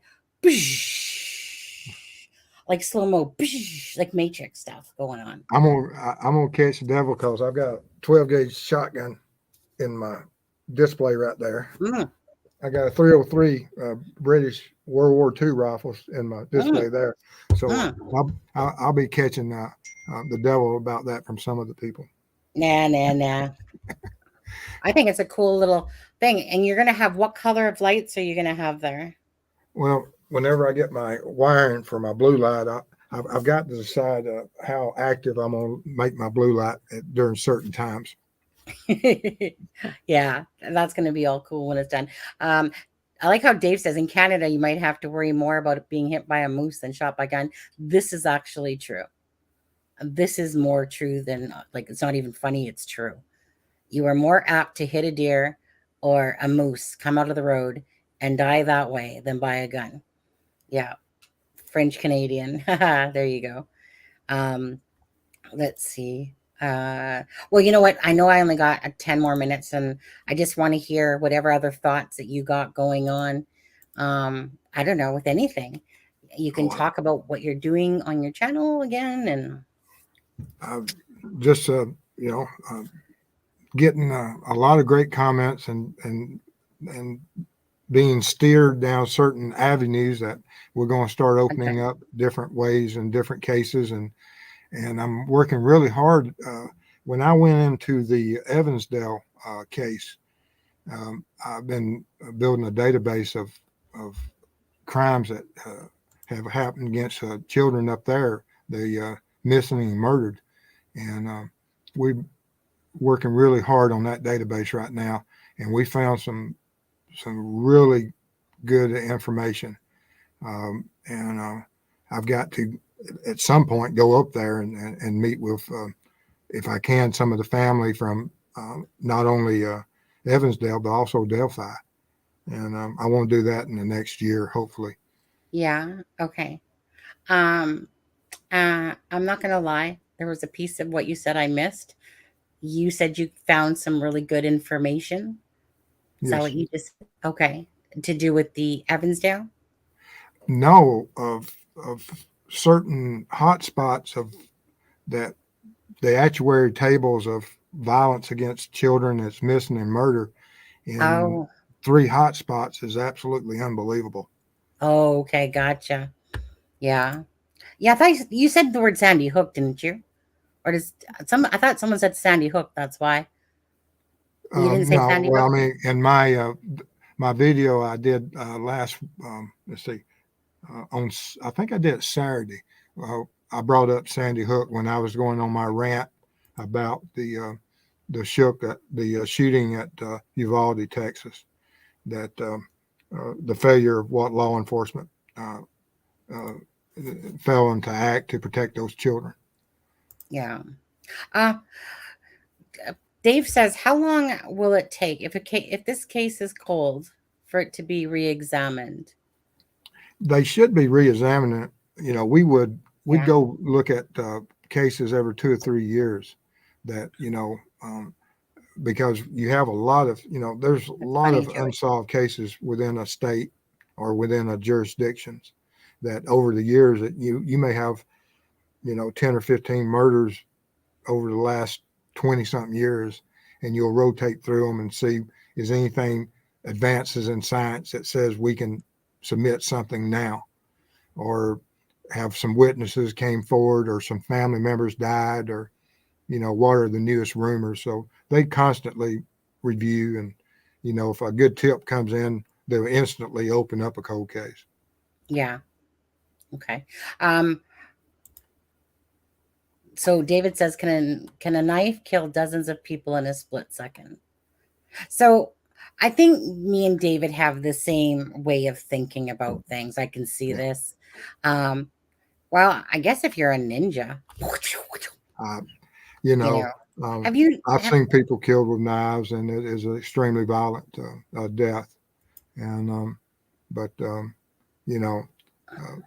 that's his opinion. He's entitled to it. I can't argue and tell him, that if that's his opinion, he's entitled to it. And, yeah. Well, like I said, I think there's two sides to a coin, right? At the end of the day, there's, you could have your for or against, type of thing. And either way, it's like, it's a no win-win topic at the end of the day, because it's just because somebody thinks it. Yeah. I guess I was just kind of myself a little bit blown away when I was talking about it the one day. I just thought, to me, it made sense. If you had less guns, then you have less gun deaths. Because guns are like, it's kind of like a plane. If you're in a plane and it's going to go down, you're pretty much going to die. So that's how I think about guns. If someone has a gun and they shoot you, chances are you're going to die. Whereas a knife, you maybe have a better chance of living versus a gun. That's kind of how it equates in my head. There's people murdered all around the world by every means possible. One atomic bomb would do it all. That will destroy anything. One atomic bomb doesn't really care about how many guns you got at that point. I see where Belinda was talking about, as long as tips come in, the NIJ, they don't differentiate that. Once it gets 3 years, even if tips are coming in, it's just, that of course they'll work the case, but they generally, it's considered as a cold case. Okay. Even though we've talked about this many times, out of the 95 people watching right now, how many people think that Delphi is drug related? Put 1 for yes, 2 for no. And actually, Steve, do you want to put your answer in there or no? I'm going to put mine. Absolutely. What are we doing? Well, the question was, how many think this case is drug related in some capacity? Really? You don't think it all did? Dave, I'm curious, as everyone's hitting 1, and then some people are going to hit 2. Dave, I'm curious what your answer is about why you don't feel like this is drug related at all. I'm going to stay. I'm going to stay away from that for the fact that I don't want my answer to influence anyone out there that may have a tip. Okay, absolutely. And understandably so. I get your position as being an LE and how people, like I said, will put more precedence on your answer than, say, other people's, just for that reason. Thinks it's gun violence. Joey's a little smarty ass, isn't he? Yeah. Oh, I like to sit down and have a cup of coffee with Joey. Yeah, I know, right? And I'm going to sit down and have or a cup a stronger of coffee beverage, whatever David Joey Gray. would like. Yeah. Hey, wait. David, I thought, David, correct me if I'm wrong. Aren't you the person that said that you weren't going to come back to my channel because it was monetized? Wasn't it you that said that? I feel like it was. Am I wrong? Because I feel like it was. I just remember somebody saying, well, good luck with your show. I don't like the fact that you're monetized. Have a good day. I thought it was David. Am I right, David, on that? Okay. 1 and 2 sexually motivated, but maybe perp connected drugs to porn. I think that it's I still feel like it's okay. 1 would be drug related, absolutely would be the motive from the get-go. 2 is that there was something in it. there was some sick, twisted crap in it as well. And so meaning that 2 is the secondary part to me about the porn drug ring. Sorry, not drug ring, the porn ring. But the initial reason to me why Libby and Abby are dead, but Libby especially, is for the fact of the retaliation with drug. It wasn't you, David? Okay. There was somebody, I just remember there was somebody who was always in our chat, and I don't remember who, that was like, well, I don't like the fact that you monetize, so I'm not going to watch you anymore. Okay. Have a good day. Like, what do you want me to say? Thanks for being loyal, but because I'm monetized somehow, I'm somehow a different person. Like, no one ever forces anyone to donate. No one has to, you know. I like to, for certain people, for certain things, for certain reasons. No one's forcing anybody to do anything. Someone could come sit here and watch this channel and absolutely don't even have to lift a finger, besides take on information for free, you know. But it would be nice if somebody just at least gave a like, you know. So I always I'm never going to kiss somebody's butt and go, no, please. I'll demonetize just for you. You know, not going to happen. Okay. So serial killer. Okay. So you think it's a serial killer, and you think that this is nothing to do with the drugs, is not by choice, by fate. If it wasn't for the accent of the BG, I would lean more towards random. Do you think the BG has an accent besides a typical Indiana accent? I am tone deaf. Yeah. When I turn the radio off, I can't tell you, what the song was. I have no ability to sing or anything else, or even listen to accent. So I can't tell you one section of the country they're from other than from Georgia. That's about it. Thanks for your input, Dave. Okay, David says, I get upset with all the gun addicts in the chat. But the thing is that at the end of the day, everyone has their own choices and thoughts. That's it. Remember, David, if there's only 2 things that we can control, it's our actions and our thoughts, right? I'm not here to try to control somebody else's, thoughts or actions. But if their actions in this live determine that they're, in intent to be bad actions, then I can, of course, control that. Other than that, that's about it. If somebody wants to stay and watch for 2 minutes, can't control that. Just that's where I always remember this. I have this motto, for the most part. When you put 0 expectation on people, you can't be disappointed, because you set the expectation to 0. So if somebody does more or gives you more, in a sense, then of course that's just a bonus to me. So for instance, I'll take, for example, I didn't know you until seeing you on Marv. You've been on this channel a few times. So it's like a bonus. My expectations of people are 0. But like I said, and then it becomes a bonus because you realized that you found a good apple or a good person along the way. But I just know, for me, does that make sense to you, what I'm saying about that? Because absolutely. If I don't put if I put expectations on people, I'll be disappointed, because I expect people to be more caring and more loving and more kind in general. But if I put 0 expectations and I get more out of it, then I'm not disappointed. There ain't but one direction. If you put them at the lowest level, there ain't but one direction that you can go. Right. That's pretty much it. I just thought, for me, it helps me go, well, I didn't have no expectations, so you're not disappointing me because I didn't put any expectations on you.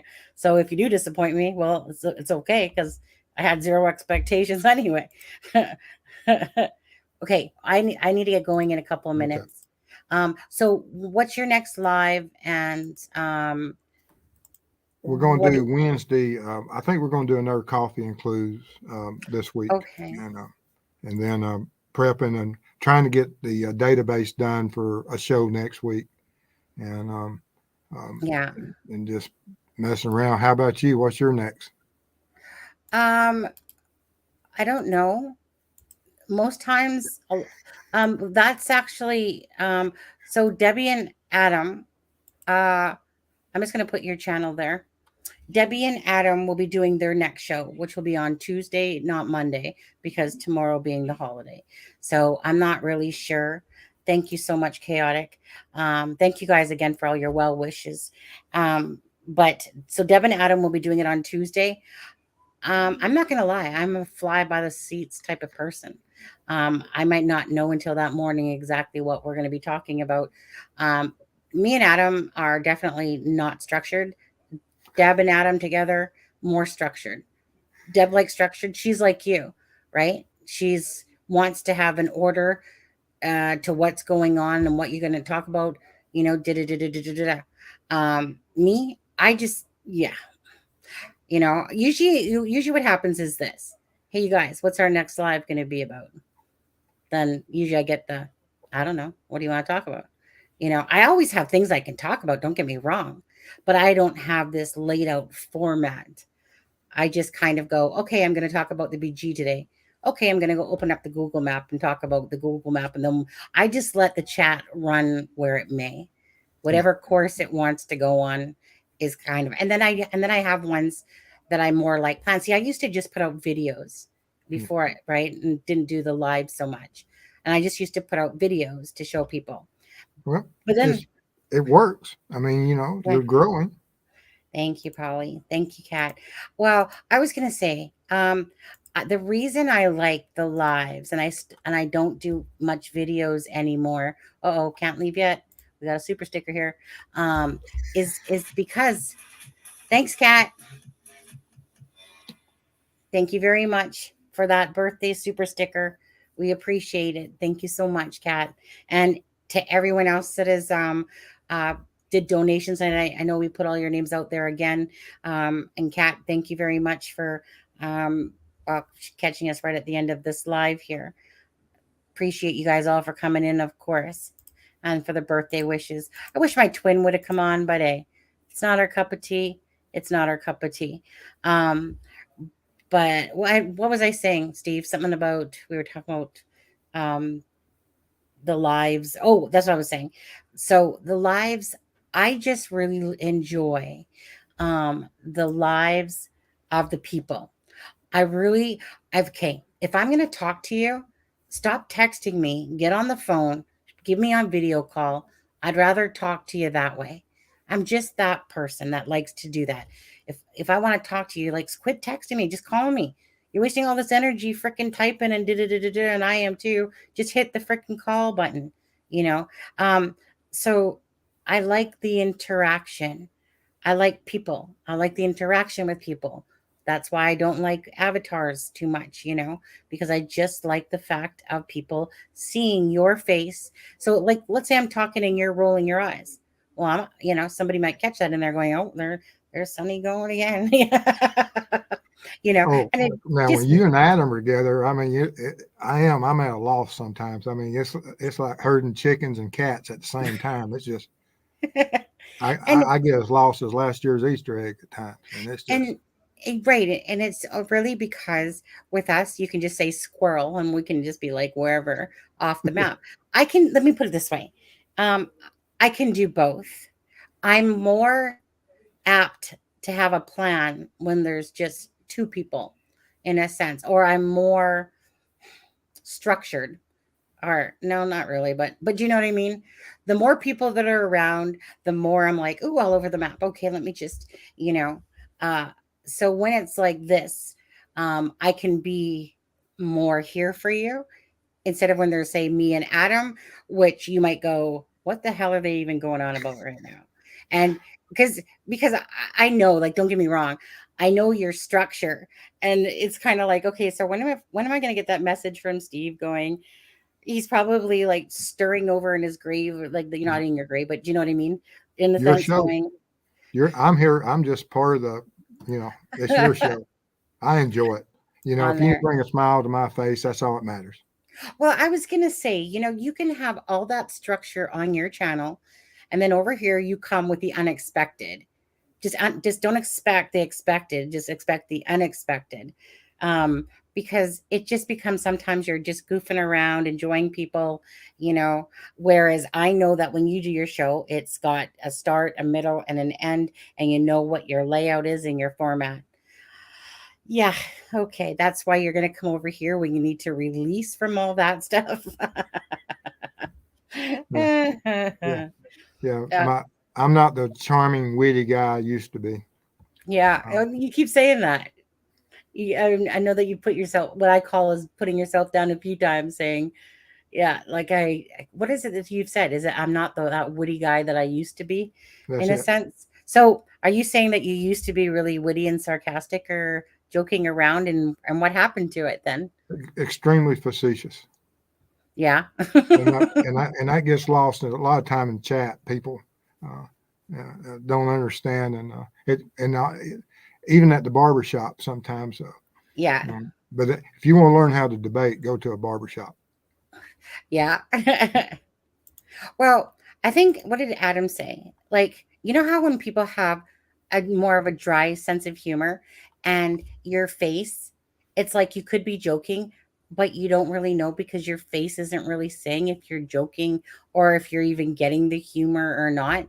And it's kind of like, oh, what's Steve thinking about us now? He must think that we're whack jobs over here, because me and Adam will outwardly just, show our emotions. Whereas, again, you might be able to crack them jokes with the best of us and understand them, but outwardly, it's not. We're definitely different personalities that way, obviously. You know what I'm saying, right? Oh, I do. Absolutely. Yeah. And me and my wife, we're cut from the same cloth. You know, the comments that we've had over the years, and like I said, I couldn't ask for a better partner or a better friend than I have in my wife. Yeah. I know. I know. And remember, our show got cut short. Do you think she would come on here another time? Or no? I'm sure she would. Yeah. I but- just feel really badly for that day, but it was for a great purpose. No, it But was. it's crossed my mind a couple times now. If we could set maybe another, maybe now that she knows us more, she's like, oh, hell no. No. Yeah. Hopefully she's like, I like that Sunny chicken, Adam chicken, Adam chicken, Adam, and Deb person. Anyway, I'll ask you privately, and we'll see again, because I just really felt badly that got cut short, even though I No, really she wanted. understood. She Yeah. she throughout our time together, she's always understood that there's always something that's more important than just our presence. That there's jobs that have to be Absolutely. done at certain times. Yeah. Absolutely. Obviously, I would have done the same thing in her shoes, because this is the point, of true crime, is that, like that story had come along, and I know that it interfered with the plans, but by the same token, it was more important, and for someone to bring awareness to their case for the son missing, because knowing full well we can talk on another night, regardless. It's kind of nominal in comparison to. I could see that the grandma, especially Shirley, was just the thought of something bad, that something bad happened to Braden. You could tell was really weighing on her. I hadn't heard. I've got to see if we can touch with her and see if Braden's back home and how everything's working out. Yes. I hadn't. So I just talked to her yesterday, I believe it was, and it might have been the day before. Anyways, Braden's back home, and I said, how's things going? And she said, good so far. So I'll keep checking back in, and make sure. I've asked them to come back on alive to see, but I'm not sure if they want to or not. It's at the end of the day, it's not important, as long as Braden's home, and that hopefully a new path, and a new road starts for that family, and some healing or whatever needs to be done, and some understanding, and a lot of love, and stuff like that to put it on a better course again, because they don't want that to happen again. Obviously you don't want knowing the wickedness that's out there in the world. There's nothing worse than having children and absolutely not knowing where they are. And regardless, right? So, thank you. Anyways, I best get going. It's 11 o'clock. Okay. Husband has to work tomorrow. Well, Steve, you have a great birthday, and I'm honored that you allowed me to be on your show tonight. no, I'm honored that you came on. I honestly, I wasn't sure if it was too late. Derek says, I bet Mr. and Mrs. Steve both look at each bemused with an eye roll when they hear some of these perps BS stories. I think that's what he's saying. Yeah. Yeah, absolutely. Oh yeah. My wife is, Yes, honey. she's in the corporate world, and she's an absolute, she has strong opinions, but she works hard and she does a great job at it. Mm-hmm. And but, like I said, anyway, you go and take care of your birthday. no, yeah, because my husband just said baby, and I gotta go. Steve, we'll talk to you through email again. Actually, I really need you to have Messenger. You need to get Messenger. You have Messenger, right? Well, I'll talk to you in email with that, because it is the fastest way, easiest way to communicate. Plus, if you want, you can come into our private group, with some of us that are in it. Not the Facebook. I need to figure that out. We'll do a live, and you can talk me through exactly what my wife probably knows what it is. I don't. Oh, I'm sure she does. Any female knows what Facebook is. Yeah. I'm a pen and pencil. I'll send you a letter, and we'll talk through the mail, and we'll get it straightened out. Yeah. You know what? The one thing, honey, the one thing I love about Messenger is just that it's a fast way to communicate. Here, Steve, here's a picture. Here, Steve, I can talk to you. Here, Steve, message me back when you have a second. It's just the easiest way just to go boom, boom, right? That's what I love about it. It's just a fast way to communicate. And when you have time, right, you either answer when you have time, but either way, it's just an easy way to send pictures, easy way to download the pictures, blah, blah, just easy all around. So thank you, Steve, for coming on. Thank you, everybody, for your birthday wishes and love and care. And I appreciate it so much. Adam and Deb will be on Tuesday to talk about what they're going to talk about. And then Steve's going to be on his channel on Wednesday to talk about probably crime and clues and coffee and clues. Whatever comes up. Yeah. And yeah. Okay, guys. Thanks, Steve. You guys take care. Thanks again. Bye-bye. Bye. Have a great night, guys. Yeah. Thanks so much. Okay. We will see you soon. Take care, guys. And end broadcast.